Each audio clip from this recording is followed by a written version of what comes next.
you very much, Rosemary. Happy to get going. So good morning, Council, and good morning to public. Welcome to the Reconvene of Vancouver City Council special meeting of Thursday, December 3rd, 2020.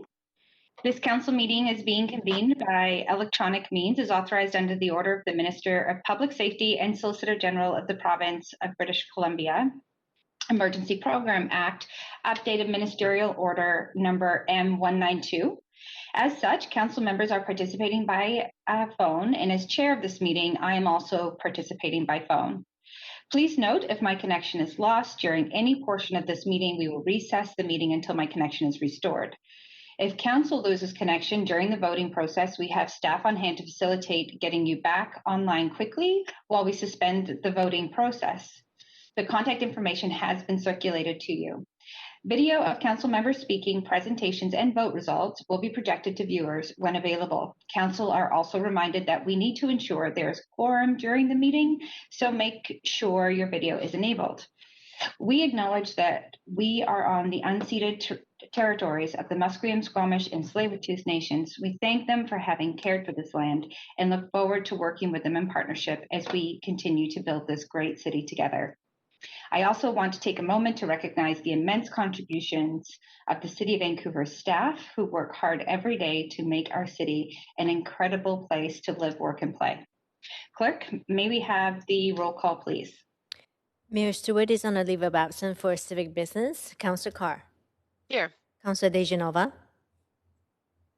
Present. Councillor Fry. Councillor Fry, you on the line? Councillor Swanson. Here. Councillor Hardwick. Present. Councillor Wiebe. I see you on the WebEx. Councillor Boyle. Present. Councillor Dominato is on a leave of absence for personal business. Councillor Bly is in the chair. Councillor Kirby-Young. Present. You have quorum, Chair Bly. Thank you very much. So before we get started with outlining the plan for the day, I'd like to take a moment to recognize International Day of Persons with Disabilities, which is today, December 3rd. The United Nations proclaimed December 3rd as International Day of Persons with Disabilities in 1992 to recognize people with disabilities by promoting an understanding of disability issues, increasing awareness of the rights of persons with disabilities, and supporting their inclusion in every aspect of life, including political, social, economic, and cultural life. In 2006, the City Council approved International Day of Persons with Disabilities as an official annual event in the City of Vancouver. Some people with disabilities are among the hardest hit by COVID-19, and this global crisis is highlighting the work that still needs to be done to create a fully inclusive society. I'm very grateful to members of the Persons with Disabilities Advisory Committee for providing advice and guidance to staff and council on ways to further enhance accessibility, inclusion, universality, and the elimination of barriers that impede full participation of persons with disabilities in community life. The City of Vancouver is working towards the development of and implementation of an accessibility strategy in conjunction with an accessibility task force, which is comprised of people with both professional and lived experiences. Tonight, City Hall will be illuminated in United Nations blue to mark this occasion. Please join me today, Thursday, December 3rd, as we observe this important day to acknowledge people with disabilities within our community. The purpose of today's meeting is a special council meeting to receive the staff presentation on 2021 capital and operating budget and related reports, which we heard on Tuesday, and to hear from speakers. And so today, or up till yesterday, we heard to speaker number 193, and we'll continue with speaker 194 this morning. Council will then debate or have questions to staff and debate the 2021 capital and operating budget at the council meeting of December 8th, 2020. Council will recess from 12 to 1 today and also from 5 to 6 for a dinner break. Council will continue to hear from remaining speakers tomorrow, Friday, December 4th, 2020 at 9:30 a.m. Before we begin to hear from speakers, I'd like to note the following. I'd like to remind speakers that they have 5 minutes to make their comments and may only speak once. Council members may ask questions of speakers for up to 3 minutes following their presentation. However, speakers are under no obligation to respond. And in accordance with Section 7.8C and Section 6.1 of the Procedure Bylaw, I ask speakers to try and keep comments focused on personal experiences that inform one's opinion.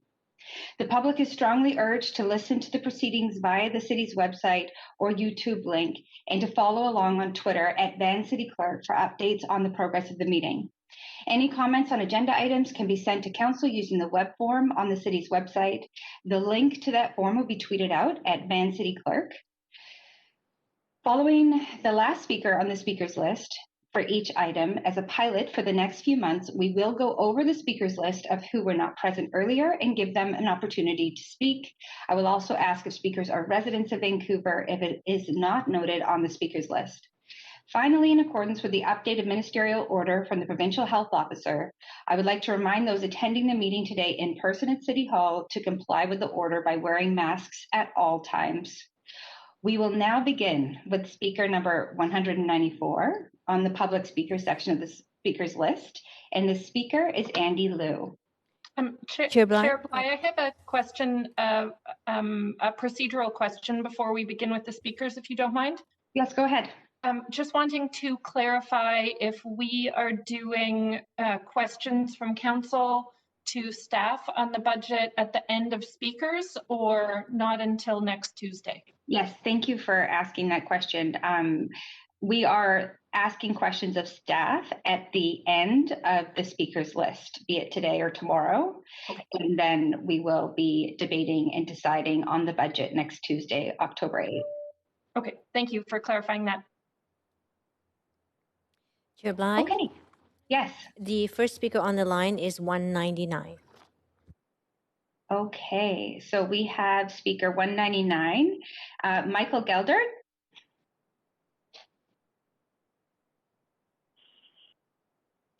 Speaker 199, is that Michael Geldert on the line?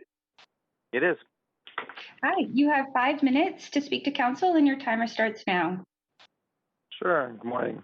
My name is Michael Geldert. I'm speaking this morning as quickly as possible because I have to dash out to a meeting with a client shortly here. But I'm speaking on behalf of the Safe Vancouver Society, a nonprofit organization that seeks currently the highest standards of care in the formation and implementation of public policy impacting community safety. This morning, I wanted to speak to you on one issue on the proposed 2021 capital and operating budget, and that's the proposed decrease in the police budget against the express request of the VPB. We do not support this cut. Now, making decisions on how to spend taxpayer money is your job. With the financial impact of COVID-19 on residents and small business owners in the city, this makes finding the right balance in that budget even more important. We're certainly mindful of that. This council has been clear about putting forward a budget to deprioritize policing as a response to mental health, sex work, homelessness, and substance use, and to prioritize funding community-led harm reduction and safety initiatives in these areas. However, Safer Vancouver is currently advocating against the proposed underfunding of our police, and we support the budget request put forward by VPB, who, as we understand it, are not asking for an increase, but what appears to be an ongoing 10-year-long battle to increase efficiency despite staffing levels that have not increased. We don't believe that it's an either-or proposition per se. We are concerned that some residents are taking the position that resources to enhance public safety must necessarily come out of the police budget. That sounds dangerously speculative to us when faced with the evidence that we have been provided and that we have been able to find. We believe our police have started building out this process of deprioritization actually, and have confirmed to council that the proposed budget will undermine these efforts. We've heard from residents and business owners over the last few months who support the ongoing efforts by our police as frontline workers and who believe the time to reallocate resources from their budget is just not now. Not with the evidence that supports the conclusion that policing efforts continue to develop to meet the new challenges and to better address long-standing issues. To be sure, not everyone we've heard from believes the community engagement transition has gone far enough to date, and it will be essential to ensure a citywide town hall dialogue in the first quarter of 2021 to put this council in a position to consider the progress or lack thereof. Safer Vancouver agrees with Pivot that policing and improving policing accountability is a necessary part of working under the equity budgeting lens. However, we believe this accountability and transparency must be developed across all sections of the budget if you are truly determined to plan Vancouver together. We believe eroding trust in government will undercut all programs and risks unwinding much of the positive momentum you are responsible for building in 2020. And it seems in a real sense that the proposed budget that ignores the recommendations of VPB and our police challenges their credibility and their efforts to implement your plan. Let's not forget that these are women and men who put their lives on the line every day for us. You're asking them to do more with less during this critical transition period. The current Vancouver Police Board is currently composed of a veritable who's who, with a requisite diversity of experience from nonprofits and human rights work to work in privacy and affordable housing. We believe their recommendations should be heeded. As I understand it today, we don't have a services alternative, or service alternatives rather, with the trained personnel to make it effective, and that's really critical here. The plan may be better implemented by letting our police continue the path they're currently working on, perhaps leading new initiatives to assist with neighborhood watch groups while we continue retooling the community engagement to feather the approach. We support genuine, sustainable alternative services and your critical efforts to build a better alliance with our provincial and federal governments so that they are properly funded. Great, thank you very policing much. in Vancouver. Yeah, sorry, my phone cut out there for a second. Okay, Does no, policing you have in, about 45 seconds. All right. Does policing in Vancouver need to change? Yeah, absolutely. Does the record confirm they're in the process of doing so? It does. I'll close here this morning just by admitting that I felt anger and fear when seeing police officers for decades. I judged every police officer I saw personally, heard or read through a lens of mistrust. My father was a police officer with the Edmonton Police Service until the day he took his own life. The reasons for him taking his own life were, as I understand them now, derived from the stress and a lot of the trauma that he experienced and the things that he observed as a police officer in service. That caused me, over decades, to interact with the police in a certain fashion. This year, I made a commitment to dialogue with the VPD, and what I observed was real compassion and courage. I observed regular de-escalation of conflict using words, not weapons, and I found myself digging deeper into those efforts to engage with our VPD. I came away ashamed that I had allowed my opinions to be derived from ideology steeped by my own personal trauma and not the facts. Thank you very much. You're just at time, but you do have questions from Councillor Boyle. So if you will give me a moment, I'll advance Councillor Boyle for 3 minutes for questions. Sorry, Chair, that was a holdover from asking my point of procedure about the rest of the day. No problem at all. I have point of privilege, Chair Black. Yes, Councillor DiGenova. I cannot load my panel right now. I've been trying for a little while. If you could please add me to the speakers list. You are second on the list. Councillor Hardwick, go ahead.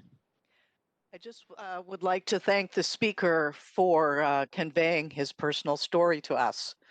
I can't even imagine what that must have been like in your life, and the fact that you were able to turn it around and look at things through a new light and a new lens is really impressive.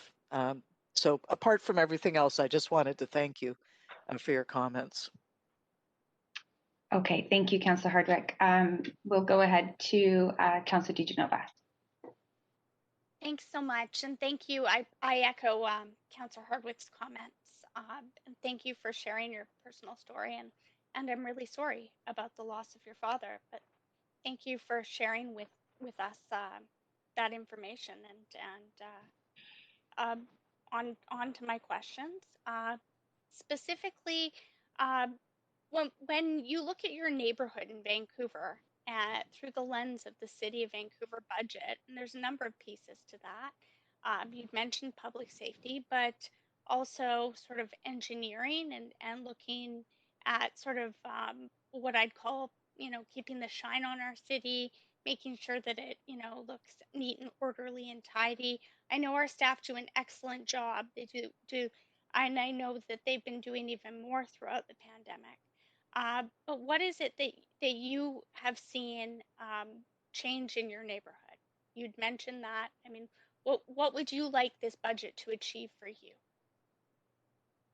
Thank you for the question. What I would like to see, and what Safer Vancouver is hoping we'll see, is immediate steps to dialogue with our communities. So, with respect to the immediate community, which I'm a part of, and I live and work in the Yaletown area, just a few blocks from Emery Barnes Park, what we'd like to see really is a continuation of the community engagement that the VPD have started, and it seems very clear that they want to continue going down that path. That's interesting, and if that involves, more police, not more police, period, but more of their officers and maybe a redistribution or reallocation of resources, so that the visible presence is clearer. We've seen a lot of private security pop up.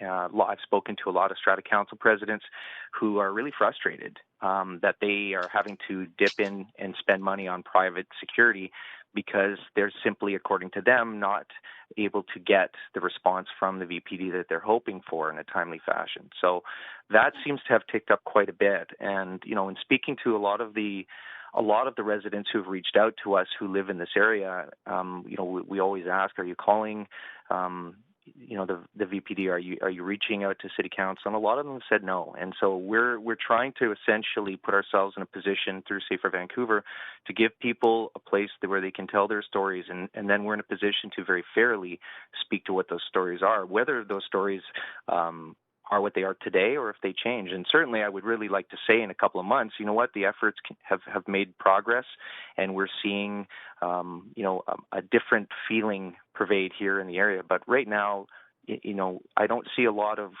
community groups trying to incite fear. Certainly Safe Vancouver's not doing that, but the fear is there, and we need to be mindful of that. That's my time. Thank you so much for sharing. Thank you for answering my question. Thank you, Mr. Geldert, for coming to speak to Council today. There's no further questions for you. Thank you. Next, we have speaker 201, Blaine Culling. Hello, can you hear me? Yes, we can hear you great. You have 5 minutes to speak to Council. Please go ahead. Thank you very much. My name is Blaine Culling, and I'm the owner and operator of the Roxy nightclub on Granville Street downtown. I am a resident of Vancouver, and I've lived and worked and been a part of Vancouver for the past 40 years, and I've seen a lot of changes. One of the constants that I've had in my business life is the Vancouver Police Department. And for that reason, I would like to speak very strongly in support of not defunding the police department, not taking money away from the police budget, instead to leave it as it is and allow them to do the work they're doing. I've had an opportunity to work closely with the police in many different initiatives over the number of years. One in particular is called Bar Watch. And Bar Watch and Restaurant Watch is something that has actually brought international acclaim to the citizens of Vancouver and to the police department of Vancouver because of how well it's worked. And what it's done really, we've prohibited gang members and organized crime from coming into our nightclubs and restaurants and places of fun and excitement in Vancouver. And the police have supported us in doing that.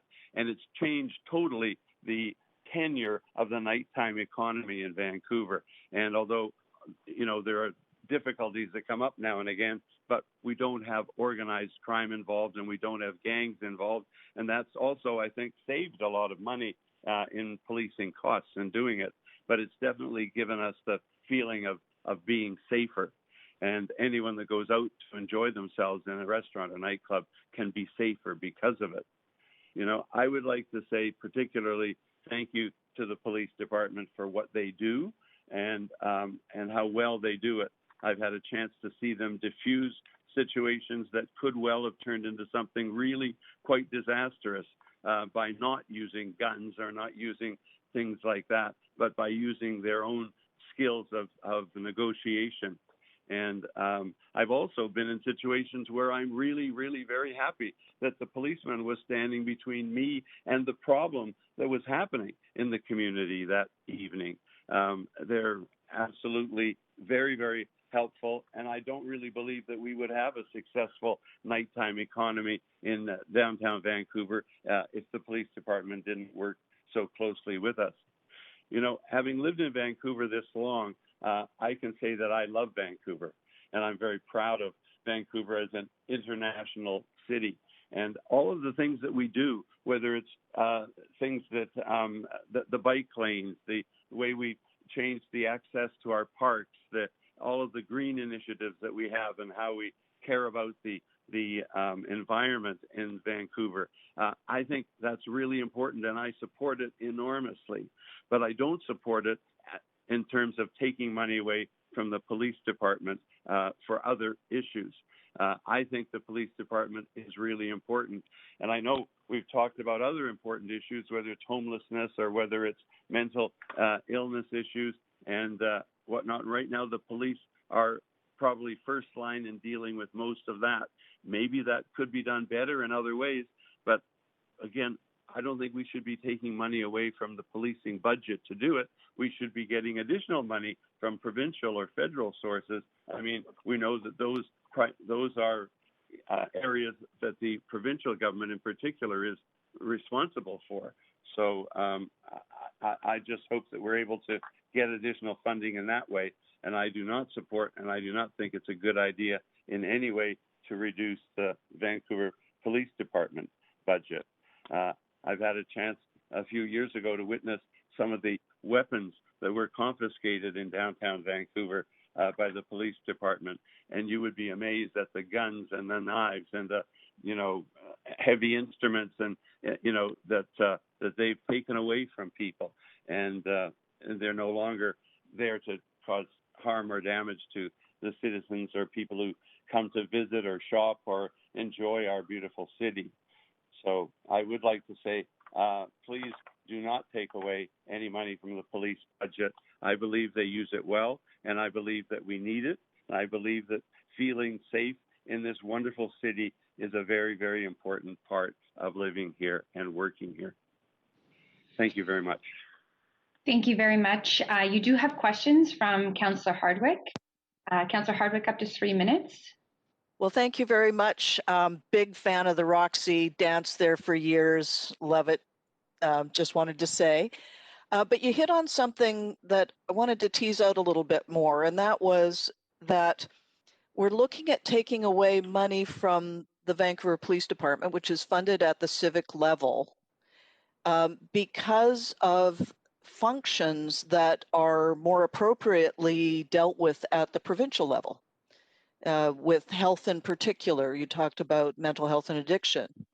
Why do you think, and thank you for that observation, it really, the big light bulb went on. Why are we trying to take away from one level of government's responsibility and not push harder on the level of government that's really responsible for this type of activity? Do you have any further thoughts on that? I mean, it seems to me that we're barking up the wrong tree, but I'd really like to understand more your perspective. Well, I agree with you totally. I really believe that Vancouver Council should hire someone, maybe it's an ombudsman or someone who's got some intergovernmental ability to lobby both federally and provincially for Vancouver. I think that a lot of money is going around this country and a lot of money is going around this province, and I don't believe that Vancouver gets its fair share, because what happens is that all of the problems that are, whether they are involving homelessness or mental health or whatnot, often end up in downtown Vancouver, and therefore they have to be dealt with by the employees of the city of Vancouver, whether it's the police department or any number of other departments. And absolutely, I think we should be getting more money in whatever form, particularly from the provincial government. And, I believe you can get it if you really had someone who had some good connections over there and went over there and really worked hard at it. I think you would find that there is money to be gotten over there. Well, the mayor talks a lot about going to other levels of government to lobby them to get our fair share here in the city of Vancouver. So I'm sure he'd like to hear that. But just thinking about the equivalency, this would be like saying, let's defund the park board to fund housing for the homeless. We're barking up the wrong tree. We're going to the wrong place to ask for those funds, taking it away from the groups that are legitimately covered under our civic level of government. Just 20 seconds, Councillor Hardwick, if there's a question. I'd like to hear your response. As I say, I absolutely agree. I mean, the money that the police department has, I believe, is well spent. I've had an opportunity to look at a lot of their different initiatives. I really like the idea of the community policing, and I have a chance to see police on the beat working and doing things that are important in our community. And Okay, I really don't want to take money away from them. We're right. Thank you very much. Appreciate it. Okay. Great. Thank you very much, Mr. Culling. There's no more questions for you. We appreciate you coming to council today. Thank you. Next on the speakers list, we are hearing from speaker 202, Karen Sang. Thank you. Hi, there's My time starts now. Oh, yes. So you have about 5 minutes to address council and we can hear you. Please go ahead. Thank you. I am a parent of 3 teens, third generation resident of Vancouver, a taxpayer, a homeowner, so I pay civic taxes. I do rent a suite out in my duplex. As I'm listening to the many callers and considering a variety of people's experiences, I'm thinking about what is a belief and what is a reality. I can divide the groups loosely into several sections: police, city employees, businesses and associations, co-op boards and residents in areas where people have been displaced, Strathcona, Yaletown, downtown, residents across the city, and street-involved, displaced, poorly housed, underhoused, and people who work with them or ally with them. I hear commonly in a Venn diagram kind of way that people feel scared, that there's property theft, that there's issues with sanitation and access to bathrooms, that there are places, not places to be within communities, both for most of those groups, that safe and secure housing is not available, and that there are threats to personal safety and violence. On the end of the people who are street-involved, displaced, unhoused, we hear that they experience violence, that they experience instability that gives them less of a chance to manage mental health resources, including their medications, whether those medications are prescribed or they're medications that they use to keep things steady. I hear that they are demonized, that they're singled out as criminals. We talk about their addictions, but we don't talk about the addictions of people who are housed. We talk about where they use, what they have to use, which would be wherever they can find for whatever they need to do. I hear people talk about keeping the funding for police, but I don't hear people asking why neighborhood policing, which is problematic and has been identified as problematic to people on the streets, but why is it the first to go? It's a very emotional issue. Why are we not asking to let go of military weapons of war like sniper rifles, tanks, drones?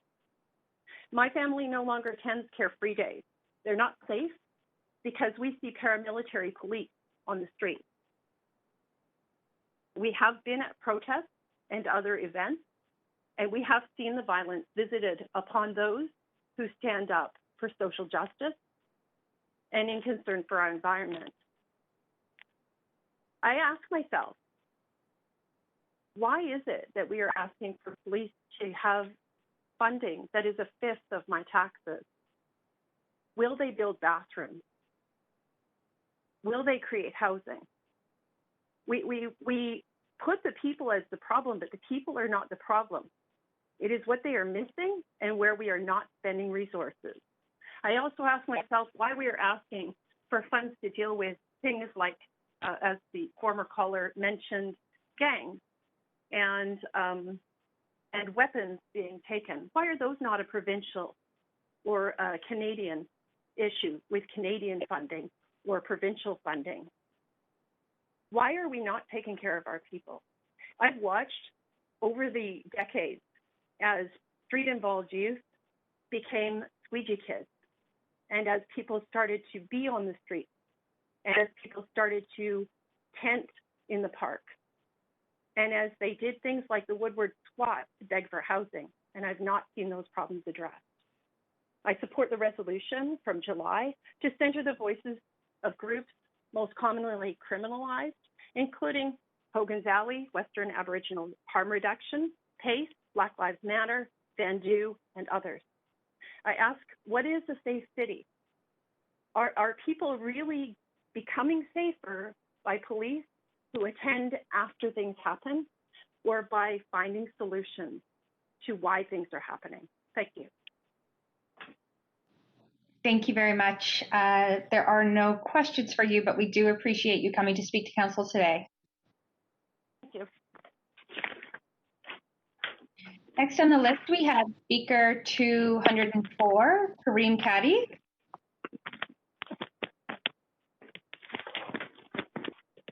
Well, Hello. Hi there. This is Kareem Caddy. Yes, this is him. Okay, great. Well, we can hear you just fine. You have 5 minutes to speak to Council. Please go ahead. Thank you. I just wanted to say good morning, and the last caller, thank you so much for your words. They really were a light of this morning so far, and it was really nice to kind of hear you share your thoughts. And I also wanted to say that I appreciate the City Council in giving us the time to let our voices be heard as well. And so I want to keep this really quick for everybody, but I wanted to say that I want to oppose the 2021 budget, and I strongly urge the city to have a bigger role in trying to find new approaches to better care for all our people. Our most vulnerable communities need access to trained professionals and community organizations who are equipped and educated to handle and de-escalate situations. Whether a person is going through a mental health crisis or is currently houseless or is battling addiction or recovery, there has to be a better way to help them. We need to take the responsibility off of the police department alone. It is not their sole job to do that. And I hope and urge the City Council to revise the 2021 budget and redistribute some of those VPD allocations to community services, which can better help diversify our first responders and better care for all of our people. Thank you. Thank you. Thank you very much for speaking to Council. There's no questions for you, but we appreciate you being here. Thank you. Next on the list, we have speaker 205, Allison Gu. Hi there, can you hear me? Yes, we can hear you. Allison, would you mind letting us know, are you a resident of Vancouver? I'm not. Okay, thank you very much. Happy to hear from you now. You have 5 minutes to speak to Council. Please go ahead. So I am not an official resident of Vancouver, but I live in the Strathcona area with my partner. I originally grew up in Burnaby, but I've moved to Strathcona. Strathcona is a very heavily policed area, and so I've seen how police have responded to individuals who are experiencing very clear struggles. And I want to kind of point to the Stanford prison experiment. I don't know if any of the councillors have heard of this experiment, but essentially a psychology professor at Stanford took Stanford University students, and split them up into prisoners and prison guards. And these were obviously very elite, intelligent individuals who, after just 6 days of the experiment, needed to be pulled from the experiment because the prison guards were cruelly punishing the prisoners. The prisoners were going into deep depression, and some had to be taken out from the experiment for their own safety. And the prison guards were were defaulting to very, very cruel punishments that they made up themselves. And this example, I would encourage any city councilor who hasn't heard of the Stanford Prison Experiment to look into it, because I think this example is a good way to explain how most people feel about the policing institution. We're not saying that it's individuals. We're saying that when you put someone in a uniform with a badge and a gun and tasers and other dangerous weapons and the power to arrest somebody with the protection of the courts, that means that based off of human psychology, we turn into different people than when we don't have those uniforms on. And this is to say that we can dedicate that same amount of money that is being proposed to go towards policing towards even those same police officers, as long as they aren't in those roles. It is next to impossible to de-escalate a situation when you have all of those things that I mentioned, those weapons, the power to arrest, and the knowledge and understanding that no police officer will ever really be held accountable by of their actions because of the archaic laws that are in place and our flawed judicial system.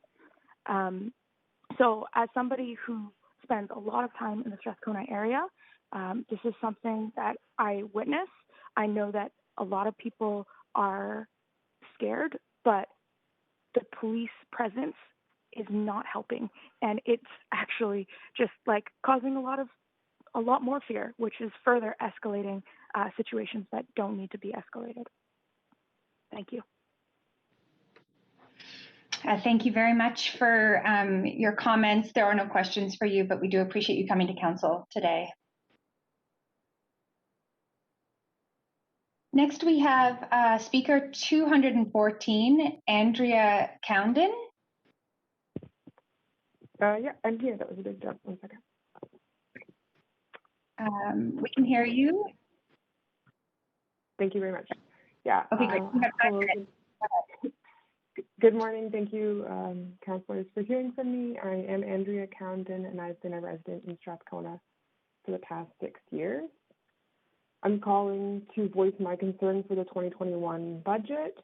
It was exciting in the summer to see that the City Council was responsive and open to the calls from experts to defund the police and reallocate funds towards community-led initiatives that support public safety and work to address the root causes of crime in our community.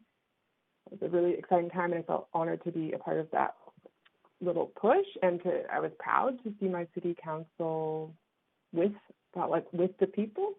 And as for right now, as far as I can discern, looking at the budget, the cut to the increase in the VPD's budget this year is a response to the COVID crisis and the exceptional financial strain put on the city. And even that, like earlier in the year when there was the kind of emergency measures 1% cut that was proposed and shot down, it looks like the VPD is also not willing to take it on this time. And so I don't see reflected in this budget the kind of the movement that was started in the spring and summer. And so just with this in mind, I encourage you councillors to stay courageous and committed in imagining new and better conceptions of a safer city that includes the safety of people who experience poverty and homelessness, and people who use drugs, and people who are racialized, rather than disregarding and not listening to their experiences. The police do not reduce crime, they only respond to crime. We cannot continue to let the police monopolize the idea of public safety for continuous and unchecked access to public resources. Experts and activists have been making these calls for a long time, and I believe that we can and should work very hard to enact these changes now. That's all I have to say this morning. Thank you so much for taking the time to hear from me and from so many others. Thank you very much. We appreciate you sharing your thoughts at Council. There's no questions for you at this time, but thank you for coming. Thank you.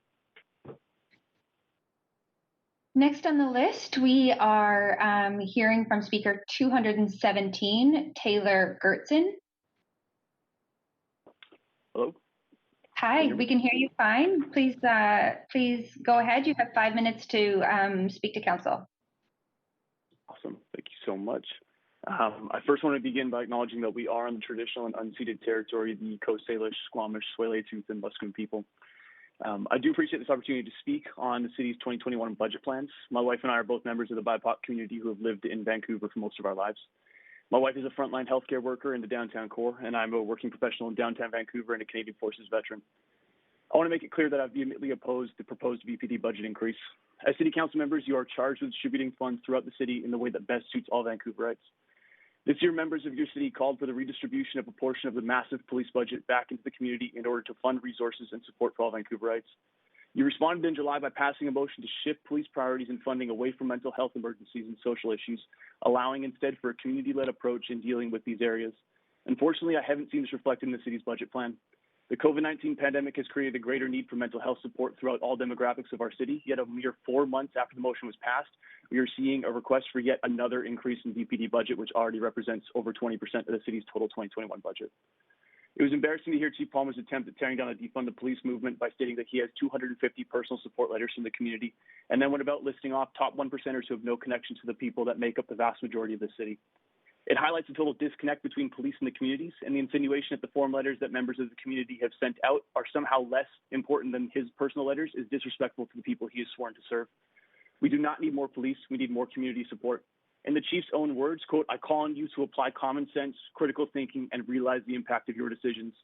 Those decisions impact everyone throughout the city, including your marginalized communities that have continued to call out for help." The onus of the opioid epidemic falls on the failings of the government and past city councils. The landscape of repercussions is the very foundation that the Vancouver Police Department now builds its annual request for more and more money. It's time for the city of Vancouver to take responsibility for the epidemic that was allowed to happen under its watch. Both sides agree that the rise in criminal activities stem from addiction and mental illness, yet the proposed solutions differ greatly. Either we continue to pour money into the police department, which results in a band-aid solution of moving the problem out of sight, or we look one layer deeper and face the problem at its roots head on and make a commitment to healing the damage that has already been done. Since 2010, the VPD's budget has increased by 77%, while drug-related deaths in Vancouver have gone up 683% in the same time. This is the definition of insanity that another speaker referenced yesterday. This clearly isn't working, and if the VPD is truly invested in the service and protection of all people in Vancouver, they should be invested in helping the city find solutions to the problems they currently exacerbate. The crime rate is a representation of our failings as a city to properly understand and empathize with our fellow citizens. This will not be an easy fix, but the longer we try to look the other way while pouring taxpayer money into the VPD while ignoring the root of the problem, the more difficult it will become. I implore you to be the leaders of change we expect and require you to be. I propose the City Council immediately use the requested $6.5 million increase in VPD budget, in addition to continuing the 1% budget reduction of $3.1 million to create a $9.6 million fund that can be injected back into the community. This would represent a modest start of reprioritizing VPD funds as promised by City Council in July, and the 1% budget reduction from the VPD can work as an act of support and unity towards the community that they serve. This $9.6 million will only represent 0.6% of the total 2021 budget and only 2.8% of the total VPD budget. Vancouver has a great opportunity to set the standard for how cities throughout the province and the country should support and care for all of its citizens. Throughout the meeting these last 3 days, I've heard library officials, teachers, firefighters, hospital staff, and social workers passionately asking that you support them as they do their part in making our city safer, healthier, and more supportive. Many came before council with detailed plans and requests for modest amounts of city funds, while Chief Palmer led his presentation with unquantifiable and fear-mongering statistics. The people of your city want to heal and grow together, and in July, you told us you agreed. Councillor Fry's amendment to Councillor Swanson's motion called for, quote, a plan, timeline, and budget to deprioritize policing as a response to mental health, sex work, homelessness, and substance use, and to prioritize funding community-led programs and nonprofit societies and others with experience and training to deliver harm reduction and safety initiatives in these areas. Now is the time to prioritize your motion and show your constituents that you've been listening. The police do not need another budget increase when so many other public services are bleeding. I implore City Council to take a stand for the people whom you represent and challenge the police board to refocus their priorities with the resources we already give them. We cannot truly thrive as a city until we take ownership over our problems. Thank you for your time. Thank you very much. There's no questions for you, but we do appreciate you speaking to council today. Thanks. Next, we have speaker 219, Olga Zarnicki. Yes, can you hear me? Yes, we can hear you great. You have 5 minutes to speak to council, so please go ahead. Thank you. My name is Olga Zarnicki. I've lived in Vancouver since 2016. I'm a UBC student, and since I've lived here, I've lived in Point Grey, Kitsilano, Waterfront, and now East Vancouver. And I want to advocate for defunding the police so that funds can be reallocated towards social services. Police should not be the ones responding to mental health crisis, to housing crisis, to domestic violence. It should be professionals trained in de-escalation, in mental health, in all these fields. These are issues that cannot be addressed by a blanket solution of repression and state violence. Instead of the displacement of tent parks by the police, there should be housing resources. I don't understand what sense does it make to have so many police doing that, what their presence harassing the vulnerable populations achieves. That seems to me like one of the major ways funds are wasted on the police. We should instead be funding new alternative emergency services that connect you to unarmed mental health emergency service workers trained to provide health and social care required in crisis situations. It's been said a lot that we're trying to take away from the wrong source. No, the money is not well spent, and that was well demonstrated by speakers earlier in the year who spoke about their experiences with the violence and harassment they experienced from the police. There's a lot of, we're attacking the wrong funds, that we're talking about the wrong level, provincial versus federal versus city. This is just diffusion of responsibility, and the people of the city will not be distracted by these tactics. The thing is, defunding the police and reallocating those funds are not outrageous demands. They're not new demands. If the city council finds it difficult to wrap their heads around the concept of defunding the police and the prison system, perhaps there needs to be a board created of people educated on the subject and advocating for progressive solutions. Not any performative board of white people who are not actually wanting to implement any of the progressive change that will come up with some recommendations that will never become implemented, but a board of scholars and Indigenous and Black youth leaders that are actually informed on the subject. A good starting point can be the 2016 Black Lives Matter movement. We need a comprehensive plan, much like theirs, of actions for structural change of our institutions. There was a great speaker earlier asking, why are we not taking care of our people? And I want to repeat that, because why are we not taking care of our people? She also asked, are people really feeling safer when the police react after something happened rather than addressing core issues that drive people into these conditions and circumstances? Our goal should be to change the structures and emphasize community. Structural racism is to blame for generations of inequality, and restoring some of that wealth in the form of education, housing, infrastructure, and jobs with living wages would be a starting point of repairing their relationships. Educational reform, I think we all know how necessary it is, recently exemplified by the disgusting homework assignment in Abbotsford, BC. I know also a lot of it has been referenced the crime rates, some of the callers who support the police. So between 1998 and 2018, the overall crime rates in Canada decreased by 36.3%, and yet during the same time, the incarceration rate decreased by only 15.9%. And this suggests that Canada over-relies on punitive practices. And maybe let's consider the actual stats when we allude to crime rates as an argument against defunding the police. So although Indigenous people make up only 5% of the general Canadian population, they account for 30% of the prison population and experience incarceration rates that are over 6 times higher than the national average. The disproportionality is even worse for Indigenous women, who account for 42% of incarcerated women in Canada. And since 2010, the Indigenous inmate population has increased by 43.3%, while the non-Indigenous population has declined by 13.7%. So these declines in other groups are offset by the growing Indigenous prison population, and these misleadingly give the impression that the system is operating at a steady rate. Policing is very much a tool of systemic racism, and what we see has been referred to as indigenization of Canada's correctional system, and is attributed to over-policing, to harsher sentences, and failing to respond to the needs of Indigenous communities.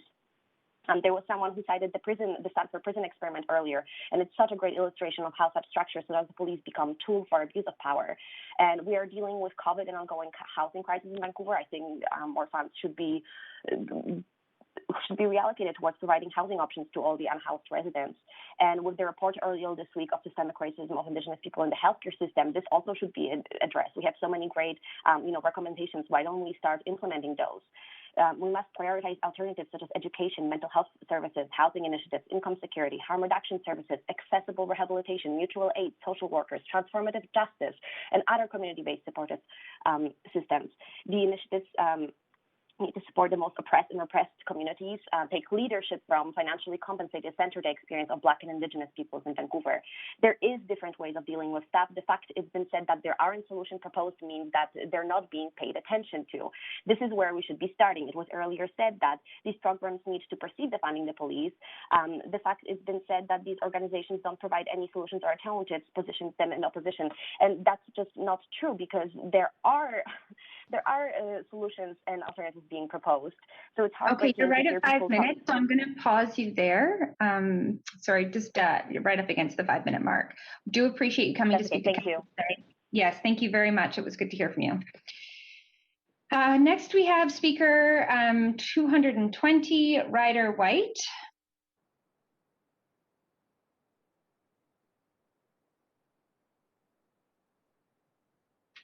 Speaker 220, Ryder White.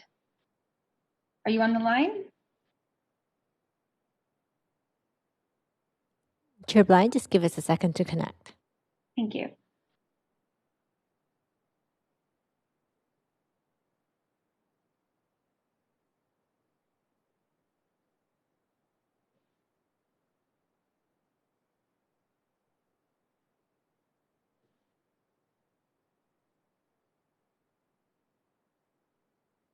Ryder White, go ahead. Hi there. Can everybody hear me? Yes, we can hear you. You have 5 minutes to speak to council. Please go ahead. Oh, great. Well, just before I begin, I want to express my gratitude for being allowed to remain as an uninvited guest on the traditional unceded territories of the Musqueam, Squamish, and Tsleil-Waututh people. And part of that gratitude is what encourages me to talk to you today and continue to talk to you.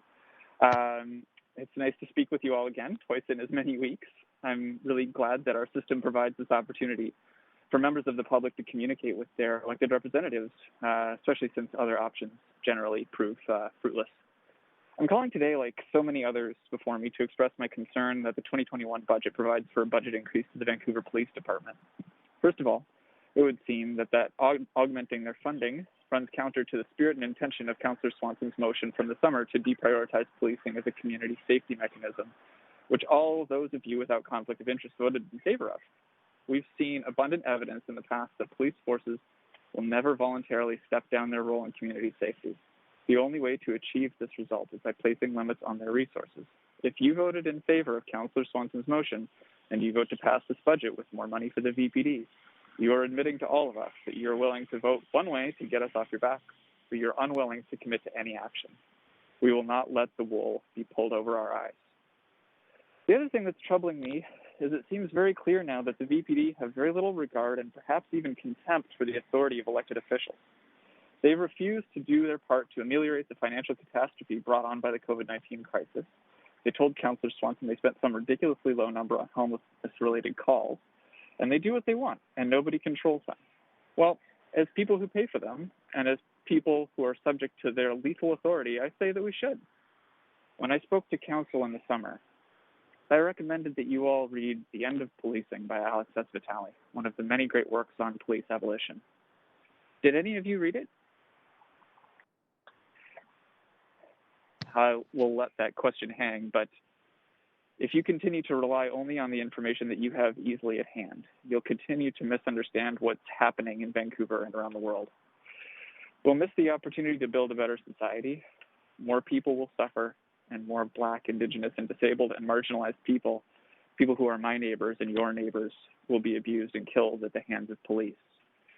Now, those were remarks that I wrote down so that I didn't lose my place, but then as I was waiting to speak to you all, I remembered one other thing that was sort of a means of deflecting from this conversation during the summer.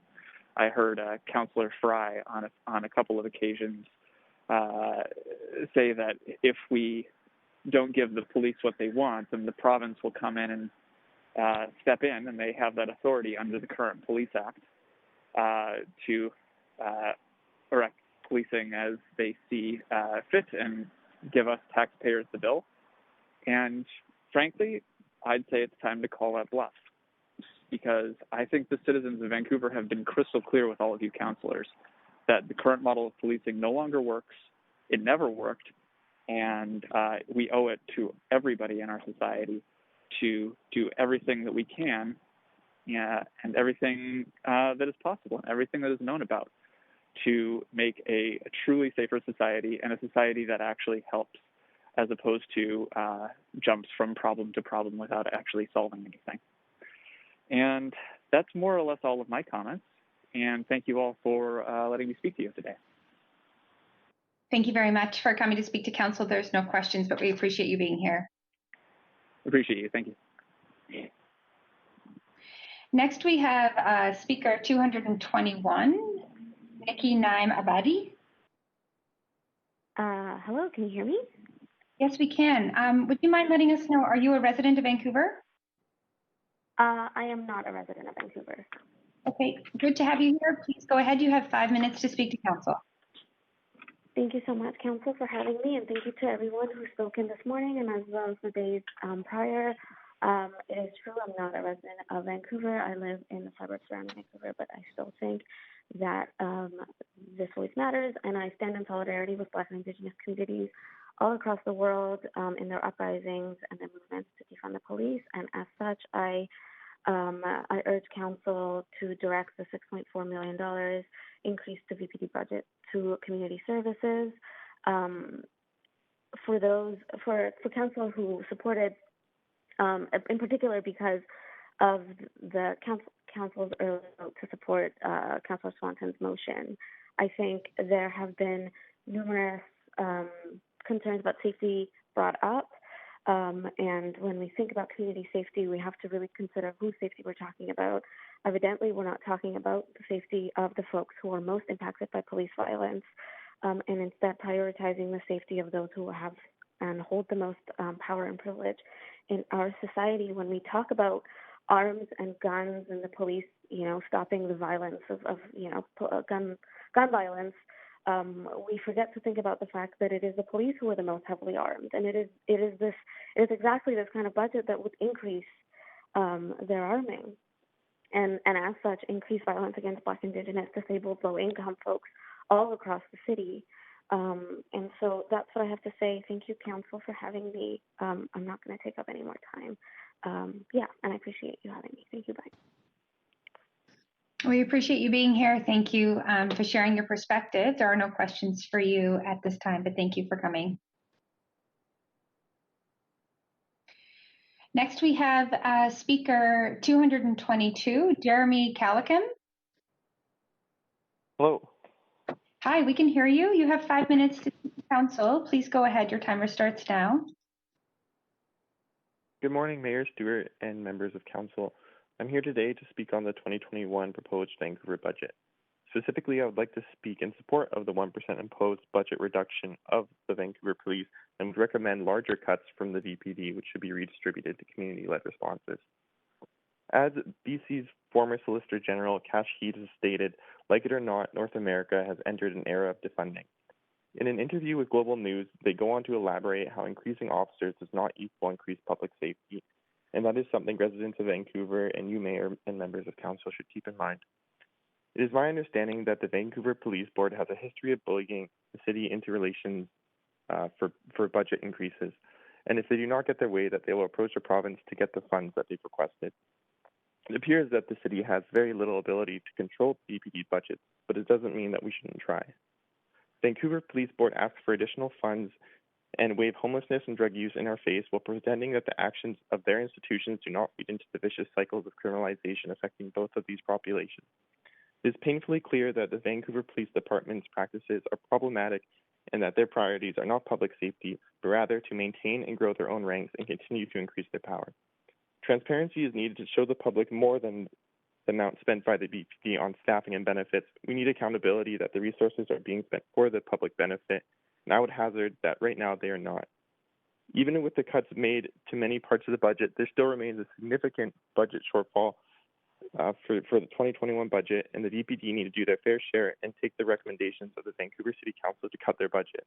It is much past time that the Vancouver City Council put their collective feet down again and stand up to the Vancouver Police Board. That's all from me. Thank you. Thank you very much. There's no questions here at this time, but we appreciate you coming to Council and addressing Council on this issue. Thank you. Bye. Next, we have speaker 224, Jessica Tovey. Hello, everyone. Can you hear me? Yes, we can hear you just great. You have 5 minutes to speak to Council, and your timer starts now. Thank you. Good morning, everyone. My name is Jessica Tovey. I'm 22 years old, and I'm a white settler, and I've grown up in so-called Vancouver on the stolen land of the Musqueam, Squamish, and Tsleil-Waututh First Nations. I grew up in neighborhoods Dunbar and Point Grey, and I've lived in Yaletown for the past 2 years with my mom, who's a high school teacher. I'm an artist, a violinist, and my father served as the artistic director of the Vancouver Symphony for 18 years. I'm a student, and since the COVID-19 pandemic, I have been working as an employee from United Way as an essential worker on the front lines at 2 local food hubs, providing necessary foods to communities facing food insecurity. I'm speaking today to oppose the 2021 city budget, and I'm calling on you to defund the VPD and to protect and enhance our communities through community programs, housing, and food security. 2 days ago in the morning, I listened to the Chief of Police presentation on the proposed budget. During his presentation, he remarked that personal anecdotes or stories used to oppose police funding are, quote, hollow rhetoric. I respectfully disagree, and I will start by speaking on my experience living in Yaletown, one of the neighborhoods mentioned with supposed increased crime. I personally have not noticed an increase in crime over the past 2 years in Yaletown, but what I have noticed is an increase in stigma against the homeless and against drug users. This stigma and concern of crime in the area is coming from some of the wealthiest and most privileged people in our city. In June, the Roundhouse Community Center was announced to turn into a makeshift homeless shelter to reduce the transmission of COVID-19. Not only was this a valuable use of resources as the community center was vacant at this time, but it was also necessary to reduce community transmission of the virus. As soon as this was announced to the public, the people who lived in my apartment building complex started protesting against it in our Facebook group. They also put up signs in the neighborhood condemning the shelter and isolation mandates. The homeless from the shelter had not even moved in yet. When the shelter opened up, you couldn't even tell it was a shelter from outside of it, and it had no effect on our lives. What happened this past summer reflected that the wealthy residents of Yaletown do not value the homeless. Increasing police in this area will only displace the homeless and increase the stigma against them. These people are a part of our community and they deserve safety and support. I personally know the homeless man who often sits outside my apartment building, and his name is Augustine, and he deserves basic rights like shelter, food, and respect from the neighborhood. Furthermore, my boyfriend is Black, and last weekend I sent him downstairs at my apartment building to get a visitor's parking pass. While he was passing through the underground parking lot, he received a threatening look by a middle-aged white couple who, due to his blackness, thought he was breaking and entering the parking lot. This is not a one-off experience. I fear that had that couple called the police, or if there was an increase in police presence in the neighborhood, that it could have resulted in police brutality, or at least further contributed to trauma based on racial profiling. I fear that in the hands of the police that he would not be safe without my white privilege by his side. As I mentioned previously, I've been working at 2 food hubs at Collingwood Neighborhood House and the Pacific Immigrants Resources Society. These are the types of community programs who need increased funding as the community workers work tirelessly to provide food for people in need. Food insecurity and lack of housing is growing as the pandemic continues, and these programs are underfunded, understaffed, and underappreciated. Lastly, I will mention that the last thing we need is police getting involved with communities who are already marginalized. Over the summer, police helped the food bank hand out food. This shows the insensitivity, and it was completely inappropriate and a waste of funding, as these communities often fear interactions with the police for a variety of nuanced reasons, as you've heard of over the past couple days, such as undocumented immigrant status, language barriers, mental health, sex work, and so on. What we need is community programs which will allocate trained professionals to these specific areas. We need programs that will address the city's problems by the root of the issues, and we need to fund these communities that are struggling in your eyes. We need housing, and we need food security, and we need to end the stigma against the homeless and mental health. We also need the arts to stay alive after the financial hit of the pandemic so we all can heal. An increase in budget to the VPD does not reflect the values I want to see in our citizens or government, and I urge you to do the right thing and increase funding to community resources and to defund the VPD. If I am not mistaken, the VPD has received a budget increase every year for the past 10 years, and it is time to try something else. Thank you for your time today. That is all.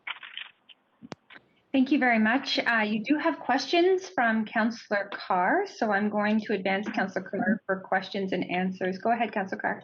Yes, thank you. Thank you so much for taking the time to speak with us. And just as an aside, let me just say your father, Maestro Toby, was an absolute community leader in growing the love of music and arts in our city, and I'm so appreciative of the time he was here.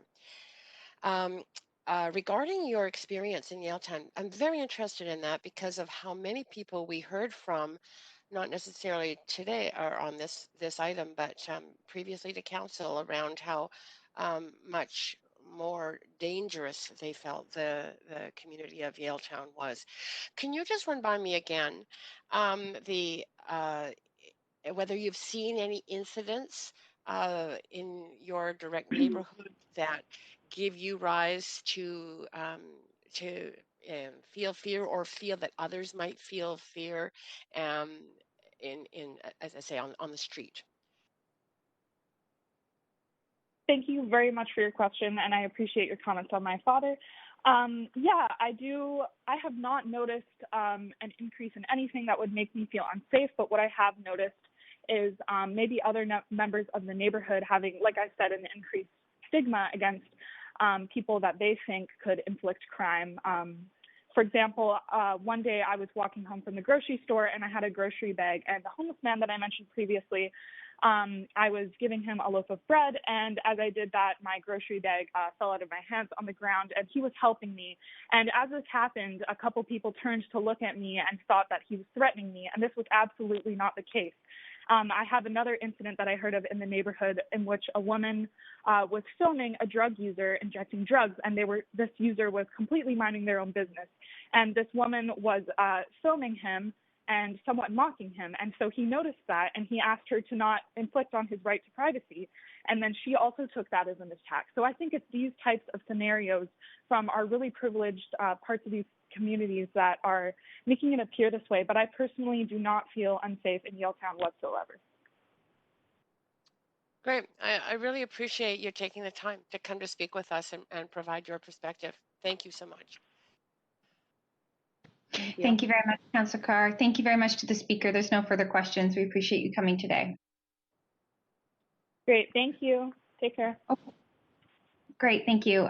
So we are going to pause council for a 3-minute recess to give councillors a chance to stretch their legs. So we will come back at 10:40 to speaker number 225.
Do we have Hi there. Go ahead, speaker.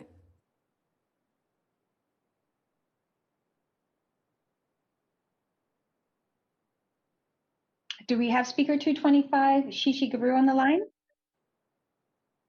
Okay, we're just going to give them 1 second to connect.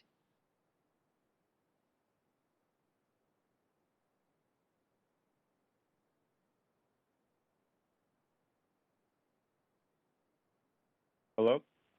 Oh, hi there. Is this speaker Hi. 225, Shishi? It is. Good morning. Okay, good. Good to hear from you. You have 5 minutes to address council, and your timer starts now. Hi, I'm Shisha Gabru, and I'm a Vancouver resident. I just wanted to thank council for the opportunity to speak today. I'm calling in opposition of the proposed city budget for 2021, specifically the portion allocated to the Vancouver Police Department. The department is requesting a $6.4 million increase for 2021, and the total budget for 2020 is already over $300 million. I tuned into the police chief's presentation to hear what the VPD had to say to justify said increase, and to be honest, based on that presentation, I still do not see the need for said increase. In fact, I believe the budget for the VPD should be reduced and funding should be reallocated and invested in community infrastructure. Speaking from my own personal experiences, I've witnessed police time and money be wasted on several occasions. As a Black man, I've been stopped and harassed by officers at a rate that for some is hard to believe. In none of those instances was I doing anything but minding my own business. I've been harassed while walking, driving, and even while pumping gas. I've been asked for paperwork, identification, and questioned on my whereabouts with little to no justification given by said officers. And my experiences are not unique for those who look like me, and I wonder, when you put all of those pointless stops and the time and money spent essentially harassing POCs, those struggling with addiction and mental health, how big of a chunk of that budget is being wasted?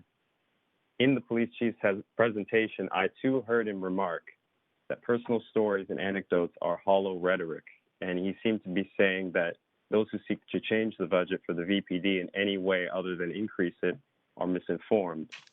Now I'm aware it's in their own best interest to have a budget as high as possible and to spend money as they see fit with little to no oversight or questions from the public, but I feel it's time for the city to bring forward some alternatives. And as many others have said, in July, a motion was passed by council to support community-led safety initiatives. It's time we actually follow through on some of those initiatives. Police have been overused in situations that they are frankly not well equipped to handle. We've seen examples of situations where a mental health professional would be much more appropriate and effective, and we've seen what happens when we send the police instead. Regis Korchinski-Paquette, Chantel Moore, DeAndre Campbell, and Ijaz Ahmed Chowdhury have all died during police wellness checks. I'm left with one question. How long will we knowingly participate in wasting time and resources in favor of these systems and beliefs rather than adapt and see things change for the better? Thank you very much. Thank you very much. You do have questions from Councillor Swanson, so I will advance Councillor Swanson for 3 minutes, questions and answers. Go ahead, Councillor.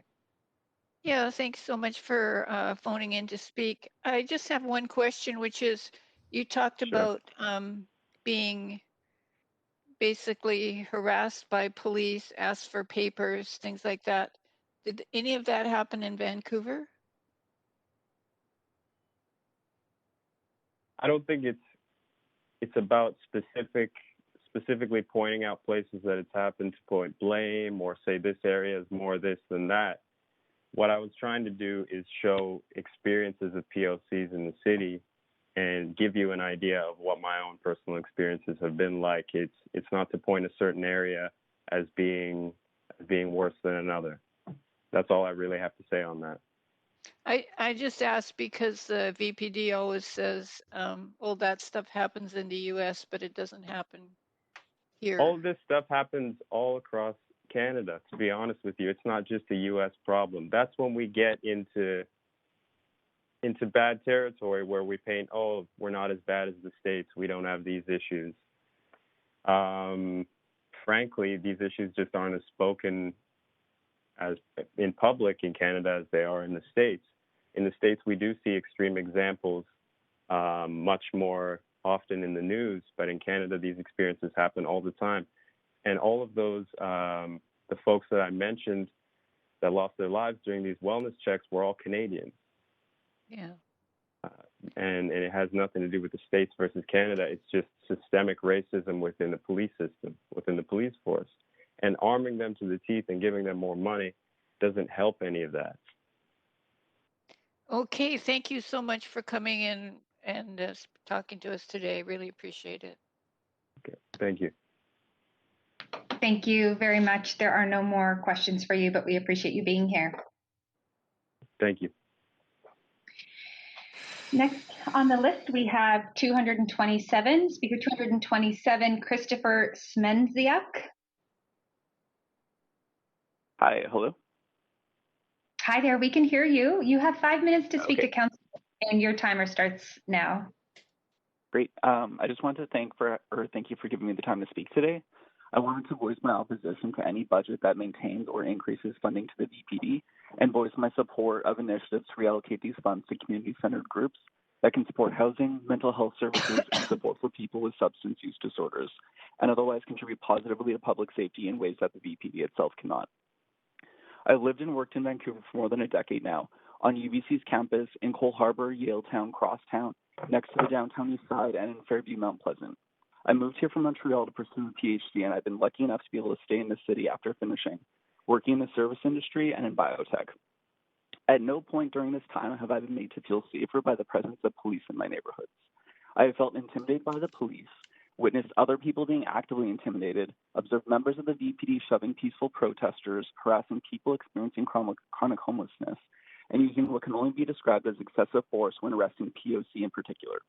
As a queer person and a survivor of sexual assault, I do not feel safe contacting the police and do not feel safer by their presence in my neighborhoods. I also do not feel that it would be appropriate for elected officials who have an explicit financial conflict of interest to be voting on this budget. In the midst of a pandemic, when every group within the city is being asked to reduce their budgets, the BPD has refused to even consider cuts and instead believe they deserve more money. Increasing the VPD's budget does not contribute to the safety of our communities, as shown by the increase in small crimes during the pandemic. With the City of Vancouver's push to decriminalize drugs, this would seemingly further decrease the role the VPD plays in our society. As we increase funding for mental health services, community support services, and support our homeless residents, what role is the VPD actually going to be involved in moving forward? As it stands currently, the police don't prevent crime. They respond to it after it's already occurred. We know that initiatives like safe injection sites have decreased overdoses, deaths associated with drug use, and HIV transmission rates. There are a finite amount of funds available for our community, and it's time that we use these funds for projects that benefit members of our society versus pouring more money into a bloated police budget. Despite budget shortfalls related to the pandemic, the city is moving to increase taxes collected. While this will impact residents that are wealthy enough to own homes and property, this will also impact residences that cannot afford to own their own homes and continue to decrease the affordability of living in Vancouver. The continued funding of the VPD serves to only protect the interests of the wealthy residents of the city rather than the majority of the people that live here. After working and living in the city for more than a decade, I shouldn't have to ask, what is the VPD specifically doing to keep our communities safe? What are they doing to keep our most vulnerable communities safe? Please be the leaders that our city elected, follow through on your commitments to re-envision community safety, and start decreasing funding to the VPD. Increased funding has not increased safety in our communities. It's time for the City of Vancouver to try something new. Thank you. Great, thank you very much. There are no questions for you, but we do appreciate you being here to speak to council. Next we have on the list the speaker number 232, Lynn Kent. Thank you, Council, for giving us the time to speak. My name is Lynn Kent, a resident of Vancouver, and I have been active in multiple community organizations and issues for 50 years. I have been listening for 2 days, and I want particularly to thank you for your kind and respectful treatment of all participants. I oppose the cuts to the VPD budget, as I believe they will need more resources, not less, as a result of our current world situation and how it impacts in Vancouver. One of the expected fallouts from climate change is increased conflict and crime. This is further exacerbated by the pandemic with significant impact on the economy, increased poverty, and depression. These are all triggers for increased conflict, and therefore you must be prepared for an increase in crime rates. Indeed, you have the stats. You know it is already happening in Vancouver. Trafficking and sexual predation is exploding. Age of those exploited is decreasing alarmingly. Children as young as 10 are being aggressively targeted for sex trafficking. And these are our children. 94% of sex-trafficked individuals are Canadians, trafficked across Canadian cities and provinces. The greatest risk is to the most vulnerable: Indigenous girls, new immigrants, the poor. And recently I learned from the RCMP that our local school grounds are the marketplace for this business. Monday's global news headlines read, "Children for Sale, Canada's Youth at the Heart of the Rising Sex Trade." It's all there in the article, the experts, the statistics, the links to evidence, proof. If this cut is motivated in any way by concerns of police harassment, the solution is not to decrease resources, but to step up resources for training, trauma-sensitive education programs, protection, and support to schools and NGOs, and for those officers working on the ground in increasingly dangerous situations. But now we have a divide in the perception of safety. Have you noticed it appears that the complaints about too much police presence are coming from the downtown east side, while the complaints about lack of police presence are coming from the rest of the city? Perhaps it is not about police funding, but where in the city the services are being allocated. If we talk about defunding, we surely create a divide. What we can agree on is reform that treats everyone equally. Yes, we need attention to social services, but it's not either or, it's both, and it works together. Community can address support to prevent crime, but it cannot respond to acts of crime. As others have said, the role of support rests with the province and federal governments. However, if council feels this is an important role to play, and councillors have asked where should the money come from, how about taking money from the $1.5 million to study road tolls, or from the $900,000 to plan for residential parking permits, or even just a couple million out of the $500 million for the CEAP, or maybe a couple million more out of the estimated $1.7 billion to implement the CEAP, which experts tell us will have minimal to zero measurable impacts, taking our 0.0077% of global GHG to maybe 0.005%. This is the Vancouver Police Force. This is one of your core responsibilities, and it deserves a major portion of your budget. Our community is not safe for children anymore. This is not the time nor place to leave citizens at risk. Thank you. Thank you very much. Ms. Kent, you do have questions from Councillor DiGenova, so I will go ahead and advance Councillor DiGenova for 3 minutes for questions and answers. Go ahead. Thanks, Ms. Kent.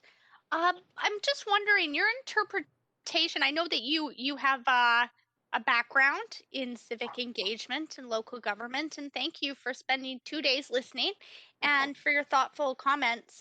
Just in general, in talking about the budget overall, because we have several different pieces and components, we're looking at over $1 billion here and growing. There was a 7.5% tax increase last year.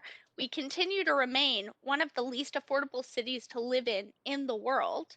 And in reading through the Vancouver Charter, although it doesn't say council has to do this, it says, council does have certain responsibilities. It says this, by talking about what we're allowed to charge for, water, sewer, looking at engineering fees, looking at finance, planning and zoning.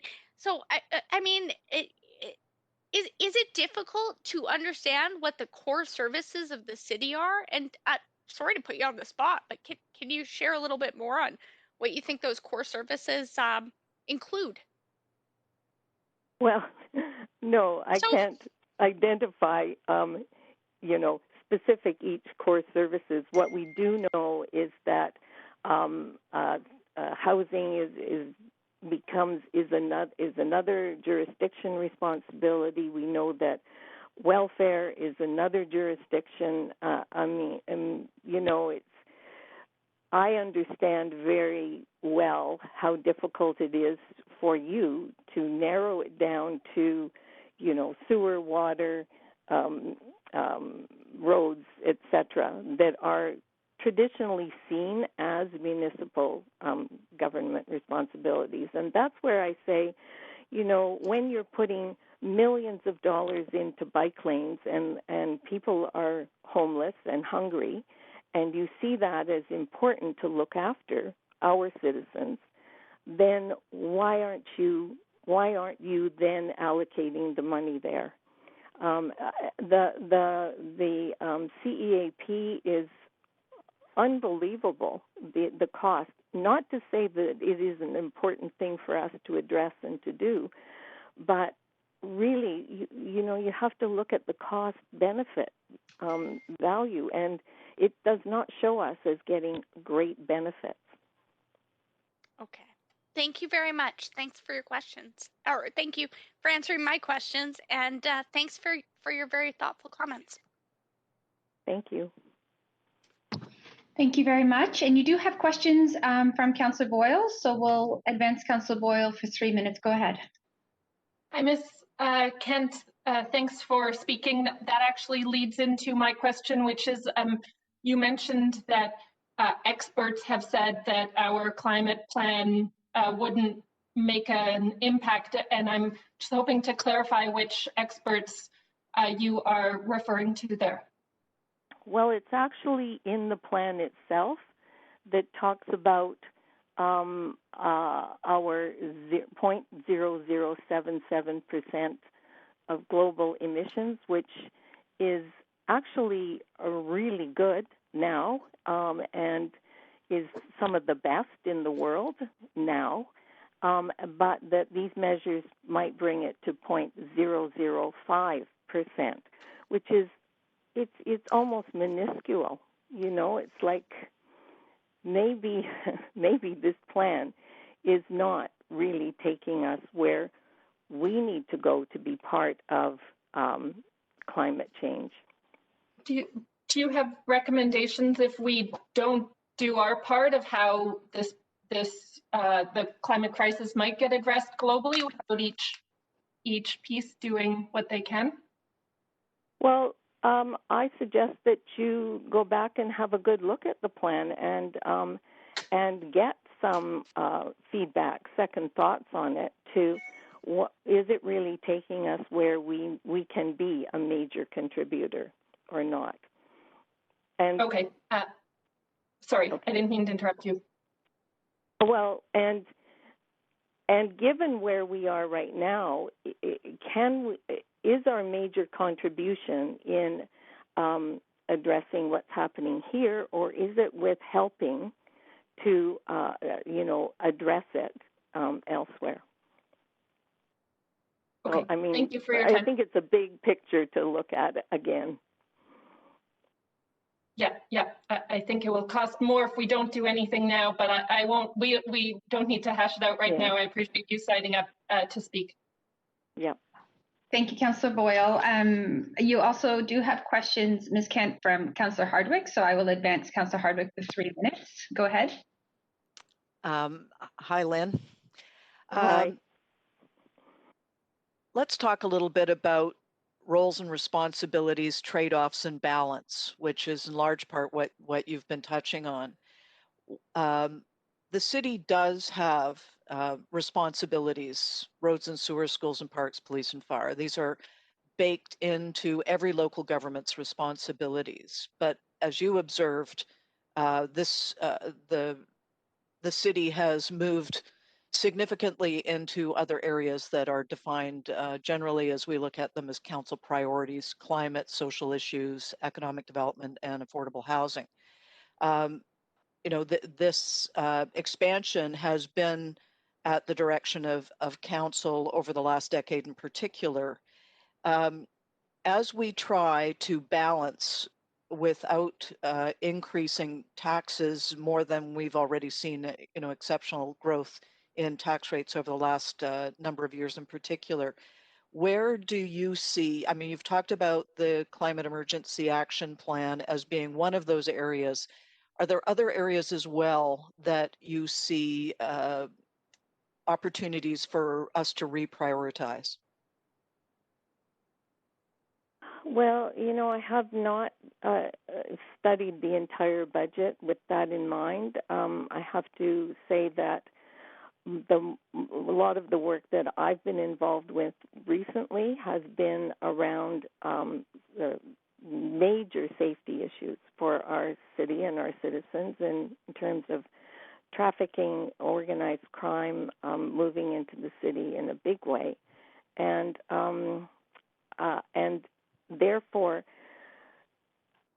strapping the police further, which they already are. I know it looks like a big number, but it is a big job, and it involves a lot of money and work to investigate and bring people to justice that are threatening to our city.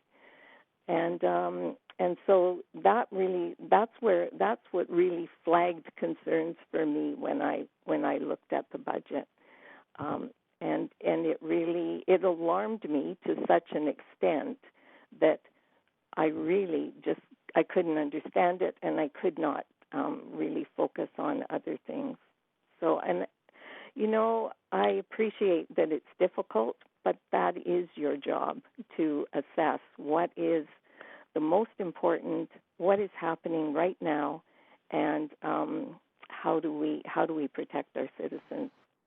Okay, I'm going to leave it right there as we're at 3 minutes. Thank you very much. Thank you very much, Ms. Kent. Those are all your questions, but we appreciate you coming to speak to council. Thank you very much. Next on the list, we have speaker 233, Emily Luba. Hi. Hi there. Can you hear me? Yes, we can. You have 5 minutes to speak to council, and your time starts now. So I'll begin by recognizing I'm calling in from occupied Coast Salish territories of the Musqueam, Tsleil-Waututh, and Squamish people. I don't just say this to pay lip service. I think especially when we're talking about motions looking at the police, we have to consider whose land we're on and the historic implications the RCMP has had in Indigenous communities, particularly looking at the history of residential schools and violence that has continued with the foster care system and the shelter systems. So I'll keep it brief here, and I'd like to hold up a lot of speakers who've already shared their experiences with the police. And I'd also like to thank council for, in July, passing this motion. And as people have said before me, want to really urge that action is taken, so it's not just empty words. If we're talking about decreasing and working towards defunding, we need to build up community infrastructures. I'd also like to draw. I guess I've worked in this field for a while, and I work right now with predominantly Indigenous and other youth of color. The grand majority. I actually don't think I've spoken to one kid who ever would call the police for help. They don't feel safe. They're targeted. They are harassed. I know girls who've reported sexual assaults to the police and have been accused of wearing the wrong stuff or bringing the attention upon themselves.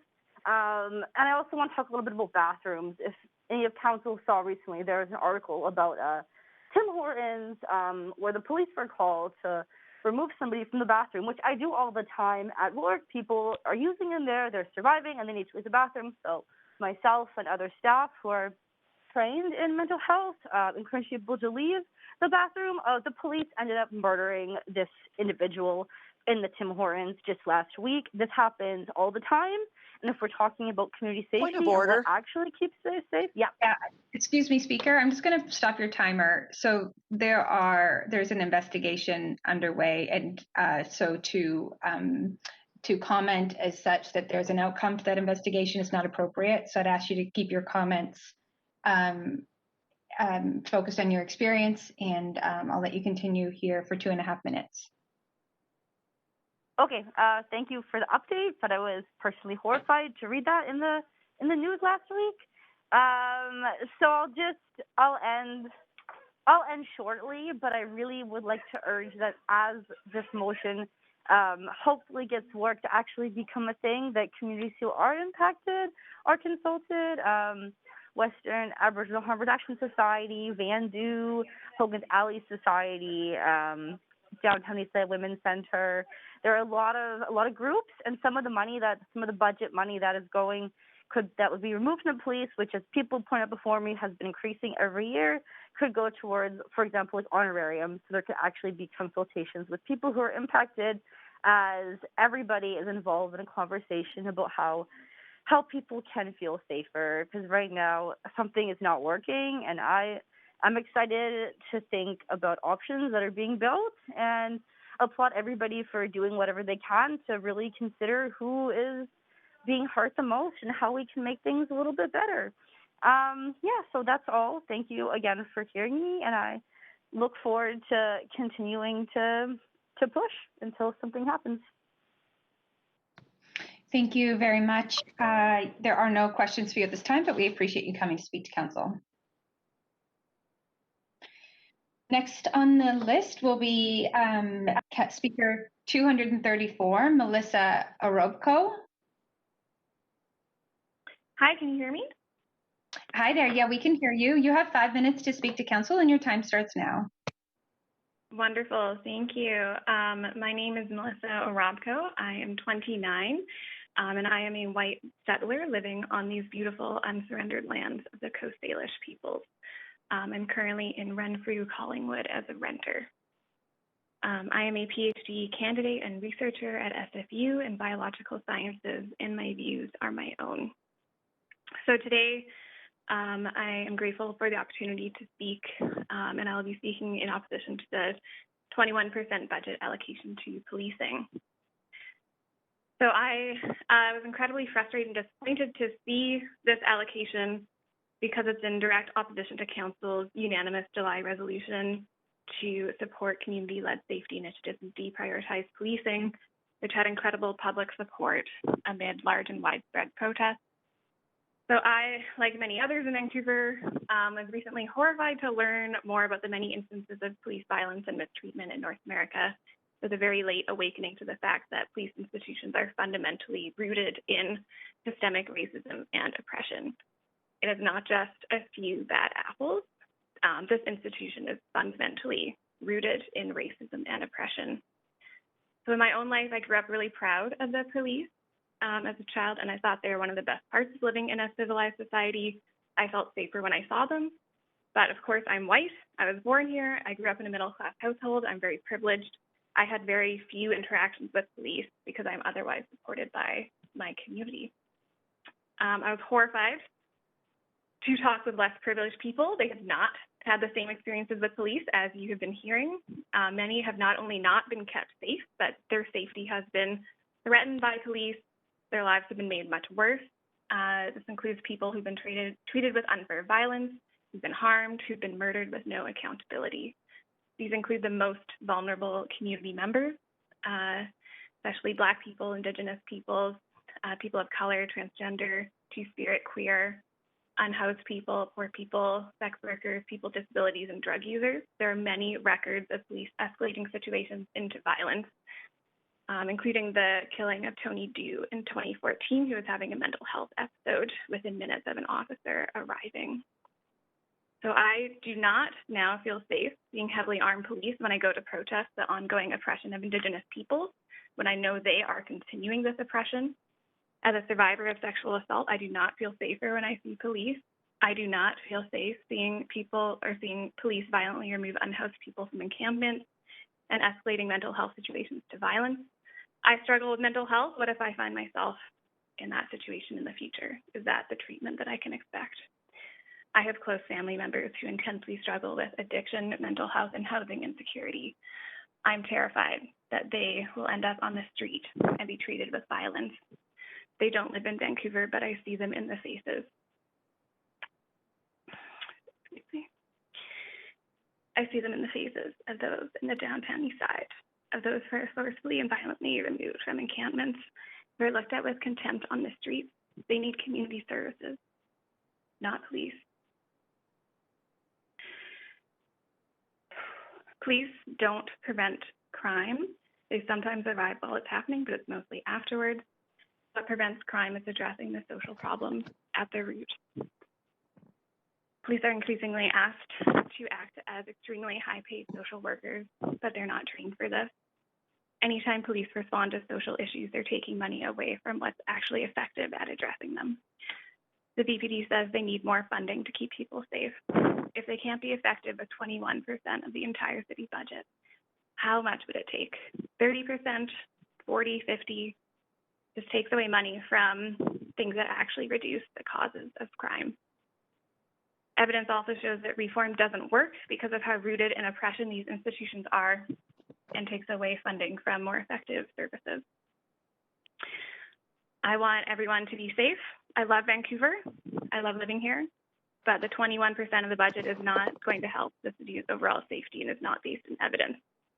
I think of my Black and Indigenous brothers, sisters, and non-binary siblings, especially who suffered immense historical oppression at the hands of police, which continues to this day, and I want to elevate their words. It's also not super radical to defund or reallocate funding away from police.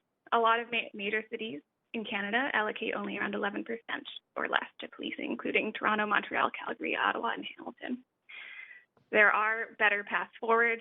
You're responsible for the well-being of the least privileged who suffer at the hands of police. I urge you to listen to Black and Indigenous community members on how to do this and listen to the well-researched plans available. Okay, thank you. You are, it's great. Thank you very much. You do have questions from Councillor Swanson, who I will advance now. And go ahead, Councillor Swanson. Thanks so much for phoning in to speak, Melissa. I'll just ask you the same question I've asked lots of folks. If you could have say a couple $1 million from the police budget to put into community-led services, what kind of services do you think would be best? Thank you. That's a great question. I, as a researcher, I'm aware of what my expertise is. I don't think I have I don't have a lot of expertise in the most effective services, so I would really urge council to go find those experts and those plans that have been developed. So I think some that I'm aware of, I saw in the motion was to fund a bear clan patrol in the downtown east side that's led by Indigenous residents and based on Indigenous reciprocal responsibilities of safety, security, and kinship, which I think sounds like a great idea. I know in books like The End of Policing, which as a previous speaker said is a fantastic read and really helps think about alternative restorative justice, would be fantastic. I would love to see that.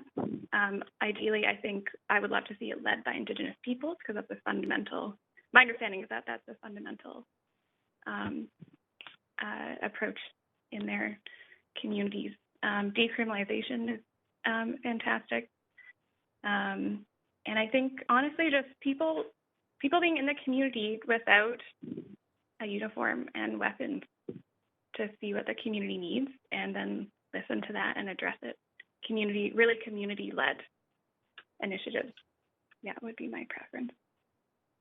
Okay, thank you so much, dear. Thank you very much. And thank you, Speaker, for coming to speak to Council. Those are all your questions, but we do appreciate you being here. Thank you very much. So, Council, I do believe that the Mayor is back on our call this morning to continue on with the speakers list. So I'll just confirm that. Actually, I think what we're going to do at this stage is keep going, since we are working through the list, and switching over will require a recess, and we're up against the lunch hour. So I'm going to continue. Great. We will be working our way back through the list, so bear with me as I pull that up. And we're hearing from speaker 16, Nafisa. Nafisa, I'm going to ask you to tell me your last name, as I'm not sure how to pronounce it. Hi, Nafisa. Can you hear me? Yes, Nafisa, can you say your last name for me? Ali Pai.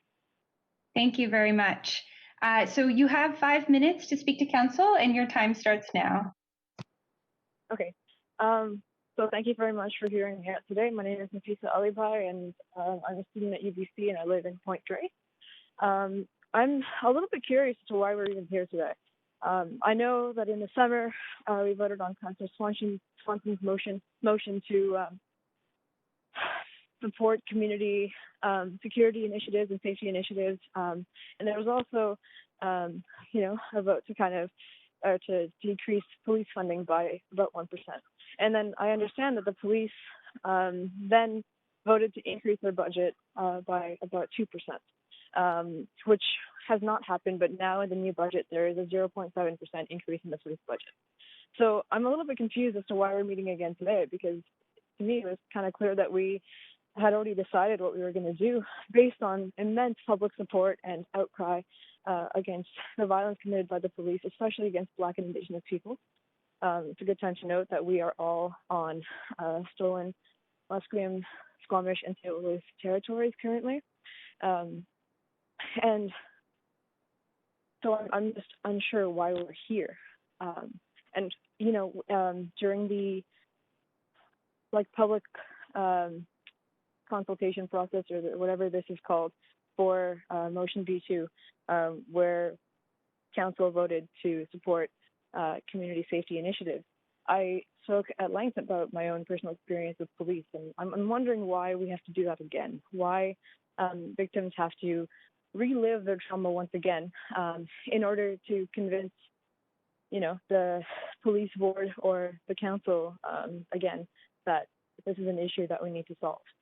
So from what I'm understanding is that either the police have more control over the city council or the board than we want, and that should exist because we're re-voting on motions and going, I guess, back on what was promised earlier, or there isn't really any impact in doing public consultation because it has been clear from the amount of outcry and support for defunding the police based on their history of racism and violence that this is something that Vancouver doesn't want. And that's really all I have to say today. I would like to kind of commend some of the other speakers who have spoken out in support for defunding the police and for adjusting the budget accordingly to fund housing, education, and other social services. Thank you. Thank you very much. Thank you for coming to speak to council. There's no questions, but we're glad that you shared your perspective. Great. Thanks. Bye. Bye-bye. Next, we have speaker number 46, Sarah Wiley. So, yes, to be clear, we're running back through the list here of those. I just want to mention to council and the public that staff have been doing the work to reach out to speakers who were not on the list in the first go round, and that's where we're getting the updated names from. So that work is happening behind the scenes. So next up is speaker 46, Sarah Wiley. Hi there, can you hear me okay? Yes, we can hear you great. You have 5 minutes to speak to council, and your timer starts now. Hi, thank you very much for making time to go back and listen to the folks who might have gotten passed over, myself included. My name is Sarah. I'm a filmmaker and white settler resident of East Vancouver, originally from Port Moody. I'm currently on the stolen lands of the Musqueam, Squamish, and Tsleil-Waututh Nations. I think it's vital that we need to defund the VPD with the aims of moving away from policing and moving towards the community initiatives.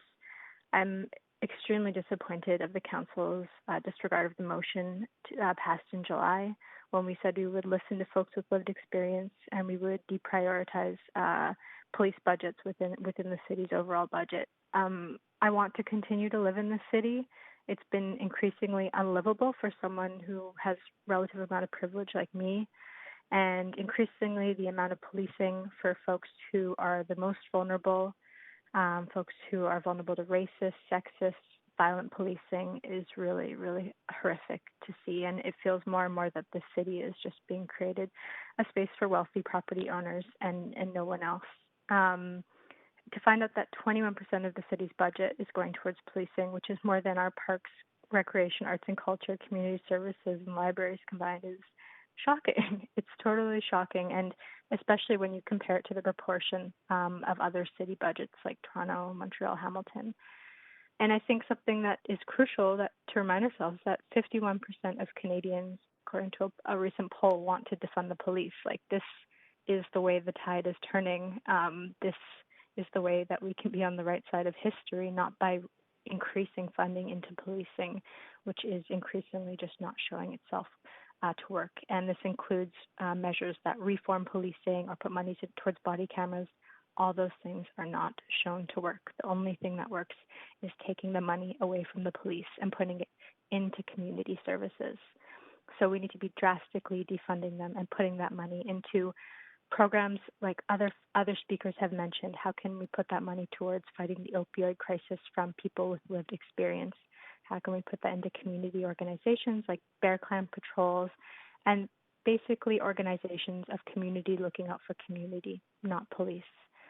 And we know that policing does not keep people safe.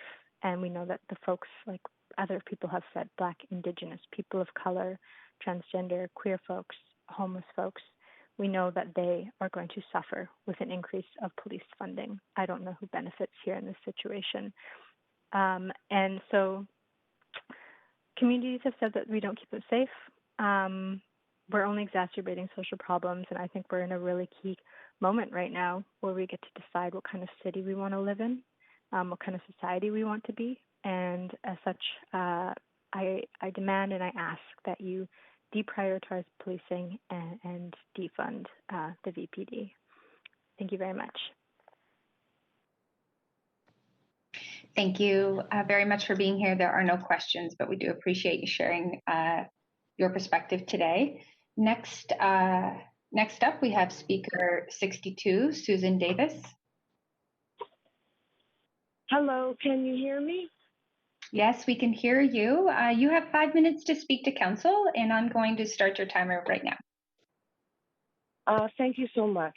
I'd like to start by acknowledging that we're on the unceded territories of the Musqueam, Tsleil-Waututh, and Squamish peoples. I'm calling in today as a sex worker who works as an activist in the city of Vancouver here for the last 18 years. I want to be in support of the budget that the council has put forward. I have had very positive experiences working with the police towards sex worker safety in the city. And I want to acknowledge that we haven't had a murder of a sex worker as a result of their work in the last 11 years.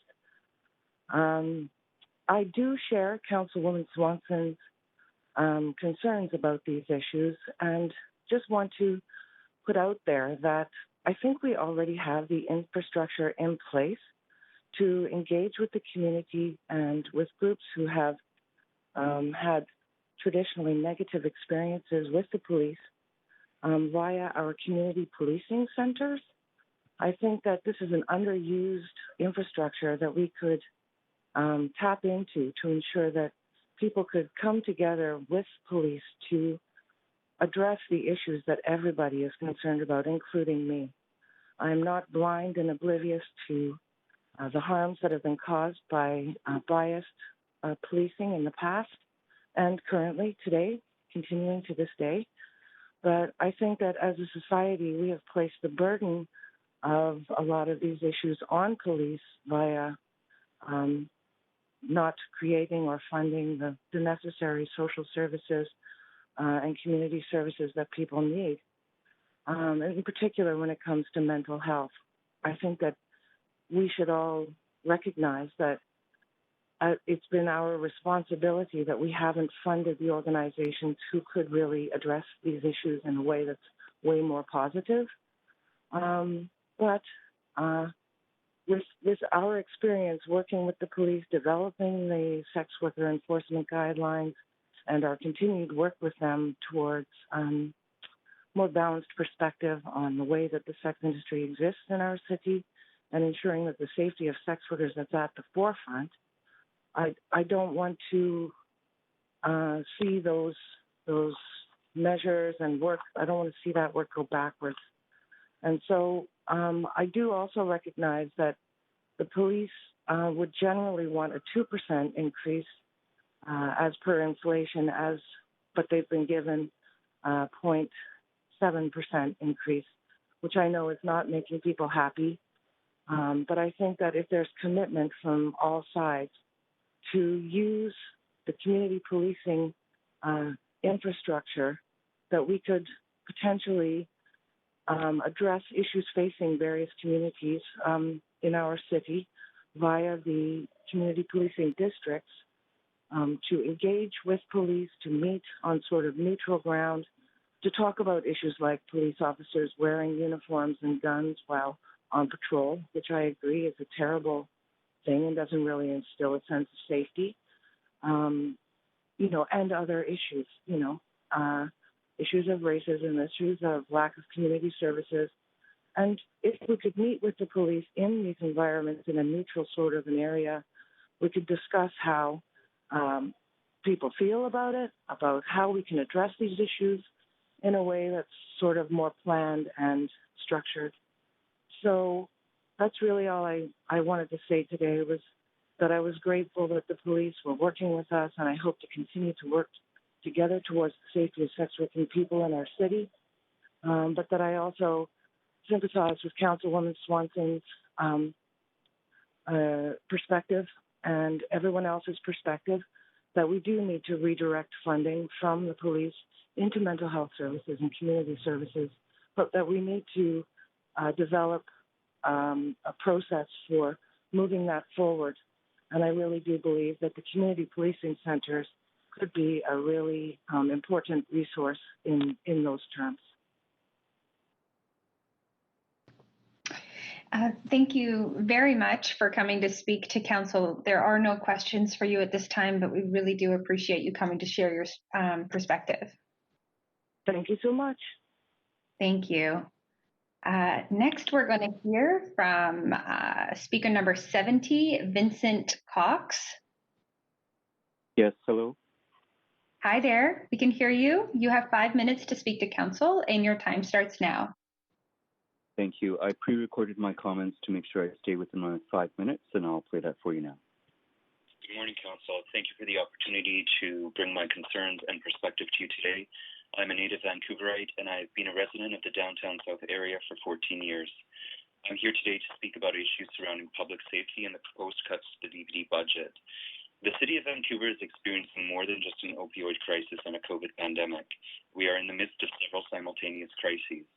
We are seeing unprecedented and pervasive levels of homelessness, crime, drug use, street disorder, and garbage on city streets. Issues once contained primarily to the downtown east side have now spread to neighborhoods like Strathcona, the West End, Yaletown, the Business District, and Kitsilano. I recognize that the issues facing the city and Vancouver City Council are complex, and I believe all stakeholders have a right to have their viewpoints and concerns considered. However, the rights of citizens to be afforded protection under the law in the interest of public safety and order are fundamental to civil society, and special interest groups must not be allowed to subvert the funding of the institutions that underpin the society we live in. I oppose cuts to police funding at this crucial time for Vancouver, and I implore Council to consider the unprecedented demand for services that the police are currently fielding from residents all over the city who have no other recourse but to turn to them when faced with threats to their personal safety and security. The issues around public safety that residents have been trying to bring to the attention of councillors have been rejected, ignored, and pushed aside by advocacy groups, activists, and even some on council. But stats from the VPD Q3 report to the Vancouver Police Board affirm that the many personal anecdotes council has heard accurately reflect what is happening to the city and its residents. The most serious categories of crime have all increased. 54% of Vancouver neighborhoods have seen an increase in offensive weapons incidents, while 66% have seen an increase in violent crime.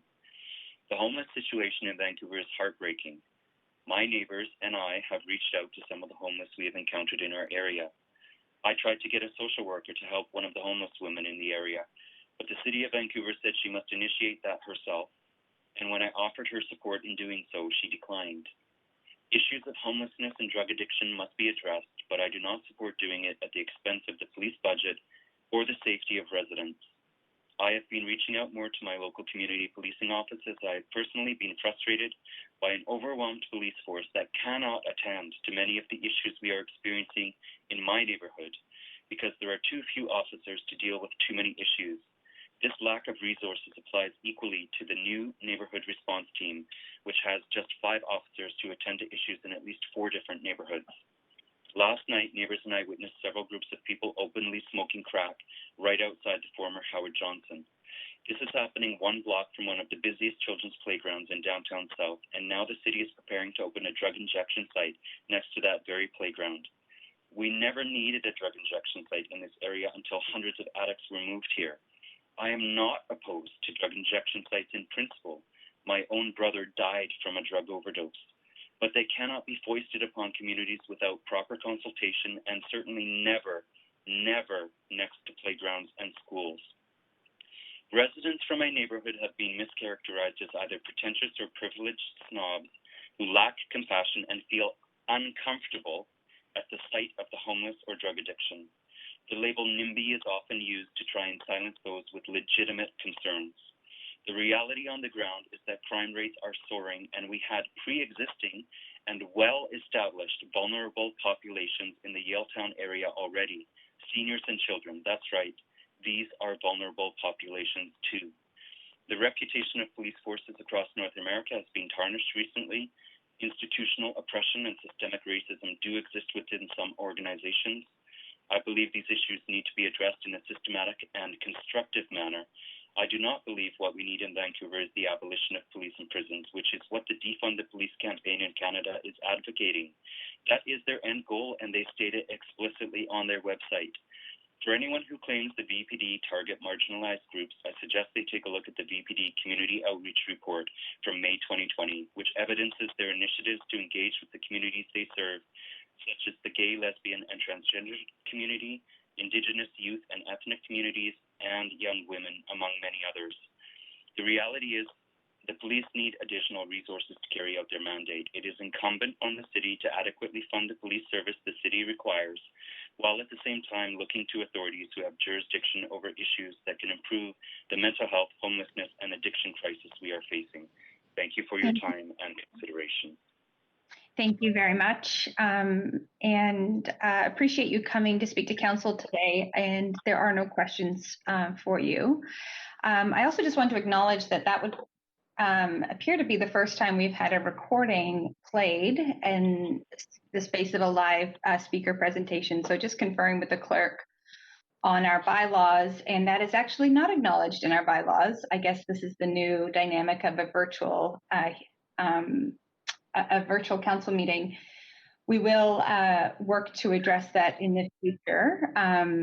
But as it stands right now, because we have to ensure that the speaker is sharing messages from themselves directly and not another person that has not signed up, we may have to look at whether or not we can allow that going forward. So just letting council know we are addressing that question. Following up to that, we have speaker number 73, Fraser McPherson.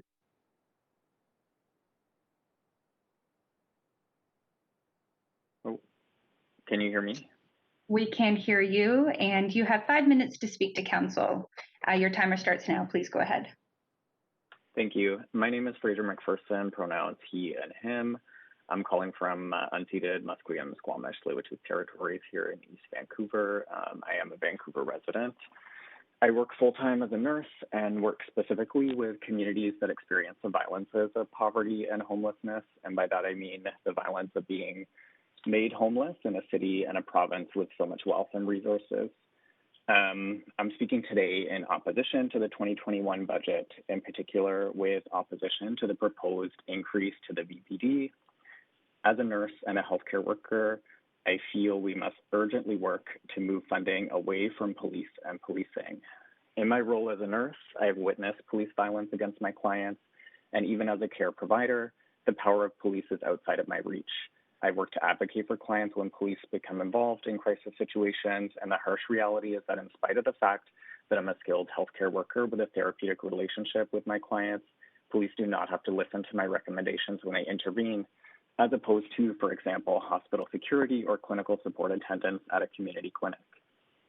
This is a disturbing and deeply troubling reality that armed public officials with maybe a year of training do not have to listen to or heed the advice and recommendations of healthcare providers, and often actively do the opposite of what we recommend. I think council needs to take seriously their commitment made this summer to defunding the police and investing in our communities. We urgently need and have the resources and skills to create peer and community-based alternatives to crisis in our communities. So many of the responses to the idea of defunding police activate a scarcity mindset, but folks like myself who call for defunding are calling for a redirection and redistribution of the same funding and resources into areas where they can be utilized in ways that are nonviolent. We do not need armed officers to hand out sleeping bags or tents to folks who are homeless. This can be done by peers who have far more skills and resources to foster connection and treat people with dignity and respect. We don't need armed officers to respond to wellness and safety checks. This could also be done by peers or by trained crisis intervention workers or peers and clinicians trained in nonviolent de-escalation. The call to defund is actually a call to fund our communities, and its call is urgent. Contact with police can be deadly, as we saw most recently at the Tim Hortons on Terminal Avenue. Defunding police means redirecting funding to housing and addiction services, as well as efforts to end criminalization of scapegoat communities, especially the downtown east side. VPD have demonstrated repeatedly over the past few months they have no intention of changing, through starting a new program to harass poor and homeless folks surviving on the streets in a global pandemic, to blocking an independent review of racial profiling coded as street checks. Research in other cities has shown that funneling money into education and training does not reduce police violence in our communities. And research by the CBC has shown that since the year 2000, the number of fatal encounters with police has steadily increased in Canada, even when adjusted for population growth, and that more than 70% of victims of police violence suffer from mental health or substance use problems, and that the victims are disproportionately Black and Indigenous. The only way to reduce police violence is to decrease contact with police and decrease funding to police. We have the skills and knowledge and resources to create alternatives and to keep each other safe. And I do not support any city budget that increases funding to the VPD, and only support one that redirects funding away from policing and towards care, dignity, respect, and justice. Thank you for your time. And thank you very much for coming to speak to council. There's no questions, but we do appreciate you being here. Next, we will hear from speaker number 74. Speaker 74, Ryan. And Ryan, I'm going to ask you to read your last name into the record for me, please. Sure. Hello, my name is Ryan Eigenram. Thank you very much, Ryan. We can hear you. You have 5 minutes to speak to council, and your time starts now. Perfect. Thank you. Hello, Mayor Stewart. I don't know if you're on the line right now, but hi, and also City Councilor. First up, I want to say thank you for the opportunity to speak today. I've been listening off and on when I can during the past 2 days, and I want to acknowledge everyone who signed up to speak and to those who continue to show up and lead. To City Council, I see you putting in the time, being curious and asking questions, and I'm really encouraged by this, so keep that up. Again, my name is Ryan, and my pronouns are she, her. I am a white settler residing on the stolen land of the Squamish, Musqueam, and Tsleil-Waututh nations. I'm going to speak from my heart this morning because it's what I know best. Here we go. This whole year has been extremely difficult and exhausting to process for many reasons and for many people, and I am sure you feel it too. Not long ago, we were all here together when a record-breaking 395 speakers showed up to support motion B3.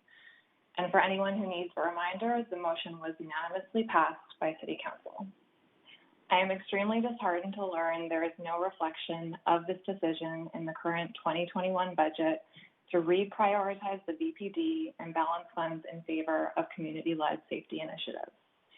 Putting significant tax dollars towards VPD's budget each year isn't working, and it hasn't been working. And yet we continue to fund the same tired programs and the same broken systems because we're scared, or uncomfortable, or overwhelmed.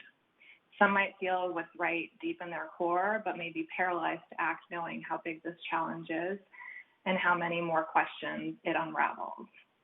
I think we all recognize that this movement is asking for major changes, and it can be hard to see through and imagine how it all works when this is the way it's always been.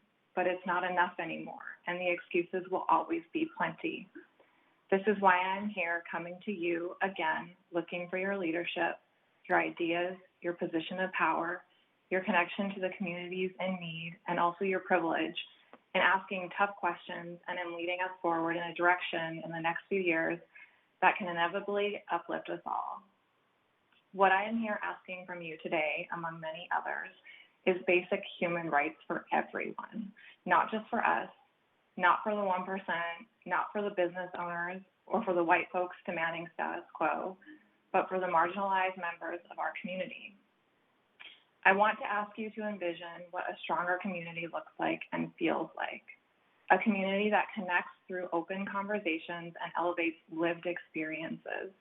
A community that fights for its marginalized people and practices listening and learning from our elders. What could it look like for our city to reallocate taxpayer dollars from the VPD and use that wealth to champion community-led initiatives, community-based harm reduction programs, and safe services that do not involve people in uniforms carrying guns? I want to see a more realized and thought-out plan that honors your commitments from the summer and reevaluates the VPD's success. I want to hear that City Council is acting to prioritize funding towards mental health, sex work, homelessness, and drug use. I want the mayor to communicate with the VPD that council will make funding available to our marginalized communities by divesting from enforcement and investing in our people. I'm asking you to stand by the commitments you made and lead with your heart during a time when our people and our future need it most. Thank you for your time. Thank you very much for coming to speak to council. There's no questions, but we do appreciate you sharing your perspective. Thank you. Next, we have speaker 108, Catherine Francioli. Hello. Hi there, we can hear you. You have 5 minutes to speak to council and your timer starts now. Thank you.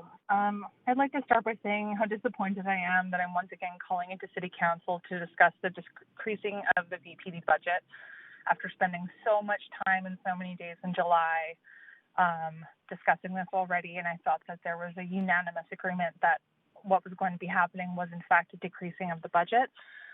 I just don't understand how City Council every year approves, again, year after year, the VPD budget increases without real details about the VPD and how they really truly allocate their funds. When prompted in police board meetings, Chief Adam Palmer quickly quotes numbers of cost of studies, reports, initiatives to the dollar. But when, at the request of the City Council to share information about the cost of homelessness, they say that they spent $238 on bylaw ticketing. At a police board meeting following the report, which was just this Monday, Adam Palmer added that, in fact, just on the Crab Park decampment, it costs the VPD $120,000. Why was that not represented in their $238 due to homelessness? They, in the meeting, acknowledged how that number was produced at the request of City Council, but I just don't understand how it is possible to get a real and honest answer from the VPD when we do not have the power to even check their homework.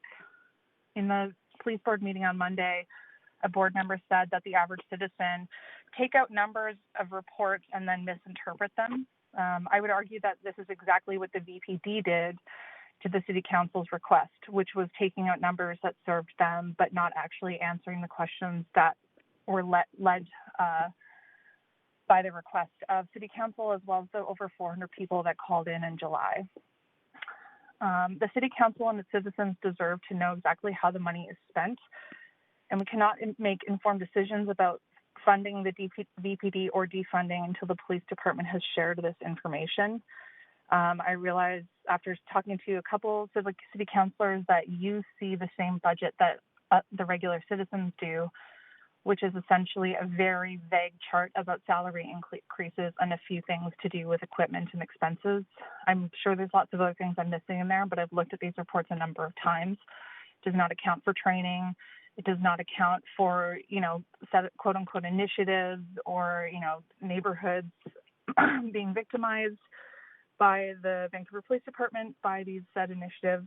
But going back to what Councillor Hardwick brought up today, which was that the provincial government is needing to intervene on funding for mental health issues and how tightly connected that is to substance abuse, sex workers, homelessness. How can we interpret the financial cost to the VPD if they do not share this information to begin with? If the province were to intervene, the city would need to provide if the province were to intervene, the city would need to provide the cost of the VPD, the cost to the VPD for mental health, substance abuse, homelessness, and sex workers. If there were actually changes made to the Police Act, as is being discussed right now by the province, regarding the limits to the VPD's handling of the current crisis situation of homelessness, mental health, and substance abuse, what is the likelihood that the Vancouver Police Department will lower their budget in response if the province actually does step in with proper funding? Again, we cannot hold the VPD accountable to their spending if they do not share it with the City Council and the citizens of Vancouver. I encourage the Council to try to make this information public to themselves and to us. That's all I have to say right now. Thank you very much, and thank you for coming to speak to Council. There's no question for you at this time, but we do appreciate you being. Point of procedure, Madam Chair. Yeah. Sorry. Yes. Just when you're finished with the speaker. Okay. So thank you, Speaker, for your time. Thank you. Okay, Councillor Carr. Yes. Thank you, Madam Chair. I'm just looking at the time, which is 10 to 12. We would break normally at 12. And I'm wondering if you could inform Council of how many more people are actually on the line. I think hopefully staff has got that information. Yes, thank you, Councillor Carr. We do have that information, although it could fluctuate, of course. Right now we have 9 speakers on the line after reaching out to those who have missed their turn on the speakers list. Right. If we continue beyond the 12 to noon normal lunchtime to hear those, at that point, do we then close the speakers list, and then after lunch we would come back to questions to staff? Would that be the procedure? That would be the procedure, and depending on when we complete hearing from speakers, we can choose to perhaps extend our lunch to ensure that everybody has a chance to break for an hour or close to an hour. Great. Okay. I'm going to move a motion that we move to extend the meeting past 12 noon to complete hearing from the remaining speakers who are on the line, and followed by then our lunch break. Okay, thank you. So we have a motion on the floor. Do we have a seconder?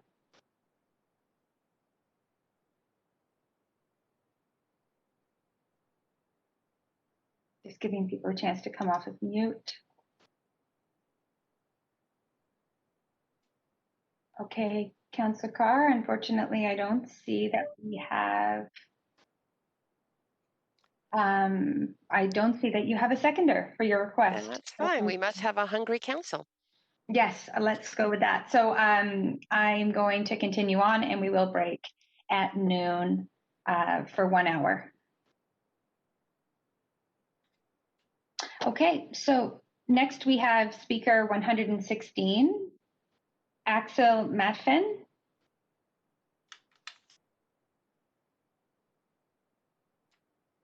Do we have speaker 100? Hi there, we can hear you. Okay, you have great. 5 minutes to address, you have 5 minutes to address council. Your timer starts now. Great. Thanks, Council, for having this meeting and allowing speakers. I just wanted to speak to some of my past experience in relation to the Vancouver Police Department, the complaint process for approaching them, and how I believe that they are systemically ineffective at performing their jobs in many different cases, and I do not support a budget increase for them at all. I am currently a technical analyst and basically a data investigator for tech companies based in security, but for a long time I was a bartender in East Vancouver, and I would have to call the police to deal with different confrontations, drunk people, problems of all sorts. In 10 years of bartending, never once was I happy to have to call the police, of course, but I was never happy after having to interact with them. In practically every circumstance that I experienced, they didn't make things easier. They escalated the problems and often took things to the point where violence would outbreak, and then they would be able to resort to violence in turn. In situations involving theft or with an ongoing investigation or looking into problems following, those police officers could not be less interested in what is going on, no matter how much information I provided them with, no matter how many times I was able to give them full details of names and locations and times. This got so frustrating that eventually I decided to speak at the Vancouver Police Board meeting, which I did, which was met with lip service from the department. I was assigned an officer liaison who took me for a small walk around East Vancouver, which led to him basically saying, sorry, there's nothing we can do, and we're not going to be changing our policies moving forward and how to police the community better. This was very frustrating. I didn't know what else to do, so I continued on. A few years later, a friend of mine had an incredibly bad experience with the Vancouver Police Department following a sexual assault, and I stepped forward to support her complaint process. I first tried to appeal to speak at the Vancouver Police Board meeting again, and they denied my request to speak because the topic of sexual assault was something they simply didn't want to hear about. So I went through the process of appealing through the Department of the Police Complaint Commissioner to file a full systemic complaint. As this story about them not handling sex assault cases very well, not having the resources to properly manage their forensic files, although they can seemingly afford a fleet of Dodge Chargers for no good reason that I can see, they said they just couldn't keep up with the workload. But they were embarrassed by the fact that they were being exposed as not treating sex crimes very seriously. So Chief Palmer held a full council meeting. We were on the news. They made lots of great promises about how they were going to be changing their policies. And then at the end of it, they put that ball in the court of the survivors who had come forward to speak that day on their own behalf. They said, if you want to get in touch with us and us change our policies, then you can phone us. They didn't arrange for meetings. They didn't arrange for anyone to come talk. They put it in the ball in the court of the survivors. It's unacceptable. Nothing was changed, and they were able to move on. I have zero faith in the Vancouver Police Department's ability to conduct day-to-day investigations and take care of the community. I feel that they only serve the interests of those in high-income areas in the city, and the creation of the new Essential Poverty Hit Squad says as much. Thank you, Council, for allowing me to speak today. That is all I have to say. Thank you very much for coming to speak to Council today. There are no questions for you, but we appreciate you sharing your perspective. I am going to suggest that we break since we are only 4 minutes to noon, and we have decided we would continue to break at noon until 1 for our lunch break. So with that, thank you, Council, for your attention this morning, and to the speakers we've heard so far. The Mayor will be back in the chair seat when we come back from lunch break, so enjoy the recess. And can I just ask, Chair Bly, what speaker we'll start with when we come back? We'll have to see because speakers are joining the queue as But right now, staff are where reaching did out. we leave off on the list, just for the speakers to know? Well, we're not running in chronological order anymore because it depends on who's available. So it will fluctuate depending on where we get back to, and the staff are letting us know. Okay, thank you. Okay, great. So we are there at lunch. So enjoy your lunch, Council, and we will see you back here at 1 o'clock.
Welcome to TELUS Conferencing.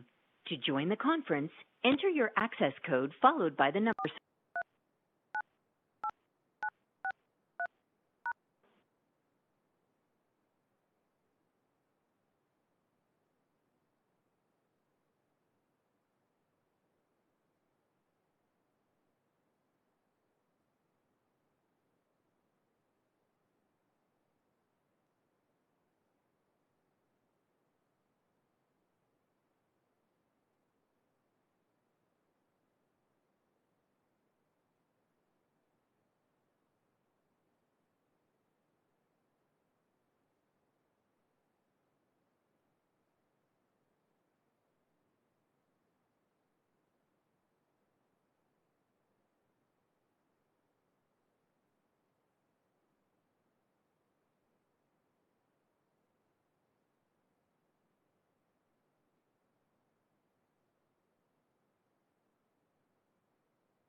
Irina, can you hear me?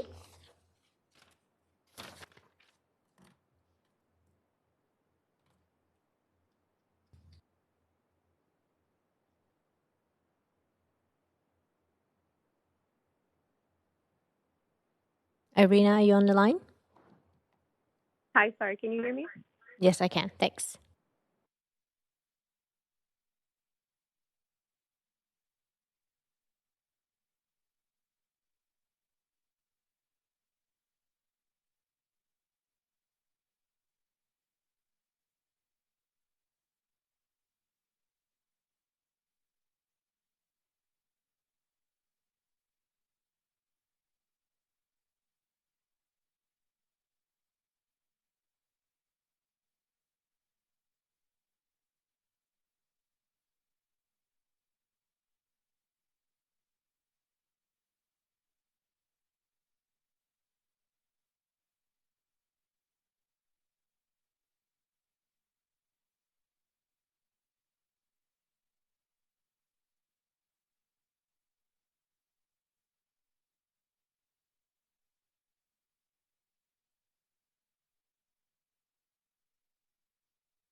Council, we're going to pick up with speakers, and we have speaker number 118 is our first speaker, and I'm just going to pull up the list here. That is Kate H. We have Kate H on the line. We're just connecting. Go ahead, Okay, speaker. great. Hello, can you hear me? I can, yes. Please go ahead, up to 5 minutes. Thank you. My name is Kate, and I'm speaking against any cuts to the VPD budget. And before I share my thoughts, I want to remind Council that its remit does not extend to cutting budgets to core services it is responsible for, like the police. In order to fund services that are within the purview of the provincial and federal governments, groups that are calling for a diversion of funding from the police into services surrounding homelessness and addiction or supporting marginalized people, as examples, should know that such services, though truly admirable and very necessary, are, however, the responsibilities of the provincial government. But anyway, here are my thoughts. I'm British Canadian. When I arrived in Vancouver, I was struck by how beautifully maintained things were, the order, the cleanliness, the lack of garbage on the streets. And I realized that Vancouver was a city thick with laws, some of which British cities did not have. So, for example, not drinking alcohol on the streets, not smoking in public places, entertainment zones which were not 24-hour. Britain can be a really rough place on a Friday and Saturday night. Some pubs serve beer only in special glasses that disintegrate on impact because so many people were being glassed in the face during fights, women fighting with each other too in order to disfigure the other. And a few years ago, there were riots across England so shocking they made Vancouver's Stanley Cup riot of a few years ago look like a birthday party. Why has Vancouver for so long been one of the most livable cities in the world? Partly, I think, because we have so many rules, and the vast majority of people obey them, and that has made it safe. I can't tell you how many students come here to learn English precisely for that reason. They do not want to go to the States. And by the way, those students bring in big dollars to Vancouver that we'd hate to lose. But we might because things are changing, and that's why we need the police more than ever. Here's an example of change. There's a little petri dish of growing lawlessness in Emery Barnes Park, Yaletown. In the past, people followed bylaws and the park was great. But in the last 8 months, we have new activity, all of which break bylaws. Encampments within 25 meters of the playground, the buying and selling of drugs, setting up a stall to sell used items, leaving garbage around, leaving blankets, even chairs around. The VPD and Parks Board can only do so much due to budget cuts. And it's quite possible that lawbreakers know this. As an example, someone who had been fined for selling cigarettes in the park by the police was back at it within 5 minutes of the police leaving. There's a growing sense of catch me if you can. People may regard the selling of cigarettes as relatively innocuous activity, but the problem is it has a domino effect. For example, the illegal activity in the playground has led to quite a few people allowing their dogs off-leash to play, which is a bylaw infraction. After all, if one bylaw is being broken by someone, why shouldn't everyone take advantage? Why have any bylaws in place at all? Let's all just do what we want in public and let our better angels guide us. Now, I apologize in advance for not knowing more about the history of the Vancouver Police Department and the accusations that have been leveled against it. I am certainly willing to be educated on this. But in the meantime, I will say it loud and clear. We need enforcement of law and order. In microcosm, let's imagine what would happen to this meeting without the enforcement of law and order. You have the enforcement, the mute button, to stop me going over my allotted 5 minutes. But what if you didn't? I want to say more. I just keep speaking. Catch me if you can. But you mute me and I am stopped. Many might disagree with the mute button. It silences us. Why is it just 5 minutes? Who decided that? It's not fair. I have more to say. Well, it's not perfect, but it is the rule and helps the meeting run smoothly. That is the VPD. By no means perfect, but I can't see any other body stepping in to do this more effectively. Community-led initiatives sound woolly and too abstract, and private security firms can't be the answer either, nor can vigilantism. In ending, and having listened to so many speakers, I have the impression that this city is becoming very split on issues. I truly think we need to talk to each other, be really honest, listen hard, and be open-minded. Only then can we create a better Vancouver, in my humble opinion. Thank you for letting me speak. I really appreciate it. Thank you so much. And I don't see any questions on the queue for you, so just want to say thanks so much for participating today. Our next speaker is speaker 128, Jed Weiss. Hello, can you hear me? We can. Please go ahead, up to 5 minutes. Thank you very much. I'm Jed Weiss, pronouns he, him. I'm a white settler on the stolen lands of the Squamish, Musqueam, and Tsleil-Waututh Nations. I'm a community member of Vancouver's East Side, a member of the Canadian Union of Public Employees, and a Vancouver-based artist. I am frankly very cynical about the Council's will to follow through on the promise that was made in July to reallocate funds from the VPD to community programs. But I'd love to be proven wrong. With a whopping $339 million, that's 21% of the city's operating budget, going to the VPD, an organization with a long history of antagonizing and neglecting our most vulnerable populations, I'm quite confident that if this council truly would like to see our city improve, they would follow through on their promise and redistribute funds towards groups that actually benefit our community. The police are said to be needed to protect people from violence, but look to the neglected, ignored, targeted, and tragically no longer with us targets of monsters like Robert Picton. And note that the DTES Women's Center identified more missing people than the VPD in that specific case. Police are said to be there to help folks during mental health crises, but just look at the 4 Canadians who have been murdered by police during wellness checks since April. And even possibly add the man who passed away during a police confrontation at a Tim Hortons in Vancouver just a week ago. Police are said to be there as an aid to our community. Sir, I'm just gonna jump in here for a second. Again, we're not, I definitely okay to talk about budget allocations and those types of things, but we're really not supposed to attack the reputations of individuals or organizations. So if I could just keep you within that lane, that would be great. Thanks so much. Please continue. I'd be happy to. Thank you very much. The police in general are said to be there as an aid to our community, but you could also look to the folks that were displaced during a combination opioid crisis and viral pandemic that were ripped from their bare-bones shelters in Crab Park and arrested by the dozens for the crime of being poor. I can also go on with personal anecdotes about friends who have been assaulted by police officers in this area before shifts at harm reduction centers, or friends who have called the police when their home was broken into, only to receive an officer who helped absolutely minimally and didn't even show up until 3 hours after the fact. Stories like this have been repeated many times during this meeting, and I hope that the council has listened. Police have been systemically an active threat to communities, especially those that are already targeted specifically. Our most vulnerable neighbors that are Indigenous, Black, people of color, and poor folks that we call our neighbors. And sadly, the Vancouver Police Department seems, like no exception. Given the violence that police have been enacting, it would be irresponsible for the council not to collect information on how our police department operates and seek opportunities for redistributing money to the community groups, not mere abstractions, but real groups who have already been doing so much work on the ground that need more funding and resources.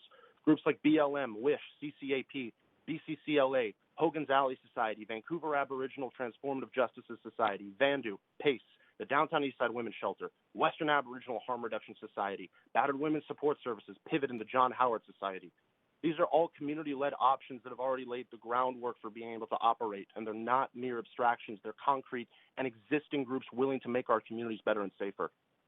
I really, really want to be proven wrong in my cynicism about the council's possible lack of will to follow through with the community's best interest in mind.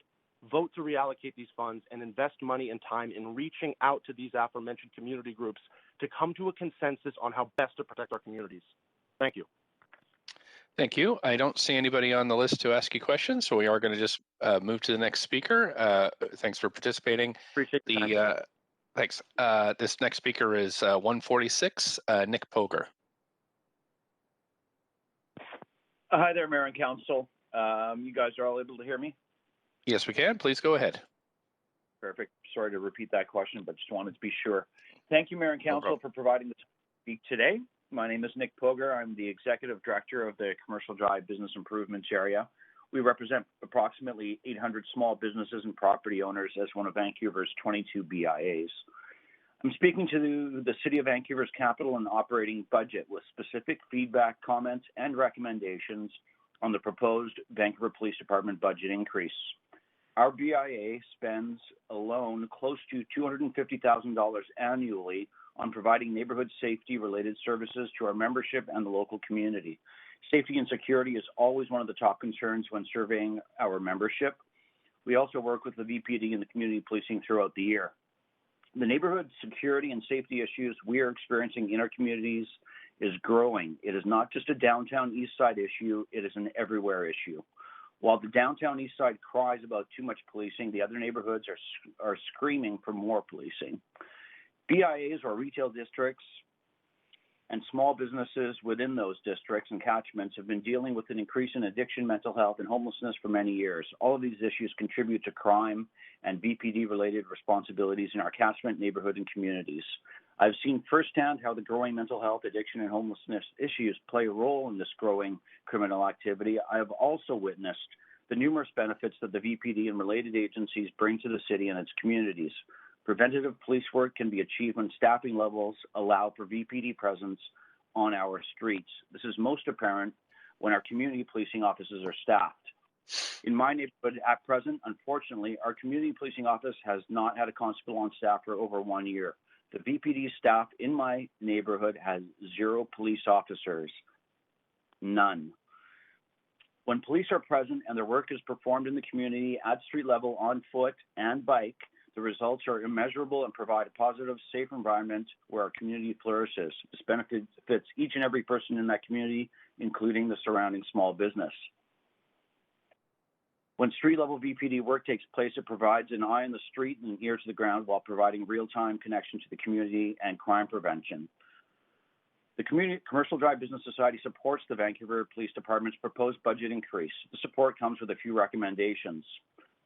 Number 1, redirect the $6.5 million increase in question equitably towards community policing offices with the following goals in mind. One of the goals, direct this new funding into the community so that every community policing office has a minimum of 3 constables on staff. This would provide a community safety and security hub and allow the officers to connect with the community while preventing crime. When our community offices are not staffed, their crime prevention ability is severely hampered.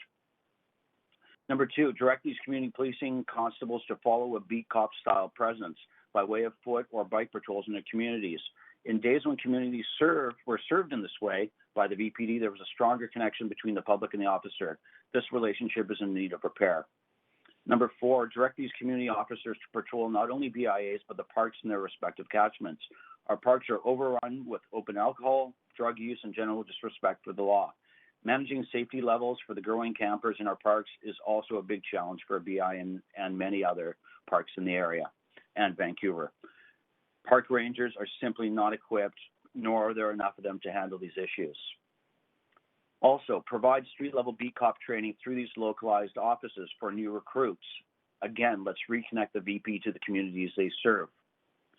Lastly, to this end, use community policing offices as localized wellness centers, if you will, where officers can do their work. We need to provide them with facilities that provide the resources they need to do that. Things like secure computer connections for officers, which is not available in most community policing offices. Currently, officers use only 1 or potentially 2 community policing offices to stop by and do their work because most of these offices are underfunded and are not set up to accommodate real police work. These offices are already in the communities where they are needed. The resources at these offices should match the much-needed workspace these offices could potentially provide. In closing, providing VPD funding for localized work in communities would serve our residents and small businesses at a time when we should be evaluating and rethinking the relationship with the VPD and how they serve its communities. With Vancouver's ambitious Transportation 2040 plan calling for localized self-serving communities, the need to begin providing additional VPD resources, funding, and stronger staffing levels in these self-serving communities and all related agencies needs to be considered. Thanks. We're at the 5 minutes. I'm going to close right here. I would like to add that I applaud the work of the Mayor and Council in advocating the provincial and federal governments for more funding on the homeless front. This is not a police issue. This is a provincial and federal issue, and the work of other agencies in the City of Vancouver. Lastly, the Commercial Drive Business Society sent a letter asking to meet with the Mayor and Council to review the safety and security issues we are dealing with in our neighborhood in early 2020. And we're well over time now. We're just well over time now. Thank you. So thanks so much. I don't see any questions on the queue for you, but thank you for participating today. I am going to move on to the next speaker, who is speaker 168, Christina Houghton. Thank you. Can you hear me? I can do, and up to 5 minutes, please. Thank you so much. Dear City Council, I have lived and worked in Vancouver since 1994 as I moved here to go to university, and I've been a working professional ever since. I do not come from privilege. I'm a self-motivated, hardworking female who has had to have a part-time job while putting myself through university, and I've worked hard for everything I have. I have lived in various neighborhoods in Vancouver, and we now reside in Fairview Slopes. I understand the complexities of this topic, and I'm open-minded enough to see the many perspectives represented. But in listening to the many speakers, I have not heard the voice that I represent. The many people who are scared and feel the same way I do as my network of friends, family, and colleagues who live and work in Vancouver are feeling. I represent a very large group of kind, caring, smart people who are very concerned. So thank you for listening to my voice, to our voice, a different voice. In my 26 years of living in Vancouver, I have never felt the need to speak to City Council, but seeing the decline of our city almost into a third world-like state has compelled me to speak to all of you now. Let this express my enormous concern with what I am experiencing, seeing happening all around me and to me. I represent females, young children, and seniors who are also vulnerable. I no longer feel safe conducting myself in normal day-to-day activities outside my home. I feel like I constantly need to be on guard, ready to defend myself. The feeling is so incongruent living in one of the most beautiful cities in the world. I'm a female and used to enjoy going out on my own for outdoor walks, running, and doing my errands. For my job on a daily basis, I'd walk around the streets of Vancouver and also drive all over the greater Vancouver area. I used to only see people openly inject themselves with powerful drugs on the streets of the downtown east side, close to where the overdose prevention services were, so that they could get the help when they needed it most. Now I see it everywhere across our city. I understand the challenges from the people who live on the streets and are caught up in the vicious drug and alcohol addiction, mental health, and poverty cycle. I volunteered at the Union Gospel Mission and saw all walks of life get stuck in the jaws of addiction, homelessness, violence, and abuse. It took wanting to work with the many programs available, strength, courage, and perseverance, and they too were able to get and end their addiction and found a fresh start and are now free from that terrible cycle. I understand the complexities of addiction, which leads to habitual crime. My 51-year-old cousin died of an accidental drug overdose in March. I love my cousin, and since the age of 16, he was given countless chances working with social workers, many mental health and addiction programs, police, and the justice system to get help, and so many outreaches from our family who loved him very much. He refused the help 75% of the time. He was pulled to lead his life into a cycle of escalated drug use and habitual crime. No matter how much we wanted him to get the help, you cannot force someone to take it. The compassion that police gave our family over his life and when he passed will always be remembered. In the last few years, while walking or doing outdoor activities, I have experienced being aggressively approached for money, yelled at, grabbed at, and called terrible names at an ever-increasing rate. Used needles have been left on my front porch, and I've carefully picked up used needles in the parks where we take young children to play. On a walk to the store, I came around the corner to find a very large man who was either high on drugs or who had severe mental health issues, aggressively yelling up in the face of a smaller senior citizen woman. I will never forget the look of terror in her eyes. I was shaking as I stepped between them and guided her to the store. I tried to comfort her, but she said she was too scared to go to the store alone. Violent crime is up in 16 of 24 neighborhoods. Violent crime is not just words. It's real and close danger for many of us who are confronted with it on a regular basis just by being outside, conducting our day-to-day lives. Will the person who is yelling at me right now in the street as I do my errands in a drug-induced or severe mental health issue state stab me, kick me, spit on me, rob me, try to rape me, rob my house in the middle of the night? Open drug use, violent crime, theft, and vandalism is now happening all around the city. It's everywhere I look, on every street corner I walk or drive. It's outpacing the resources, and I see how it's getting worse and not better over the last few years. Young children can no longer go to our parks, and seniors do not feel safe walking alone. I do not feel safe. I have watched the police de-escalate very dangerous situations, put their lives in harm's way every day. I know I can never defend myself, and I feel extremely vulnerable. It troubles me greatly that I have to think about the fact that one day I may have to fight to protect myself. I greatly admire the work of our Vancouver Police Department. More importantly, I count on and trust the VPD to keep me and my loved ones safe. What we Just need at now 5. is more resources to help the VPD manage this current crime crisis in our beloved city. Thank you for taking to heart my one and only time I have ever felt the need to speak to City Council in the 26 years of living here.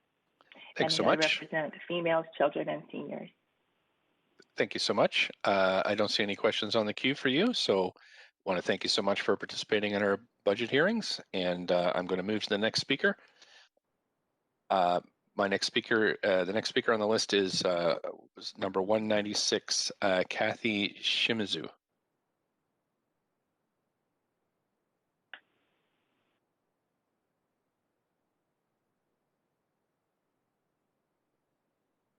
Hi. Hello. You have up to 5 minutes. Whenever you're ready, please go ahead. Thank you. Good afternoon, Mayor and Council. My name is Kathy Shimizu, and I acknowledge that I'm on the stolen and occupied traditional territories of the Squamish, Musqueam, and Tsleil-Waututh people. I work in the downtown east side in collaboration with many frontline organizations who support the unhoused and precariously housed. And I wanted to express my gratitude to City Council and staff for all their hard work on this budget.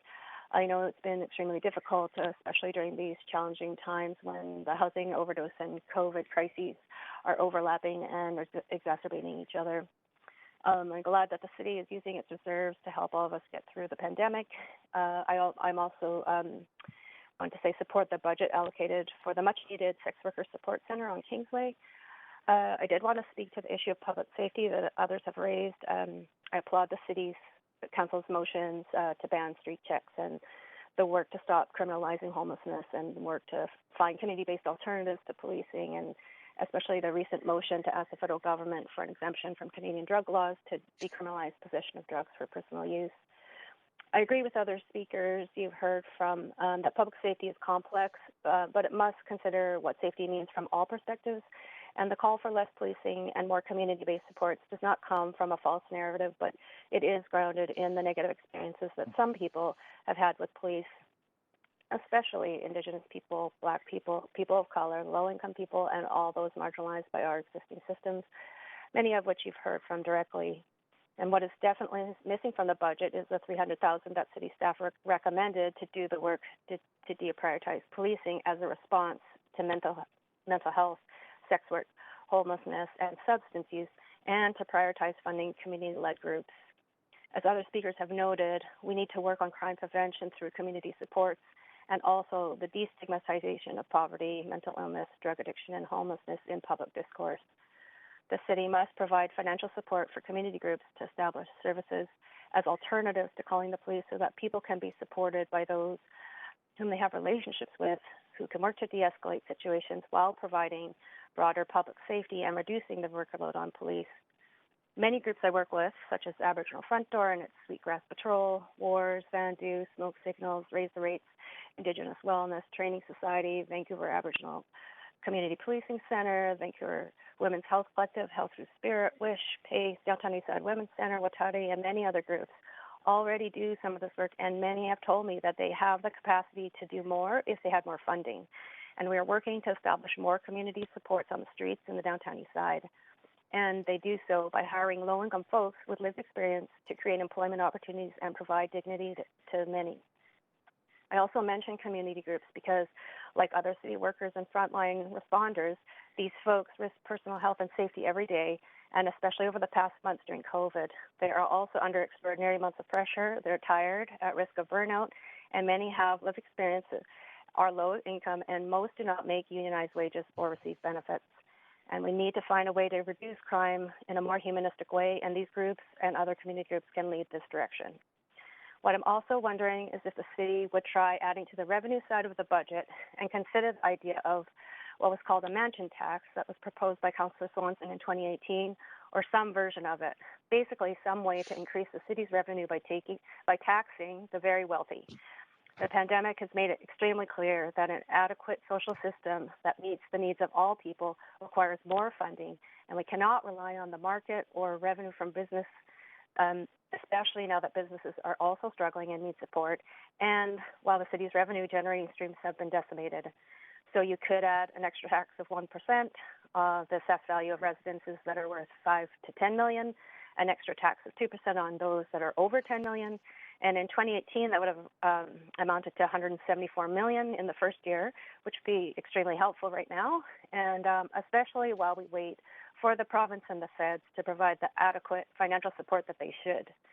Otherwise, you and city staff and all of us have to try to make these ludicrous choices between better access to libraries or more support for small businesses, or most importantly, working to solve the homelessness crisis, which would actually go such a long way to hugely reduce a lot of these other issues, including crime, mental health, and overdose-related issues, and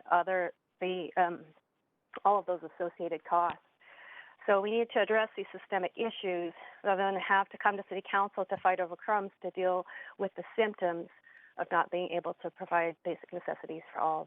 So I appreciate that the city will go to the other two levels of government, but if you can think of how you could also tax wealthy in the city, that would be great. Thanks so much. And that's the 5 minutes, but you do have questions from Councillor Swanson. Councillor Swanson, up to 3 minutes, please. Yeah, thanks so much for coming and bringing up the idea of a mansion tax. That's great. I wonder if you could expand a little bit on, if we did cut some money from the police budget, what you could see it being used for in the downtown east side. Well, the groups that I mentioned in the long list, there's a lot of groups that actually have capacities. They had more funding that they could hire more staff and also more community organizers with lived experience, or a lot of people refer to them as peers. So these folks could, there's multiple ways that community groups that I've spoken with said that they could help with a lot of, with some of the issues at least, around mental health supports and also mental health training for other organizations, other like staff of other groups or businesses, and but also be out on the streets at various times just to help de-escalate situations. We know that the stress level of everybody has been extremely high, and there's been a lot of extra mental health incidents in the neighborhood, and also all the groups, of course, that do harm reduction. Dealing with overdoses is huge amount of work for both the nonprofit groups and the overdose prevention sites and frontline workers, city frontline workers, and so all of these groups could be supported to provide additional supports for folks in the neighborhood. And also, I think really like the safe supply is such a big thing. And the thing about the working with the groups is that you can hire folks from the neighborhood, and then they have money, and then they have some level of dignity. They have choices. They don't have to resort to crime and petty thefts, and there's all sorts of I think ways. And I think that there's ways that the different groups and like others said, these groups, there's groups that are collaborating with the police, and then there's also groups that and so then the possibilities of having community folks supporting each other and reducing the load on the VPD, it seems like it would be a benefit to lots of different people. Okay, thank you so much, and thanks for all that you do. Oh, thanks, Jane. Thanks so much. That's it for questions for you. Thanks so much for participating. I'm going to move to the next speaker, who is Claire Lomas, speaker number 198. Hi there. Everybody can hear me okay? Yes, we can. Please go ahead, up to 5 minutes. Excellent. Well, I'm going to be rather brief today because I'm in the midst of working right now, and I'm just stopped outside of a client's house. But I wanted to take the time today to talk about an item that's actually not in the budget report. So it's a bit of a shift from the discussion around whether or not the funding for the VPD should be increased or decreased. And the item that I'm specifically referring to is a motion that was passed earlier in this year unanimously by Council, which was the establishment of an independent Auditor General's office. And so that's pretty much it. I'm just really curious as to why an item that was unanimously approved by council earlier in this year is not in the budget. I couldn't find it in the table of contents. I couldn't find it in the taxes at a glance section, which pulls out what services are provided by the various departments within the city, so that when you look at the pie chart, you can see what the budget allocations are. Council approved what would be a 0.2% property tax increase to fund the ongoing efforts of the Auditor General. I understand that full amount was not required for the 2021 budget, but there was supposed to be an allocation for starting to acquire staff and things like that. So that's pretty much my concern right now, is that there's an item that was unanimously approved by council that is not contained in this budget. And I feel like that speaks to part of the larger concerns that I've heard echoed amongst other citizens here, where they've been discussing a motion where we've indicated that council would like to move towards reallocating some of the money that was dedicated for the BPD into other social services. I've heard speakers say over and over again that we need affordable housing and we need the services to go along with that housing for our most vulnerable citizens. And so I'm honestly just kind of baffled as to how a budget can be put forward towards council that does not contain items, as I said, that were unanimously approved by council. And that's it for me right now, because I am short on time today. Thanks very much. We do have some questions from council. If you have the time, Councillor Dejanova, I do, up yes. to 3 minutes. Thanks, Councillor Dejanova, up to 3 minutes. Thanks so much. And thanks, Claire, for making time. I'll try and be quick because I know that you are outside a client's house. Just wondering, I was interested in that same question. I'm not on the informal working group.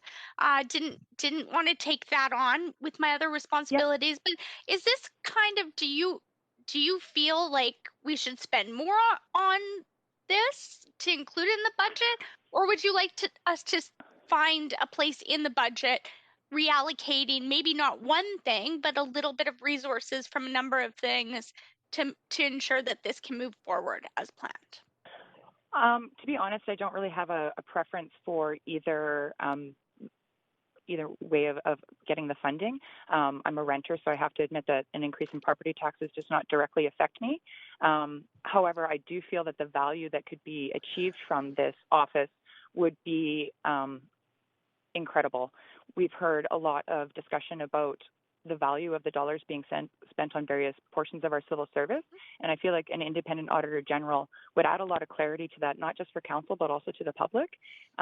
Third-party verification adds confidence to what policies that are being put forth by council, and I think regardless of where it comes from, this item needs to be included in the budget. And I've certainly felt that Councillor Hardwick has shared an amazing amount of information that I didn't realize before this had come forward, and since it's come forward at council.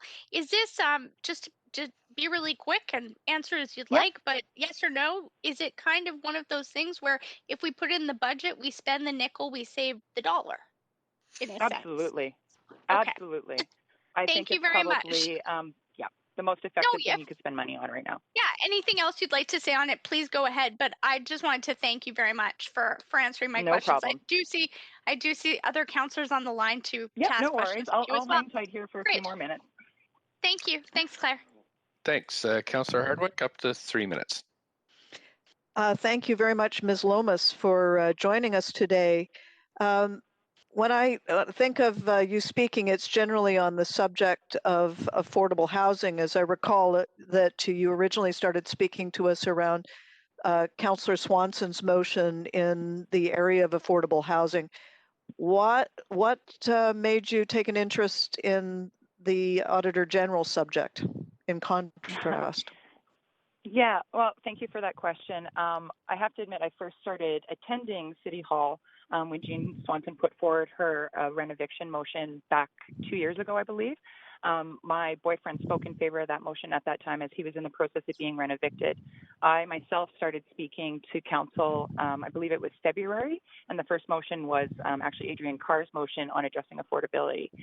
And ultimately, I have focused on, or come to focus on, the establishment of an independent Auditor General because I've been having a really hard time getting clear information to go into one of the points, and I'm having to go from memory because I have my notes at home, but when I was looking at the budget portion under affordable housing, I think it's really telling what metrics are pulled from the wealth of information that we're supposed to have as presented to council. And the metric that was presented specifically on supportive and social housing is that we're exceeding our annual targets.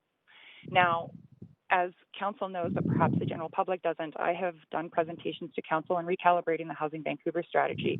And what I found was that within that broad category of supportive and social housing, it covers incomes from up to $0 to $100,000 per year.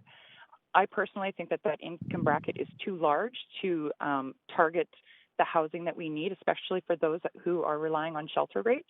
And we're just seeing a further exacerbation of the problem. As part of that recalibration, the Housing Vancouver strategy, we did receive a memo back from city staff. However, in my opinion, it did not contain a complete wealth of information. For example, we were given affordability metrics on how much an East Vancouver condo could cost compared to the income of Vancouverites, but we were not given a similar chart for West Vancouver. Now, I don't know why this information was not presented. I've heard the city manager state that that's all the information they have. To me, that leads to the next question of why don't we have this information available? Why don't we have the information by neighborhood? And I feel like these sorts of questions would be most appropriately answered by the establishment of an independent auditor general's office, because they would have access to information that I do not have as a member of the general public. And I'm trying to wrap it up for time. Thanks so much. Councillor Bly is next. Up to 3 minutes, Councillor Bly.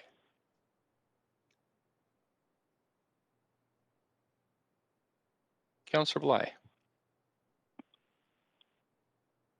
Sorry, I was double muted. That's okay. So No worries. Sorry, Ms. Lomas, I was thanking you for coming to council once again to share your perspective. I actually just want to hone in on the comment you made, probably just, just kind of off the cuff in response to Councillor DiGenova's question that an increase in property taxes doesn't affect you as a renter. Yeah. And I just want to see, do you agree that although a landlord can only increase your property taxes while you remain at the same property by a certain amount each year, if you were to leave that property, the landlord is free to increase the rent as much as they need to in order to account for any extra expenses, including property taxes, to break even on the property? Would you agree with that? Oh, absolutely. And I can say that that's happening within my own building and within my own situation. So I currently live in the West End, and I have a one-bedroom apartment that you guys are going to be blown away by what I pay, but I pay $1,065, including underground parking. And the only reason that that's affordable is because I've been there for 6 years. So when I say the property taxes don't affect me, I can't leave until my building gets redeveloped, I would say. So for a point of comparison, a one-bedroom apartment on my floor with a worse view is now going for $400 more a month than what I pay. So within my own building, I'm actually seeing the effects of rising costs.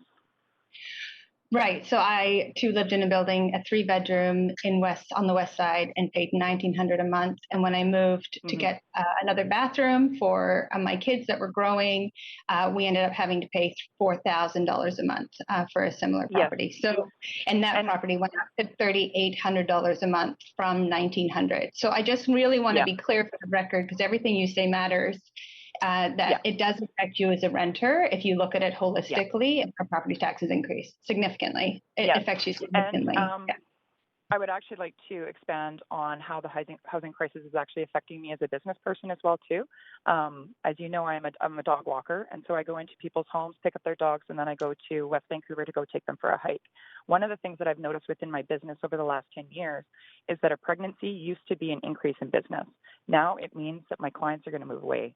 And I'm having that happen on top of the loss of business due to a pandemic.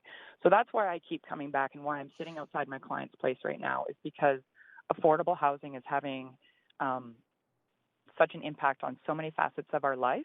And I really feel like the establishment of an independent auditor general office could provide some clarity. Thank you very much for coming.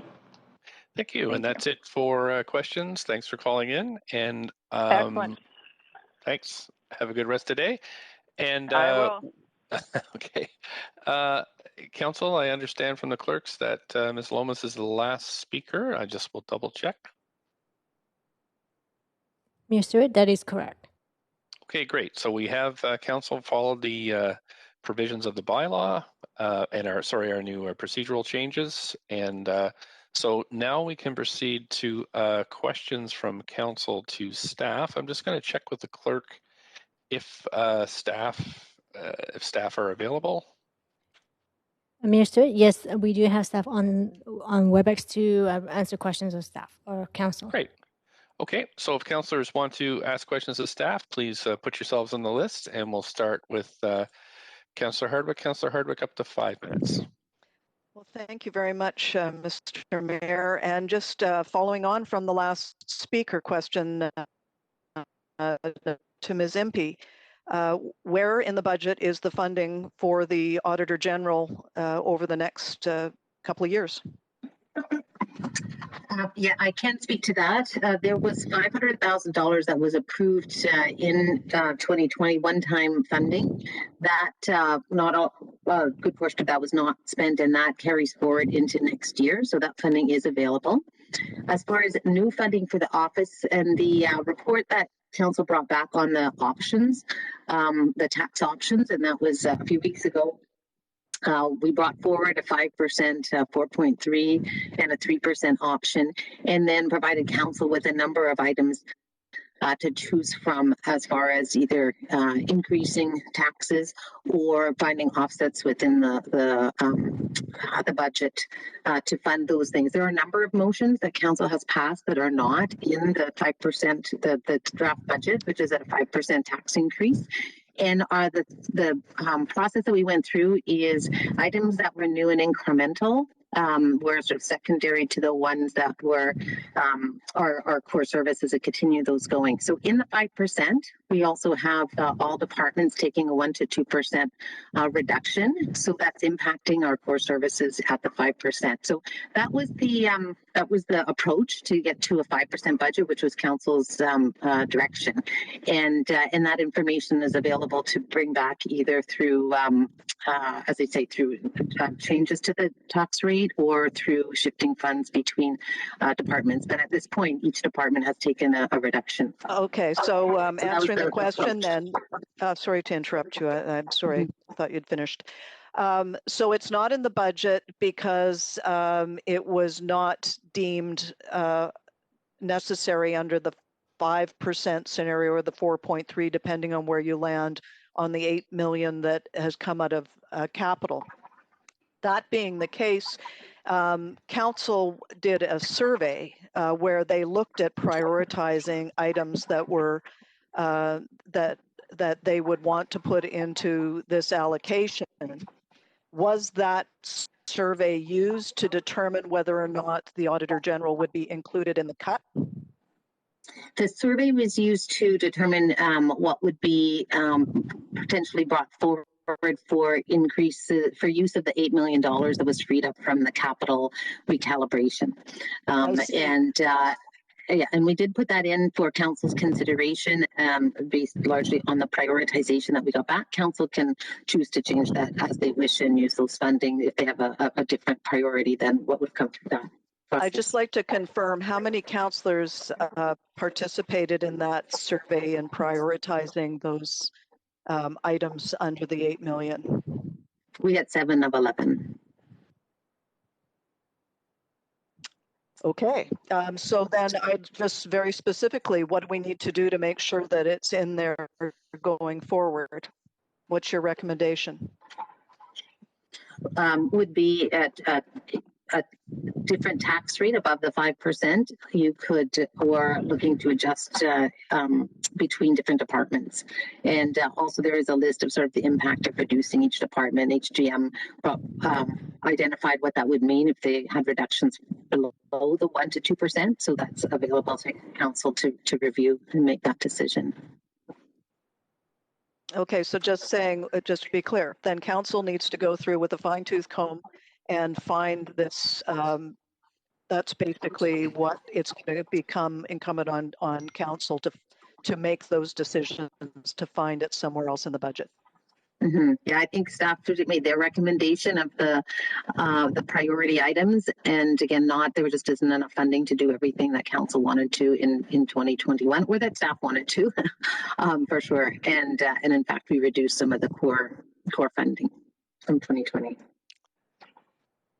Well, I think I'll hear from other councillors. I know you've got other questions, but this is something that we'll be debating and discussing, I gather, further Tuesday. Yes, correct. Exactly. Thank you. Thanks so much. Councillor Kirby-Young, up to 5 minutes. Yeah, thank you. I'm going to start off just with a couple of questions. And I'm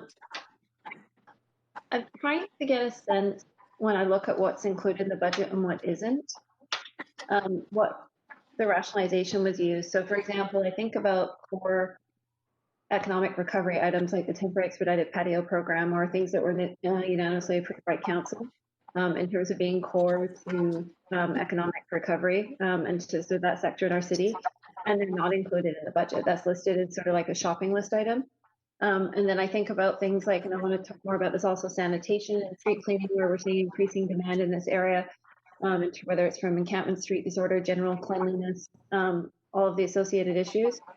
And again, that wasn't included in the shopping list of items, and upon inquiry, we got a memo back which provided further detail, and I appreciate that suggested that council could pursue two different avenues of either an ongoing incremental $1.5 million to meet the sanitation demands, plus an additional $675,000 in one-time cleaning initiatives for 2021, totaling about $2.2 million, give or take. And I'm just trying to get a sense with things like core services and the demand in sanitation, as well as how fundamental things like the patio programs to economic recovery that council unanimously asked for, why those are not included in the base budget.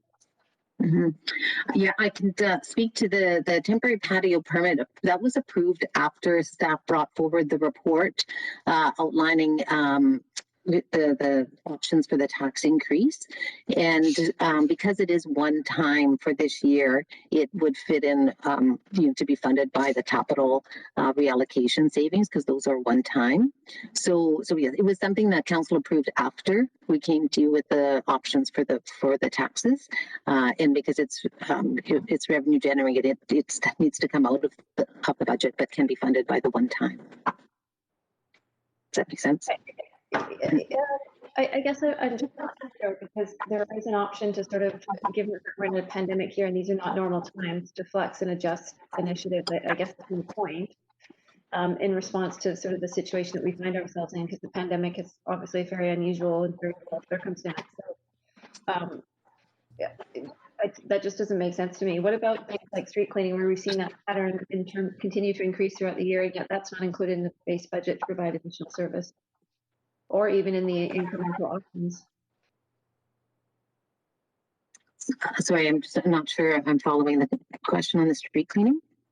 Well, if you look at the metrics that were provided throughout the year, there shows a clear, in terms of the budget book and the metrics for each department, and for engineering and street cleaning, it shows sort of an ongoing, over the last 2 or 3 years, consistent increase in demand related to things like litter, encampments, needle use, and so on and so forth. So there's been an ongoing pressure point, if you will, in terms of demand. So I'm wondering why we didn't see that either in the base budget for an increased allocation, or even in the shopping list of items until there was a further follow-up inquiry from council.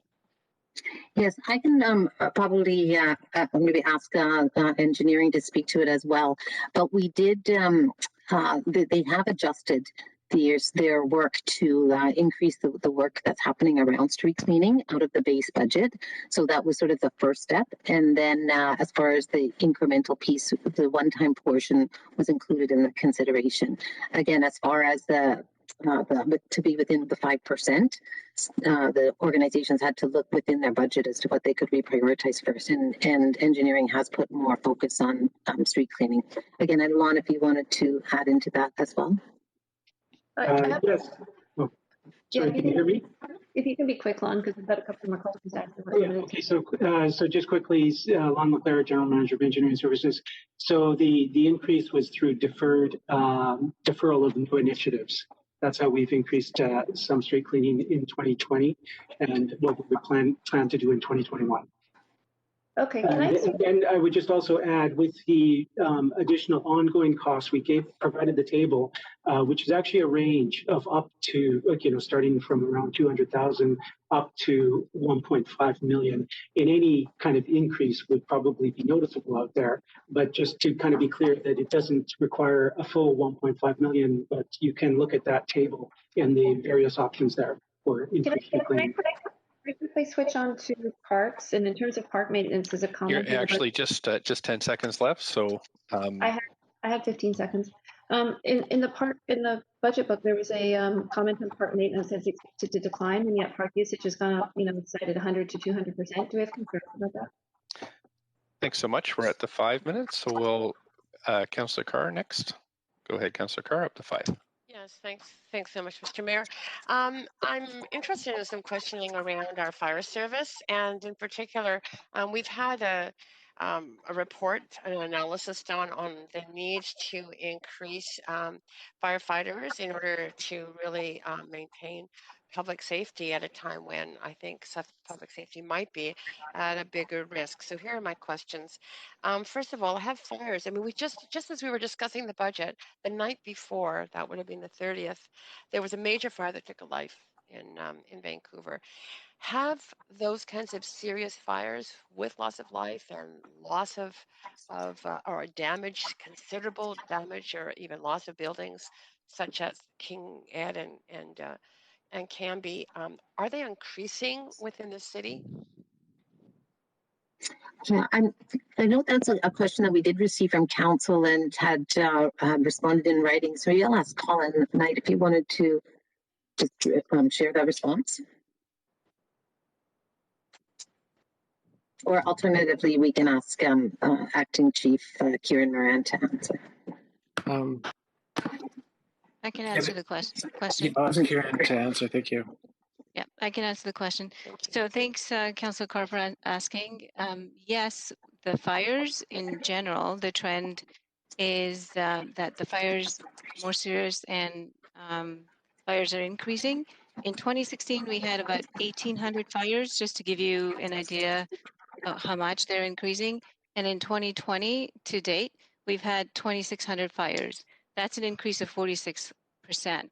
So the fires, it takes a lot of firefighters to actually get to the fire scene to fight the fires efficiently and effectively, and reduce the risk to staff, to citizens. The risks are, you got to do critical fireground tasks as soon as you get on scene to limit the fire spread, to reduce firefighter exertion and the stress, which can literally threaten the lives of not just the citizens, but the firefighters who are actually there to assist. There's lots of damage that happens with, citizens being exposed to smoke and potential loss of property damage and fire damage. So the fires are getting more increasingly as we get more populated in Vancouver. They're getting more complicated to fight, and the standards are becoming higher as to the number of firefighters you need on scene. You need a certain team to provide the cylinders that you're filling. So, without taking a whole lot of time explaining how we fight fires, it is getting increasingly complicated with high rises and high risk buildings to fight fires. Okay, that is some good information for us to have around public safety for sure, and the safety of our firefighters. So I think I'm interpreting you to say that we do need more firefighters in order to handle the increased fires and the seriousness of those fires. We have a Medic 11 in the downtown East Side Fire Hall 2, and I know there's been a request, or at least a prioritization through the study, the Dark Horse study, that indicated we do need to increase our firefighters for a ladder 5 truck in southeast van. What are the risks to public safety and to our firefighters if we don't include those in the budget? So to Medic 11, we put Medic 11 in in service on July 31st of this year. Since then, Medic 11 has responded to 455 incidents in the Strathcona and the downtown east side number 2 hall area. 350 of those were medical incidents, and 105 of them were fire incidents, fire related. So that's about, Medic 11 was first on scene for 76% of them, or 347 of them. So essentially what that means is that if we remove Medic 11 from the equation, there are 2 other heavy apparatus that will be responding to these 455 incidents, which really is going to put a strain on what they can respond in turn to within their district, and then provide the service that we need to provide to those citizens that are there and need that response. So, and again, that's just, we're talking about from July 31st when we didn't have all the medical calls. As of September 15th, we've received the red calls back, and that the impact there is going to be even more drastic. So with the 1% tax reduction. Oh, sorry, I was on mute. I'm sorry. We're well over time on this question. I'm just trying to keep all councillors within 5 minutes for question and answer in this round. Thank you for your answers. Thanks. Councillor Bly, up to 5 minutes. Thank you, Mayor. I'm just going to focus in on Councillor Hardwick's questions around the survey, and a couple of process questions. Was this survey public, viewable to the public? I'm curious. No, the survey wasn't public. It was really just for council to sort of share their thoughts, to help us see where there was some consensus on some of the items. Understand. Okay, then we left the rest unallocated, just the high priority ones that had significant number of votes. Okay, and so then my next question is, I'm just curious about the timing, because it strikes me as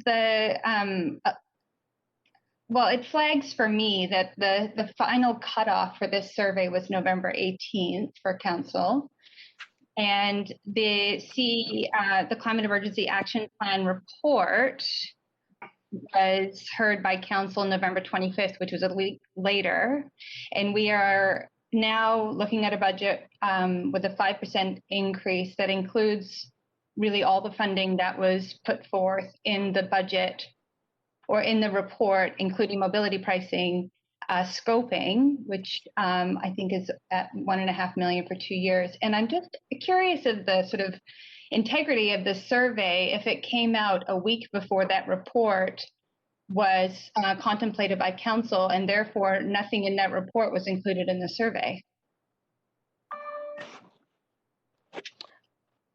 So I'm not sure if I'm following you in if you're talking about the specific council survey to get feedback from council, all of the items on there were in the list of initiatives that were shared when we brought forward the tax options report, and they were prioritized by staff. So those are the ones that are staff prioritized, and then if it had a significant number of Okay, so just to clarify then, the funding for the AG office is not prioritized by staff, even though we've gone so far as to change bylaws and establish a recruitment committee and a management committee essentially of council that was approved, and that's not been prioritized by staff. I just don't understand how council is supposed to reconcile these varying inputs. And admittedly, I was an FCM on that particular week, and then leading up to the Climate Emergency Action Plan, the survey got buried in my email, so I admittedly did not complete that survey, as did 4 other councillors did not complete that survey. And so if it's going to carry that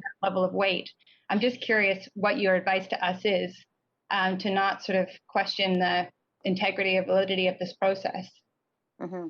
So maybe a couple of things is the AG is an ongoing expense. So it was in the list of items that did not make it into the 5% tax increase, but that council could consider. It was on the first sheet of items. So there were a number of things there that staff didn't include based on our prioritization, but that council could choose to include either by reprioritizing against something else or adding to the tax.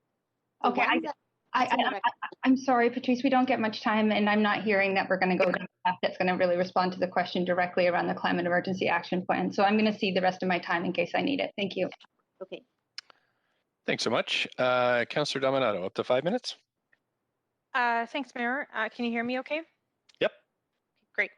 Yeah, my first question is with respect to the proposed operating budget around engineering and public works. I'm looking at page B52, and street maintenance, street cleaning, general public works are all reduced. And I'm just curious how this aligns with the feedback that we received from the public in the context of the highest priority identified by the public across a range of age brackets was core services. And we've been hearing loud and clear the issue around street maintenance, sidewalk maintenance for accessibility, as well as street cleaning in other areas. And I'm just wondering how we weighted these when we were prioritizing. Mm-hmm. Yeah, maybe I'll ask if Law and Engineering would like to speak to that. Yeah, Lon LeClaire, GM Engineering Services. So we reduced as per across the board for the kind of the requested 1 to 2%, along with all the other departments. And so we prioritized investments in state of good repair, and so that meant that we were not able to increase some of the services, even though we heard requests for those. Okay, was there any consideration given to the capital recalibration exercise that we went through around reallocation from that to address some of those more imminent concerns? Yeah, we heard the issues around street cleanliness during the midterm capital plan review, but of course the street cleaning is funded out of the operating costs, which is funded by the tax portion of the of our funding, and that we are looking to reduce that in this current budget with the 5% increase. Right. Okay. Thank you. Just moving to page B55, there was, while I recognize there's been some changes around the Vancouver Economic Commission, and it falls under general government, I'm just wondering if there was any discussions around reassessing the investment there. Yeah, as far as the VEC, it's still flat. It is flat to last year, so there's no increases for any changes, but it was left the same as last year. Okay, so a status quo budget. Yeah. And I'm just wondering around general government expenses, if you could just outline, I looked at the notes, but I'm just curious if we get an explanation as to the increase. Yeah, Colin, can I get you to speak to that one? To general government? Yes, yeah, I'll speak to that. So just in terms of, as highlighted in the notes, that the general government line item includes some contingency lines related to risk related to COVID, and risk related to WorkSafe BC and e-com expenses. We have some adjustments around the reserve transfer lines that relate to the use of the stabilization reserve and the Hastings Racecourse Casino. I think, yeah, that's the primary portion of those lines. Okay. Thank you. I appreciate that. I appreciate there have been some added costs related to COVID response, and that we're seeking reimbursement as well where we can. I am going to circle back as well to the question around the funding of the Auditor General, and it comes from a place I was also having difficulty seeing an allocation for that. While it was identified as ongoing funding, it was endorsed by Council. And when I reflect back on the last two budgets, where there's been new initiatives, the Renter's Office, the climate actions, addressing homelessness, housing, almost every facet of our sort of service areas, when we've endorsed an action in a direction, there has been an allocation, because the renter's office, for instance, could not operate without operating funding. And so it was identified and put into the draft budget proposal before council. So I'm just wondering, how did did we get to a place here where the Auditor General was endorsed and there was no ongoing operating funding identified in the draft budget for 2021?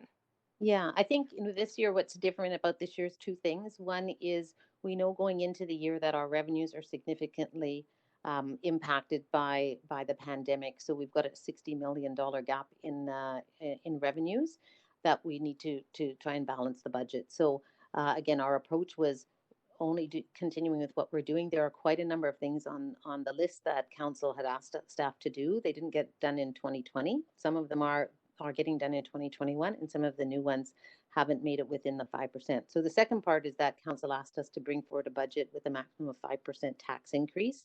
And so we had to prioritize, sort of our core work that we're already doing and the items that council's very long list. Just a portion of those were able to fit within the 5%. But we did provide that list. And again, council, so that's staff's recommendation. Council could put that as a higher priority than one of the other motions that were included, or could increase taxes. So that's up to you. Similarly, with the considerations, that's not a staff recommendation. Staff's recommendation was put it into reserves, but recognizing that there's so much pressure. So those are just one-time items. So things like the Auditor General wouldn't fit into that category. Sorry, we are way over time here on this one. So, Councillor, thank you, Councillor Kirby-Young, you've had one round here. Councillor Dejanova, you haven't had one, so I'll just flip you on the list. Because of popular demand, I'll use the first part of my time, Mr. Mayor, to move a second round for other councillors that I'm hearing might want another round of questions. Okay, and do we have a seconder for that? Second, Councillor Kirby-Young. Thanks. All in favor of a second round of questions, say yay. Yay. Yay. Yay. Opposed, say nay. Great. Okay. Great. So, Councillor Dejanova, please go ahead. Up to 5 minutes. Thanks, Mr. Mayor. My first question is regarding the Shape Our City survey and how exactly we can match that up against the citizen satisfaction survey that has been completed for decades now, annually, on an annual basis. So how do we reconcile the two?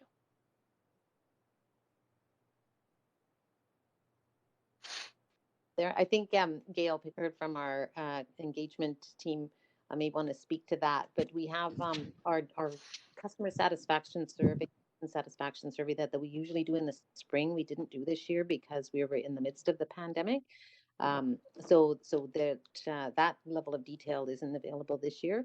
But the Shape Our City survey did ask a number of the questions that we usually ask each year around the budget itself. Gail, do you want to add anything to that? Yes, that's correct, Patrice. And also we did add some questions regarding services to the annual budget survey that was conducted through Shape Your City to try to fill the gap a little bit from the civic satisfaction survey not being conducted in the spring. And the reason we didn't do that in the spring was because many of the services were shut down due to COVID. So it wouldn't have been very good information to collect at that time. Okay, thanks so much. Also had another question. This was shared with me by a number of residents, and I actually didn't try this myself, but I'm wondering, if you were to open up Shape Our City on two separate computers, could you theoretically answer the survey twice? Or more than once, I should say? Hi there, this is Megan Fitzgerald, Civic Engagement Manager speaking. So people were able to complete the survey using an open link to Talk Vancouver. So hypothetically, you could go in and take the survey twice.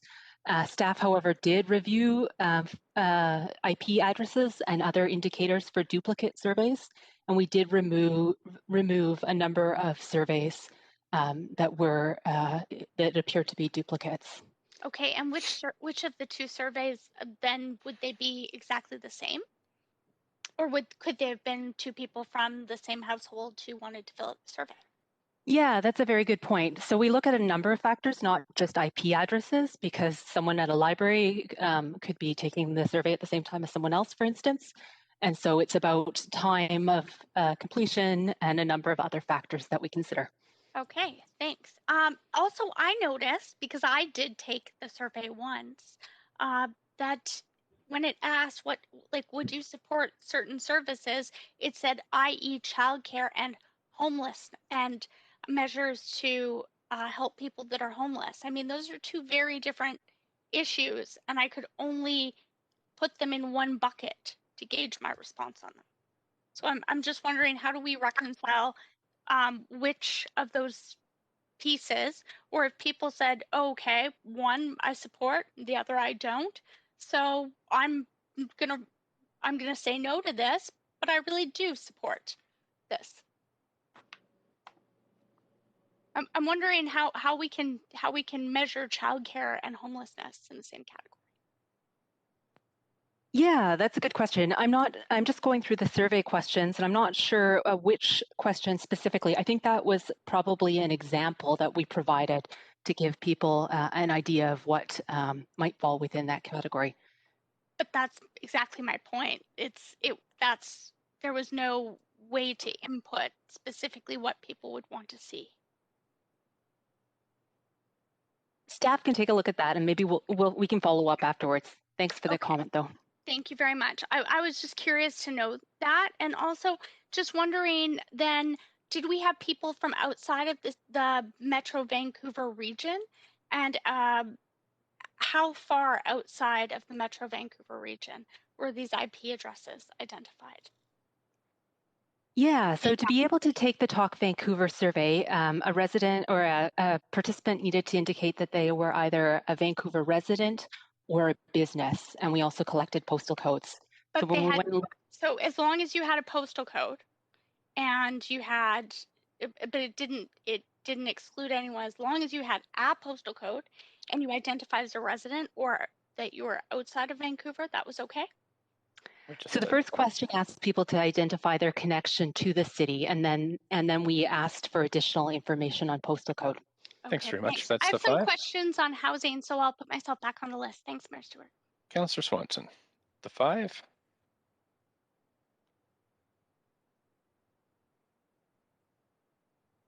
Sorry, you might be on mute, Councillor Swanson. Sorry, can you hear me now? Yep, go ahead. So I have 2 questions. Is the money for the Kingsway sex worker drop-in in the 5% budget? Colin, do you have the answer to that one?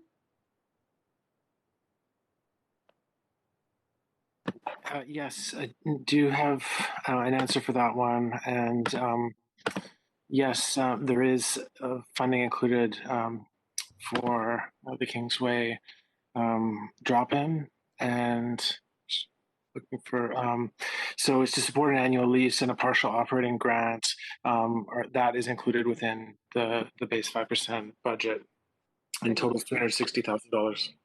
And in addition, there is 1.5. How much? $360,000 in the operating budget, and in addition, $1.5 million from the recalibrated capital plan for the next 2 years to secure a space. Okay, thank you. And the second question is, how many VPD full-time equivalents work in the schools? I think we might need VPD to respond to that one. Chief, are you on the line? Yes, I'm here. Can you hear me? Yes, we can. Yeah, thank you. SLOs, I'll double check, but I believe it's 16. Okay, thank you. You're welcome. That's it for me. Okay, thanks. We're now into our second round of questions. Councillor Kirby-Young, up to 5 minutes.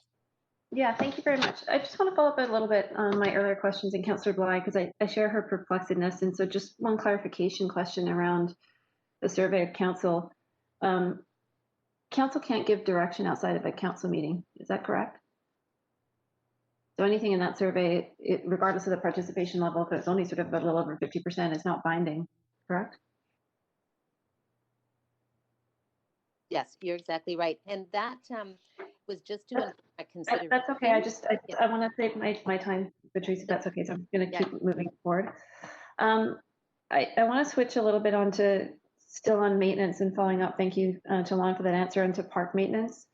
And it speaks to my question around this approach of sort of taking a similar 1 to 2% reduction or holding costs or vacancies across departments versus looking at sort of where the areas of greatest need might be. And it says in the budget book that we can expect park maintenance to decline next year due to resources, but we know that our park usage has gone up exponentially. So are we not concerned about that, or do we look at taking a different approach because we see key demand in certain areas like that?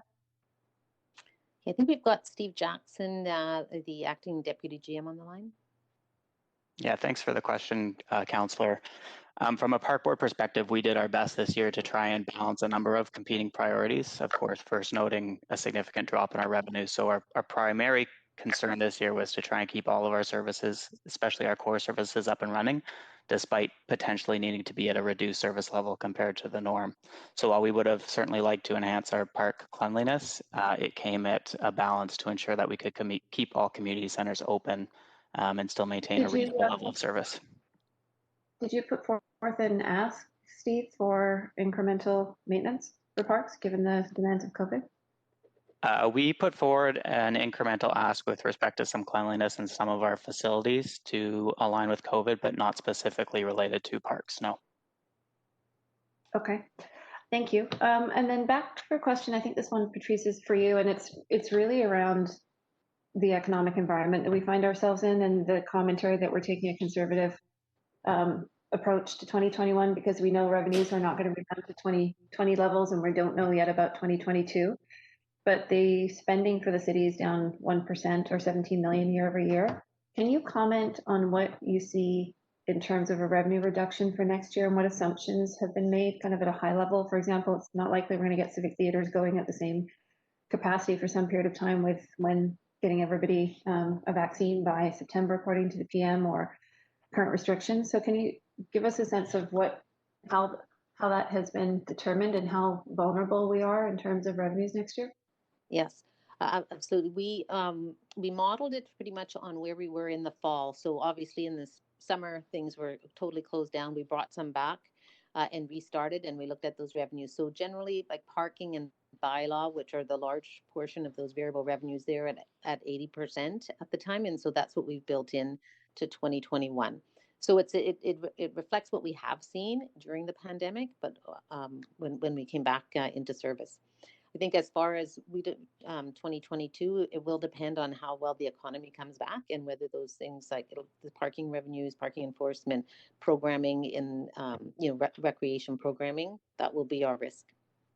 So I guess providing some specifics, are you saying that 17 million is the predicted reduction in revenues for 2021 at this point? I just want to be explicit. 2021 is a $60 million revenue reduction from the 2020 budget. And then in our 5-year financial plan, we're assuming that 2022 is back at the 2020 levels. Okay. Is it likely that we could be below or we could go above a $60 million reduction in 2021 in revenue? If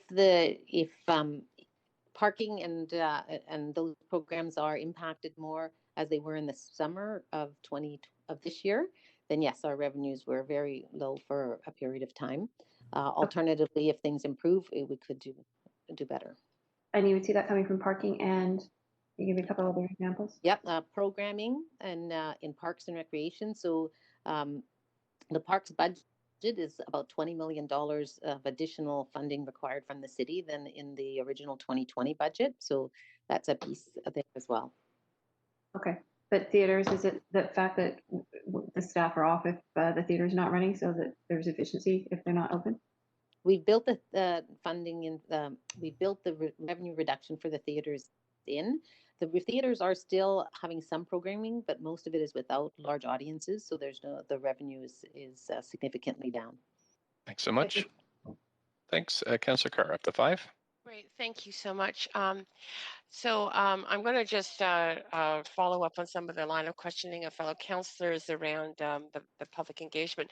But may I first say, where I'm getting this information from is one of the many pages of information that is Q&A that we've already done as councillors. So I think we've got 69 pages of answers to questions that us as councillors have been sending to you over the last few days. And I just want to thank staff so much for the time you've taken to get us informed about and the ways that we want on the issues that we want. So Thank you.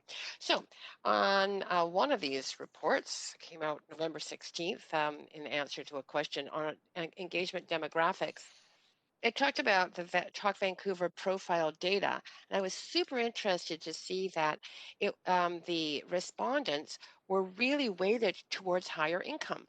By far, like for example, the 150,000 income or higher was 18%, and it just went down into the lower percentages for the lower incomes. Is that typical of our data in Talk Vancouver? I mean, we get a lot of Talk Vancouver information back on many different issues that we want information from as counselors, but is it typically people who are higher income in Talk Vancouver, or is it your understanding or extrapolation that potentially people with higher incomes tended to answer this particular survey around our city budget? Yeah, and Megan, perhaps you can respond to that. Sure. So we did ask, or we did collect information on income from registered Talk Vancouver survey participants. We didn't have that as a question this year in our open survey. We were trying to keep it a little bit shorter. But to answer your question, I think it really depends on the survey that we're seeking input on, and so it's hard to say whether income is consistent across surveys. Yeah, it's very interesting because, I mean, if we as counselors are looking at what is prioritized by those who responded to the survey, but that survey, the demographics of the survey are such that we are getting information from those with higher income and not so much from those with lower income. I think we need to keep that in mind as counselors. Anyway, I'll move on from that. I want to go back, if it's possible, if is available again to continue some questioning. If that's okay. So we got as far as talking about the risks around particularly the Medic 11 in downtown East Side. I was also curious because I know one of the prioritized areas for increasing our staffing is in the southeast corner of the city with a ladder truck there, and wondering if perhaps Deputy Fire Chief could respond to what the risks are if we don't move on that. Like, what is happening in the southeast corner of this city that really calls for the need for an apparatus that's personed. Thanks, Councillor Carr. It's Kieran again. So to answer your question with the development that's occurring on that side of the city, our risk profile is growing. It's a higher risk because in order to respond to the incidents there, if there is a fire, we need 43 staff to be on scene. To get all of them there within time, we would have to get apparatus from other districts to come in and respond. So that risk is getting higher. One of the other things is that we have the infrastructure in place. We have the bays, we have a new Fire Hall 5 available. The only thing missing is staffing from that area in order to reduce the risk in that particular area. So that would greatly help. And that was the reason why Dark Horse recommended a unit in that particular area. So I did ask a question and got back an answer in the preparation through these last few days that it would cost $2.6 million to staff that ladder 5 in southeast area. Is that a yearly budget? Is that what would be needed if we staff it as of January? And is there any? Can we do it as quickly as that? Oh my goodness, time goes that so goes fast. Yes, it does. Sorry about that. Thanks. So have a quick answer for that one, or is it possible to do for a year? It's for the full year is 2.6, and it would be half year would be half of that. Thank you. Councillor Hardwick, up to 5. Thanks. Ms. Impey, the general structure of this budget is looking for a 5% tax increase, but it's on the basis of taking $57 million out of reserves. Yes. If you were to take $65 million out of reserves, you would not need to raise property taxes to 5%, correct? Then it would be 4%. Yeah, it's about $8 million per percent. However, that's only one time. You would have to add those taxes back again next year because you can only use reserves once. Again, that's not my question. What I'm trying to establish here is how we came to the 5%. Was that on the basis of the earlier motion that the mayor had put forward to cap this year's property taxes at 5%?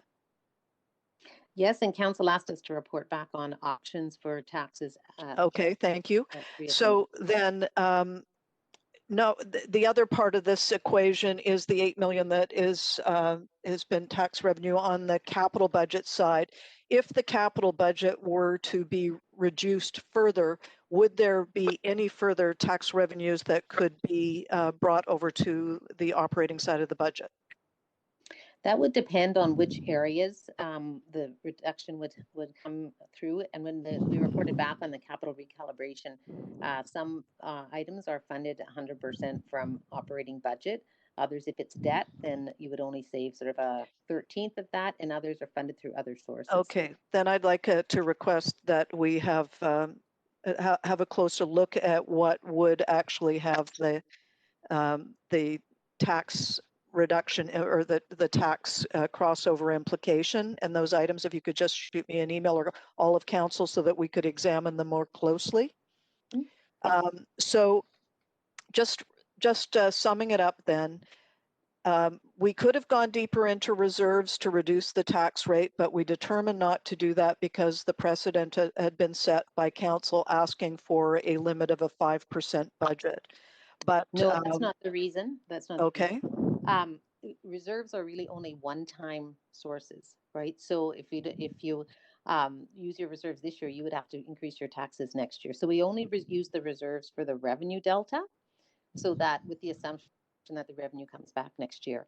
Our core services that should be funded by taxes would require 5% tax increase to fund them. So that's the thought process behind it. Now, core services, though, you're defining core services as our services. I beg your pardon? Our current services. Did you hear that? Okay. There again, so if there was, my position, of course, is unless it's critical, new funding should be removed from the budget. And where would you suggest we look then for further reductions? I know that we have the 8 million dangling there from the capital plan crossover, but where else should we wish to go deeper, which is council's prerogative? Where would you suggest we look? There is I will let you know which sheet to look at, but there is a sheet that outlines what further reductions would look like to the taxes. I think the report shows it at a 3%, but you could factor that back, but that will show you the impact, for instance, on the number of officers that would need to be held, the impact on their. Right. Well, we don't need to keep focusing back on the VPD, which is a core service of the city. I'd suggest, again, the capital plan that if there are additional funds that in programs and projects that could be pushed out, that would be a key place for us to be looking. Because it sounds to me that we still have a ways to go before next Tuesday when we bring this to debate and decision. So those are the big things for me. It's just at the highest level, how we're going to get this into balance and which is ultimately our objective. I'm going to leave it there, cede my time. Thanks. Councillor Weeb, up to 5. Yeah, I guess my first question is to Gil Kelly. And a lot of this is on some of the planning initiatives that we have. So community plans and others that have the implementation plan and a strategy and normally funding associated with it. How is that included in this budget so that if someone was looking back at a community plan that they're a part of and it had a $10 million over 10-year funding aspect, how can the public see where we're at on those type of projects? Yeah, thank you for the question, Councillor Weeb. Gil Kelly, General Manager of Planning, Urban Design and Sustainability. It's a general question, so let me answer it generally, and happy to follow up on specifics with any plan at any point you're interested. But in a very general sense, what we do through our plan implementation group within community planning is to track those commitments that have been made through plans. And the ones that rely on CACs and DCLs, those development contributions, we're tracking those, and we'll be developing a reporting system so there's more apparent accounting of that for the public view and transparency. So we have a recent request from council, for example, in a motion recently to do that for the West End, and we'll be doing that for the other plan areas as well. As you know, there's often a lag time between our plan development, collection of those monies, and then actual implementation of the facility, which is sometimes done in one of two ways. One, either it's done directly by the development on site, or it is done by the city through a subsequent design and construction process. I hope that answers your question. Okay, yeah, thanks. And I guess the second one's to Park Board. I'm recognizing that there's a few strategies that the public is waiting for the implementation on, like the dog strategy. I'm just wondering how the Park Board has been able to present that type of information to the public. Steve, can I ask you to answer that? Yeah, thanks for the question. Most of those items are factored into our capital plan delivery. So there's a number of capital projects that we have lined up for 2021. I think we've got our largest expenditure budget to date as part of our 2021 deliverables, and much of that is delivering on previous strategies. Perfect, thank you. And that's follows up to my next question. We were only able to hit about 60% of our forecast, I guess, our budget for 2020 for capital expenditures. I'm wondering what staff think we're going to hit for 2021, and what have we done to adapt our services to be able to deliver more capital projects this year than we were able to last year? Is that a general question, not specific to parks? No, that's the city budget, recognizing our forecast is 421 million, and had a capital budget of over 700. So how do we expect to hit the 2021 budget of 771 in capital deliverables? Yeah, there are a couple of things. One is in 2020 with the pandemic, a lot of engagement was stopped, and so all of our planning wasn't completed on schedule, and so that pushed things out somewhat. Secondly, just because of the timing of where we are in the capital plan, the first couple of years are generally on planning and then design, and construction starts more in the second half of the plan. So we will see more dollars being spent in this next year because we'll be doing a lot more construction.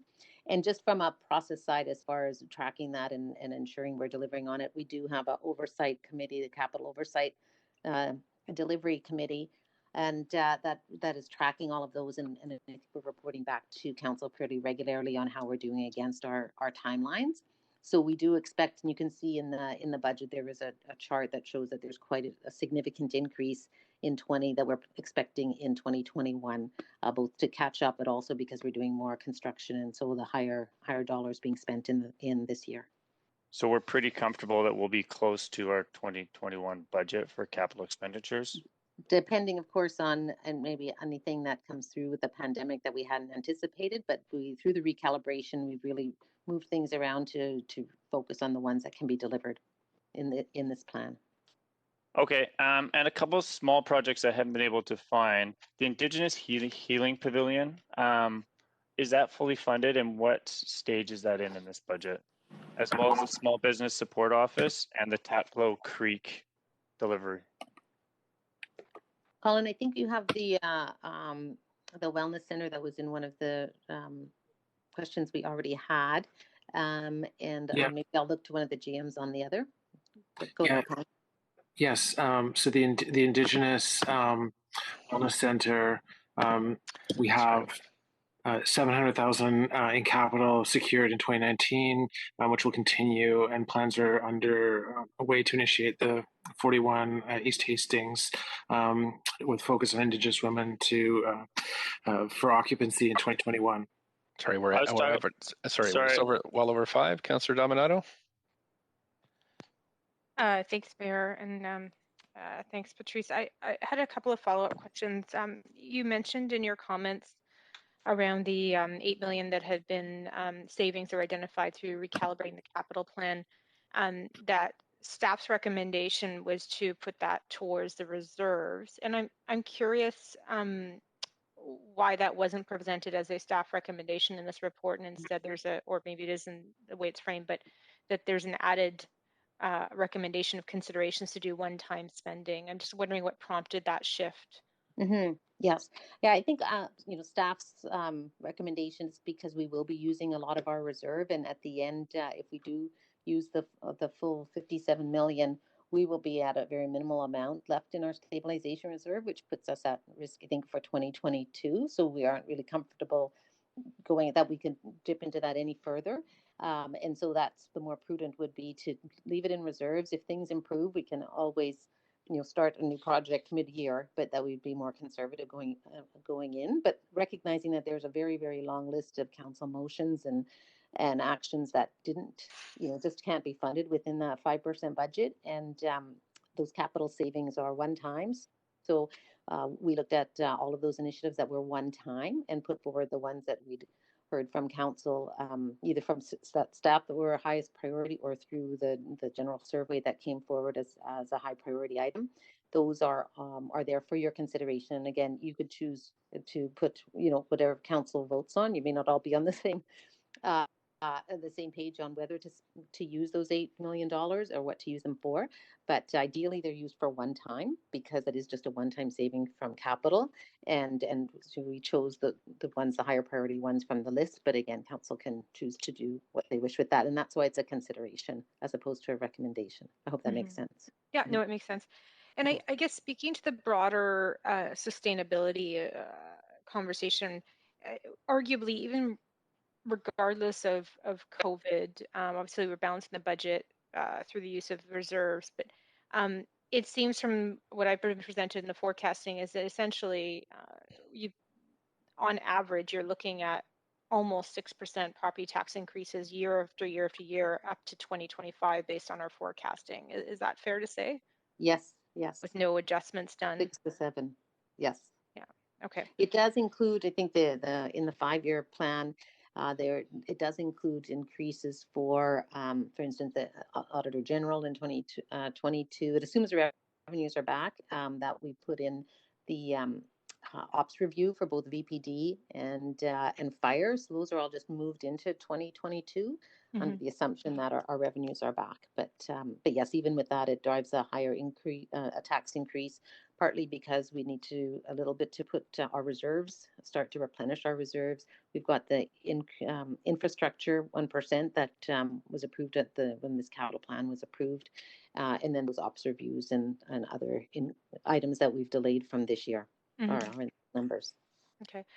And I want to just circle back to a question Councillor Kirby-Yung asked with respect to Park Board, and had there been a specific ask for funding to address parks, given the higher use they've been seeing, and safety and security and cleanliness. And I'm just wondering, we gave a blanket reduce your budgets by 1%. Was there any strategic discussions between city management and park board management around opportunities to address sort of, again, emerging concerns around parks, because they've been seeing higher use over the last year, and some consideration to putting more focus on that?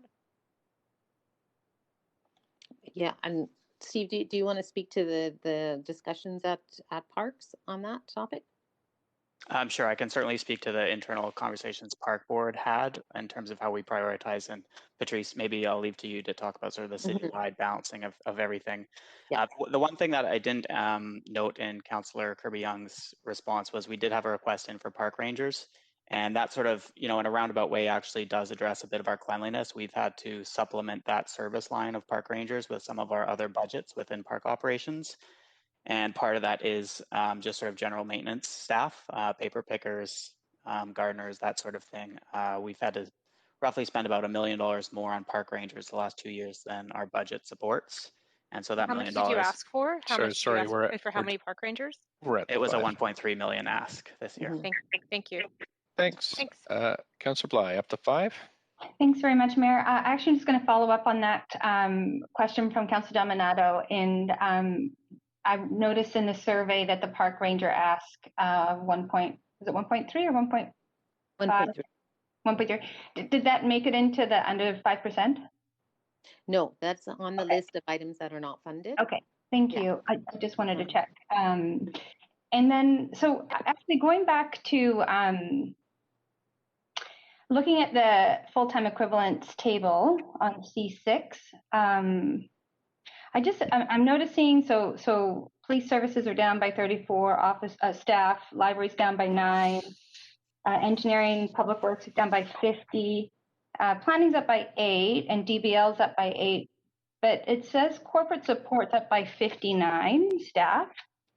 And I just wonder, given the sort of scrutiny that we have to sort of do at this particular time during a pandemic and this particular budget, is there any supporting memo or something that I may have missed that outlines that 59 FTE recommendation within the 5%? Yeah, Colin, do you want to speak to that? Do we have specific? Yeah, thank you. Just for one clarification, in terms of we looked at the FTEs,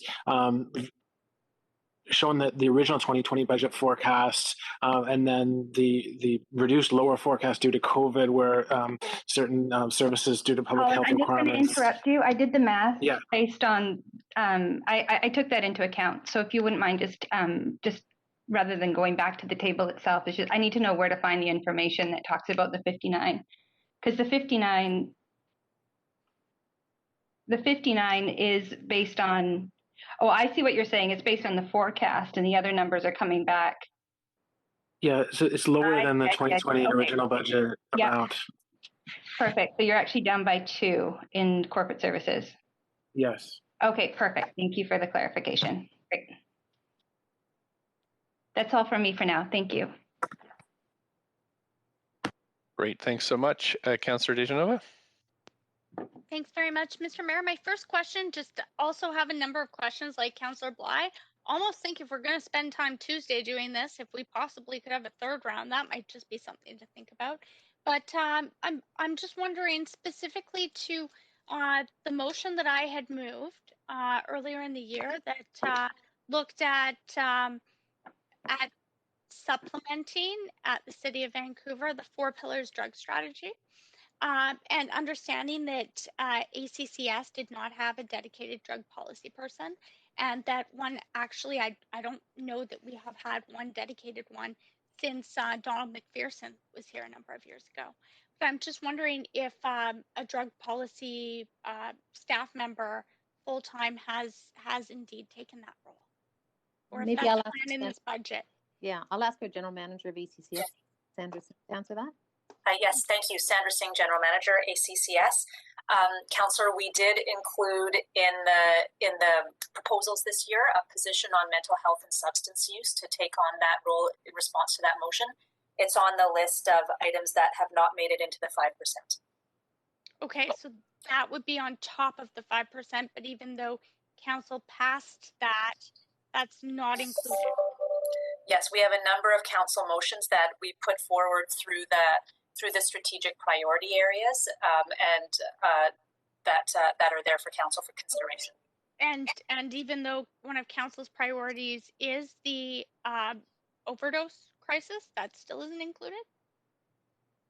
So what we, in terms of the base 5% request, what we tried to do with that approach was to recoup the items that were approved by council last year, but that were not advanced because of COVID, and that we had to re-ask this year. So, there is a number of items in the strategic priorities list that we put forward that would apply to council motions. It's just a matter of what we have the resources to work on. Okay, thanks very much. I just wanted to follow up on that. And I've already asked my childcare questions of you, so I might consider asking some more at our next meeting, but also wanted to ask a question specific to probably be PDS on housing. And that would be, are we concerned that a property tax increase that, and I've asked this several times over the past many days, that goes above the amount that a landlord can increase their rent by, would in fact see creative ways of evicting people from their rental apartments. And is that something that will be taken up across our staff and staff from the Ministry of Municipal Affairs and BC Housing? Excuse me, this is Gil Kelly responding. I'll take a quick crack at that, and Dan Garrison's on the line too. I would just say we're not aware of that phenomenon happening. It may be, and certainly something that we'll keep our eyes on. I'm not aware of any ministry activity in that regard, but Dan, perhaps you could augment my response. Okay, that'd be great. Sure, thank you. Dan Garrison, Assistant Director in Planning for Housing Policy. Certainly it is something we are keeping an eye on. The Residential Tenancy Act does have specific grounds for eviction, and so I think as you're getting at, that would likely not qualify as legal grounds for eviction, so there are processes in place. It does relate to the work that ACCS is doing as well to set up the Renter Center, which is getting a renter's office, which is getting a number of calls from renters around issues and dealing directly with liaison with them. And then we are talking partly in response to Council's motion recently around work on renovictions to the newly formed government as they are forming their ministries and getting organized in that way around the RTA issues and renter protection that we know are really high priorities for Council. So that work is underway. We haven't heard of that phenomenon yet, but certainly something we're tracking. Okay, I've maybe heard of some stories that could be like that phenomenon, and I do see other counselors on the queue who are overtime. So, and maybe one who's almost not. But, Mr. Mayor, I'm gonna try my luck with a motion for a round for three rounds of questions in the hope we can be efficient on December the 8th. Second. Oh, we need a 2/3 are required. I've just been informed on this third round, we need 2/3. So I have a seconder, so I'll try yays and nays first. If not, it's not my hill to die Do on. I have a, all in favor say yay? Yay. Yay. Opposed say nay. Okay, great, Councillor Nova. So we're on to a third round. Councillor Hardwick and Councillor Carr, I think you've already gone in the second round. Is that true? Can I have my other 30 seconds back, Mr. Mayor? My next round, Just maybe? gonna, Councillor Hardwick and Councillor Carr? Yes, You've both spoken. It's my second round. I've done. Okay, great. Okay, Councillor Dejanova, let's go. That's all right. I'll put myself back on the queue afterwards. Okay. They're going to have their third round first. That's Councillor Hardwick, go ahead. 5 minutes. Thank you. And as we go into our, final few days to go through this budget with a fine-tooth comb, I did want to start right back up at the high level on this again, Ms. Impey. And I just want to confirm the approach that was taken in constructing this budget was, as I understand it, that that we looked at the delivery of core services, which are the traditional civic services recognized by every local government. And then on top of that, we looked at council priorities, which were described as affordable housing, resilient local economy, equity and social issues, and accelerated action on climate change. And the approach that you took in cutting back was across all of this, was reducing it all by 1%. Is that accurate? It was reducing all of the tax supported items by 1% to stay within the 5%, or in the case of the fee driven ones to stay within the 3% increase. And so things like that are funded by EHT, those we didn't cut back with that have other funding sources, but it's really the property tax, we were very constrained. But what I'm getting at here is that we didn't prioritize our core or essential services. We didn't go, this is an essential service, this is a core service. These are council priorities that, as we've heard and understand, much of this, of course, has been downloaded from senior levels of government onto us locally. So what I'm trying to establish clearly here, notwithstanding whether it comes from empty homes tax or whether it's coming from property tax, is that the approach that was taken was to attribute equal value to all of these different sections at the same level as the civic core services and reduce it by 1% across the board. For all of the tax-funded items, that's what we did, yes. Okay, I think it's really important that the public understand that, because there's a large expectation out there that we're prioritizing core services, when in fact the approach that has been taken is a uniform reduction across the board rather than dealing with it tactically. Thank you. That will leave me with my work for the weekend. Thank you. Councillor Carr. Yes, thanks. Just two questions left. The first one, we had a lot, not a lot, but we had some speakers raise issues around our budget related to the dollars to implement the Climate Emergency Action Plan. And they quoted, they were very similar quotes. The experts are telling us our actions will have zero to minimal impact in reducing global GHGs. I'm wondering if I can get a response to that from staff. Yeah, happy to give you the top line answer, and I have Doug Smith on the line as well, Councillor Carr. Gil Kelly. You know, we think that every city around the world and every region has to do their bit, and so we've pegged ours to do our bit. And understanding it is a global emergency, we don't pretend that Vancouver's efforts alone, or even British Columbia's efforts, will be the solution.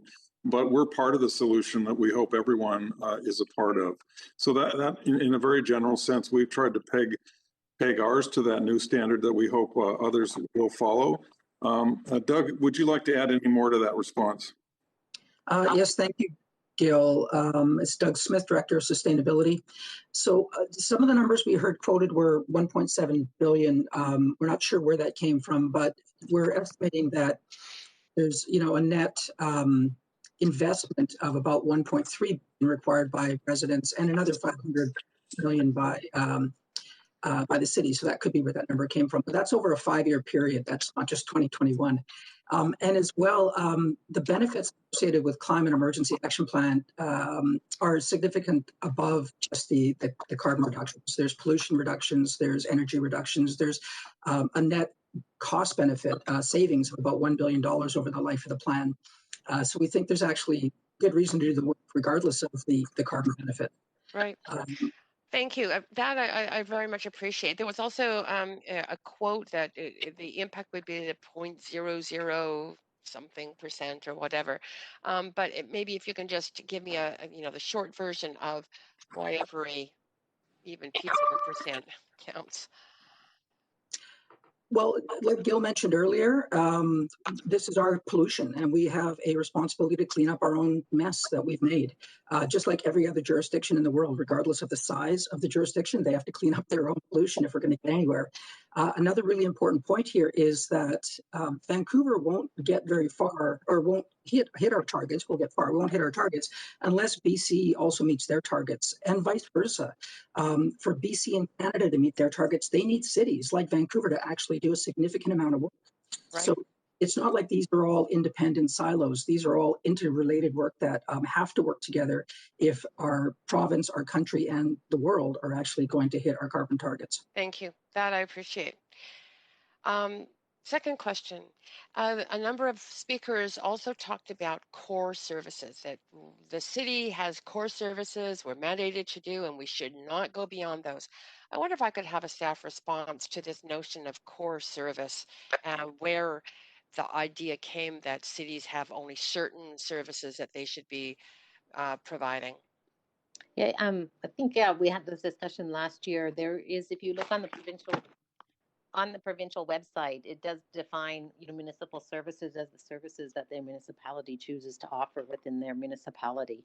There is not a definition by the province of these are the specific services of municipalities. I mean, there are obviously ones that municipalities do provide. I think VPD is the one that we are required to fund through the Police Act, but it doesn't require certain service levels generally, and that's for different municipalities to choose.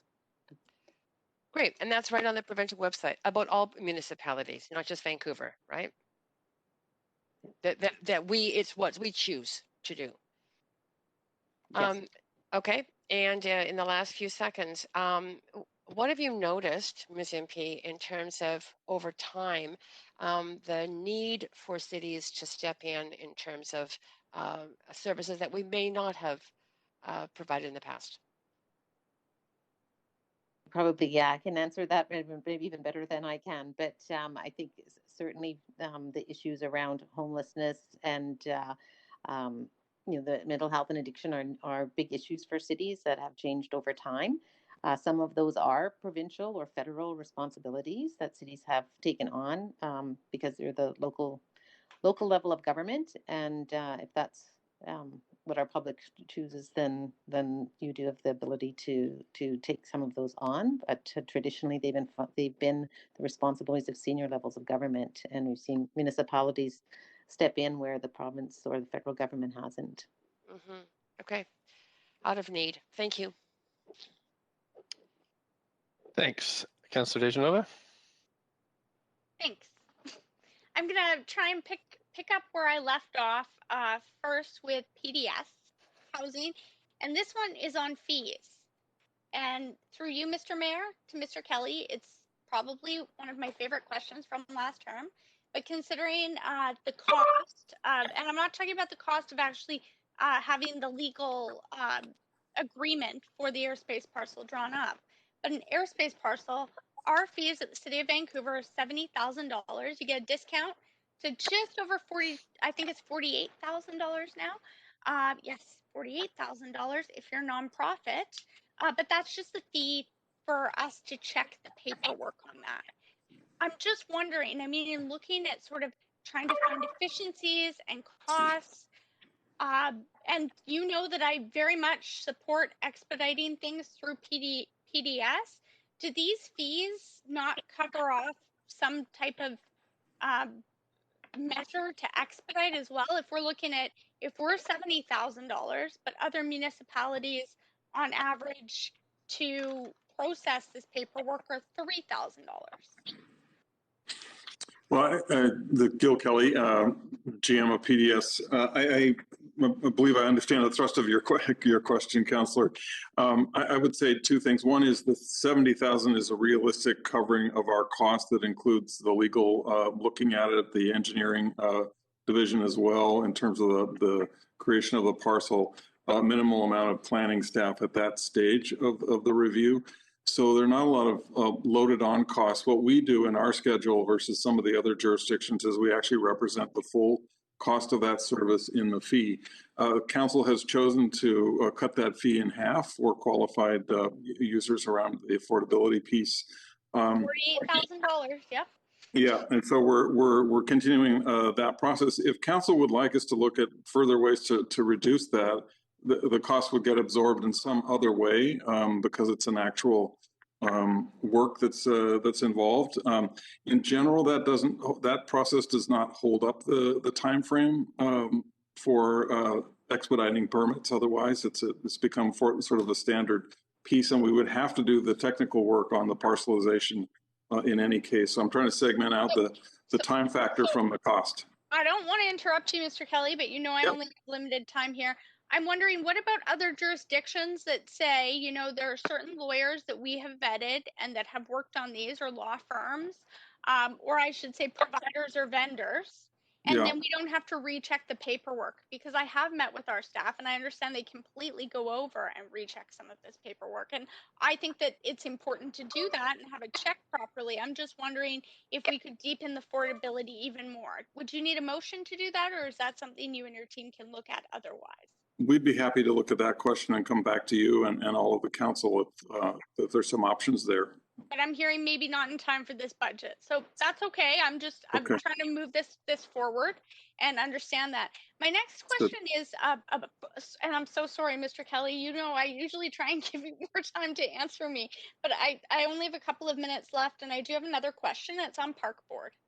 And that is, I'm just wondering, for the total overall cost this year, that the city, through our city expenses that we are responsible for Strathcona Park, what are those costs right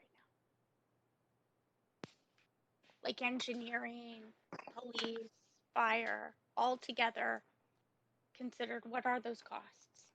Yes, I don't think we've got to calculate our costs in that way. So we don't have anything that we can share with you right at this time. Okay, could you share that before December 8th in time for the public meeting? We can see what we can get together citywide. Okay, I was just wondering if there was a way to proactively look at how that money could be spent to help people in those situations, and I understand that there's already some motions that have been put forward and some work that's being done, but it's hard to envision that without knowing the exact amount.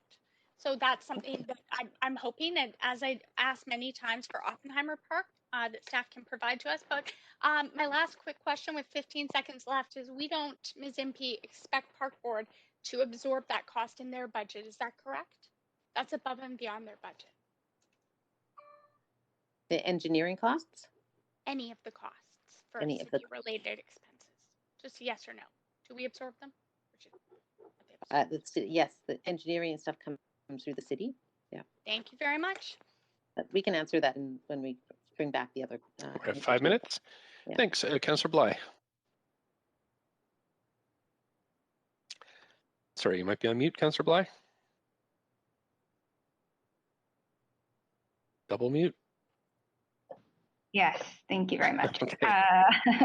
Before I just asked if before you start my time, a point of procedure, and that is if there will be questions to staff on Tuesday. We can do points of information on Tuesday. Okay. But again, having extra rounds then is a little trickier, just because we have to suspend the rules. So just so you know. Yes. But you can still email questions to us. Yeah, yep. And we'll email, respond yes. for Tuesday. Yes.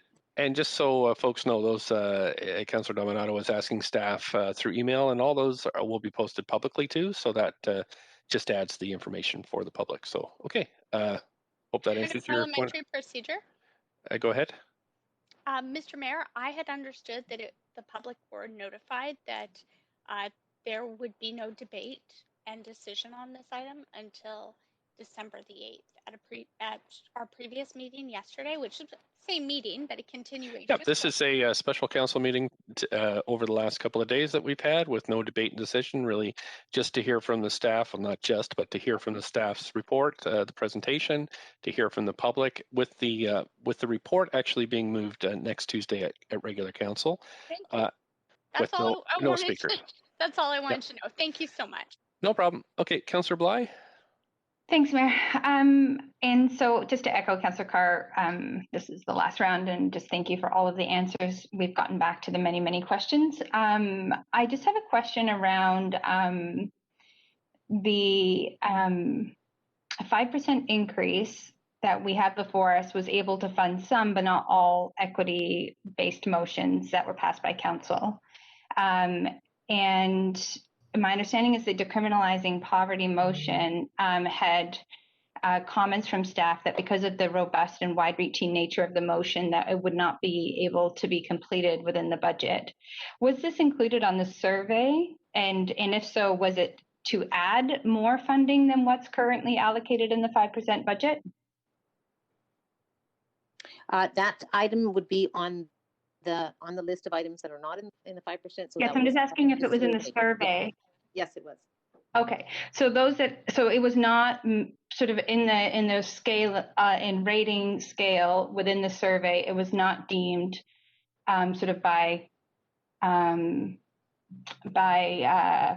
guess majority in a way to be deemed one of the priorities to be fully funded to go into this budget. Is that correct? So let me, how do I say this? That informed the consideration that we brought forward, but those were only one-time items, and so that's what was forward in the consideration. If it was an ongoing, then that can only be brought forward if it's not in our recommendation. So if council chose to increase taxes or readjust, right? Do you happen to have that amount of what I understand there's been a sort of modest preliminary budget? 300,000 was the amount that was in the list of initiatives that hadn't been funded yet. So it's 300,000. Okay. Yeah. Okay, I mean, we've heard from well over 150 speakers, and so I just wanted to, or I don't know the number exactly, but I think it was close to that. And so I'm just curious, actually, if I may, I don't know, Mayor, if I'm able to ask you a question at this stage. You can give it a shot. Okay, so as chair of the police board, I'm curious if you've had a chance to weigh in on what work would be done within the 300,000 and what that collaboration would look like with the police board to start to look at how we can mobilize that motion, recognizing the majority of people who were concerned today with the fact that that motion was passed but not reflected in this budget. It was an issue that was brought up, and I'm wondering if you can comment. I actually think that should, so how it's working on the police board is because of the street checks motion and my conflict of interest, I'm not the spokesperson on that and don't comment. And because of the budget discussions that are going on with starting with the 1% cut from council, I'm also not, I've delegated that speaking role to Frank Chong, who spoke to council a couple of days ago, but there may be somebody from the VPD on, Chief Palmer may be on, or another executive member that may be able to address that. Mm-hmm. I think Sandra Singh said she might have something to. Oh, actually, can I just ask a clarifying question? I'm just trying to figure out sort of chain of command here, and whether or not it was sort of legally required that you delegate your authority, or whether or not it was your choice to delegate your authority. Great question. It was not my choice to delegate authority. I was told by our ethics advisor that I must do so. So that's why I did. And okay, and then the final piece is sort of under what conditions will you have to delegate your authority? It's an ongoing question. So this is all just new and arising. So it really started in the spring as policing came front and center in these discussions. So you know, I disagreed with what the ethics advisor suggested, but I've abided by it. So okay, so, yeah. So given that, I asked questions of Frank Chong, who has been your your deputy. Yeah, and he sort of referred me back to Vancouver Police Department staff for some questions related to funding and budgeting and things. I'm just not clear who we are able to ask questions from that can sort of give us a real straight. Yeah. So so how it works at the police board, it's kind of like council that the chief will submit a budget to the police board. The police board discusses that and then approves that budget, and then the board is who sends the police budget to council for consideration. And of course, Chief Palmer and his very able executive are on hand to answer questions about operational expenses, where the board would answer questions about the overall request, if that's helpful. Okay, and just to clarify, is your ethics advisor somebody that you choose personally, or city staff? Oh, no, or no, board appointed? It's yes, appointed by the police board, Madam Justice Kirsty Gill. Thank you so much. Appreciate that. Okay, thanks, no problem. Councillor Dominato. Thanks, Mayor. And I'd like to follow up on just some of the discourse we heard from speakers around the VPD budget in particular. And if I could get some understanding from staff, or what are the implications if there was a significant reduction to the VPD budget, recognizing there's obviously a proposal of 1% on the table, but if there was a much more significant reduction proposed, what are the implications? What are our legal requirements as a city to provide service? If you could speak to that. Hello, it's Adam Palmer here. Can you hear me? Yes, go ahead, Chief Palmer. Yeah, thank you. So with regard to the 1% question, Councillor, just so I'm clear, you're wondering what the repercussions would be, and then if there were cuts further than that, about legal obligations? Yes, I'm curious about what the legal implications are on the city if there was something significant like 50% or something like that. Oh, well, absolutely there is. So, I mean, maybe I'll just refer to that part about the legal. It falls under Part 4 of the Police Act, Section 15, Sub 1, which is policing and law enforcement responsibilities and liabilities. And it does require municipalities with a population over 5,000 people, you do have to bear the expenses necessary to maintain law and order in the municipality, and also to fund a police service of sufficient numbers to adequately ensure public safety and maintain law and order in the municipality. and also equip the police service with the necessary equipment required to do that, and also a legal requirement for a detention facility, which would be a jail. So there are requirements laid out quite specifically in the Police Act. As far as, the question of, were you asking me about 1% as well, like what that would mean, or you're wondering? No, more significantly, if there was additional reductions proposed, what the implications? I want to understand the legal framework and what we're obligated to fulfill as a city. So that you've answered my question. I do have a second question related to school liaison officers. If you could articulate for me what the role of the school liaison officers are and what role they play within the VSB. Yeah, and I'd be happy to. I just might note on that as well, in police services, there are provincial standards as well that do talk about police responsibility for school liaison officers. So that is something that's also required by the province, just so we're clear on that. That's not a decision for council to decide. That's something that is by the provincial government. And also in discussions that we have with the Vancouver School Board, with their CEO, they want the VPD in the schools. So as far as the work that they do, it covers a number of things, but they investigate crimes. They're involved in crime prevention. They provide lectures on things like gang prevention, drug prevention. They're involved in coaching and mentoring kids. It could be in sports. It could be in our cadet program.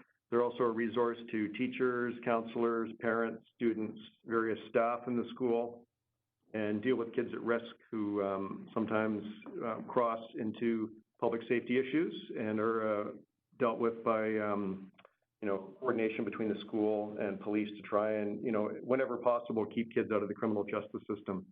And we've been running that program since 1972. Just one thing I'll add to your previous question, though, about requirements under the Police Act. There are also legal mechanisms if the police department is not funded properly to appeal to the province on that. Okay, thank you. It was helpful to understand that. And I guess lastly, then with the liaison officers, the school, they're part of more of an integrated framework to supporting youth. Would that be fair to characterize? Absolutely. It's like a lot of things we do. Crime prevention is actually required and a common law duty of police officers in the province of British Columbia. And there's so much engagement that our officers do with youth in our schools that is around crime prevention and ensuring healthy, well-developed kids, and that we keep kids on the right track. Okay, great. Thank you. Thank you. Councillor Boyle. Thanks. I just actually had a follow-up question on the school liaison officers, which is, it's my understanding that the school board is undergoing a review of the program, and I'm wondering, this is maybe a question for Chief Palmer or someone else, what if we know the timeline on the report back of that review? Yes, there's a review underway. We're actively engaged in that with the Vancouver School Board, and I believe it will be, I think it's going to be in the first quarter of 2021, but I don't know the exact date. Okay, great. Thanks. Thank you. Okay, Council, that's it for the questions list. So what we need now is a motion to adjourn. Just point of parliamentary procedure, Mr. Mayor. Okay. I'm just wondering, for questions to be received in writing, to get answers back and to be circulated amongst the whole staff team prior to December the 8th, just wondered what's the latest we can have those questions in? Well, I think also, we do have the most of the day on December 8th, so I would think that, with the staff team entirely focused on this, I would think that, we could probably do it up to the day. Okay. Well, I just wanted to check because I was hoping to have mine back in writing, and I just wanted to kind of put a timeline in my calendar if possible. And of course, if we have amendments to the report, there's always opportunities to ask points of information. So there is always an opportunity to ask questions to staff right up until the final votes. Thank you very much. Thanks, Mr. Mayor. Thanks. Okay, motion to adjourn. So moved. Councillor DeGenova. Seconding, Councillor Bly. Thank you, Councillor Bly. And I'm just checking with the clerks. Are we done now until when's the next time we're reconvening? Mayor Stewart, that will be on Tuesday for council. Tuesday for council. Great. Okay, thanks. All in favor of adjourning, say yay. Yay. Yay. Opposed, say nay. Okay, we're adjourned. Thanks very much, everybody, for all your work. Thank you, staff, for everything. Thank you, staff. Thanks, everybody. Thank you, staff. An incredible amount of thank work. you. Yeah, thank you, Mayor. Thanks, everybody.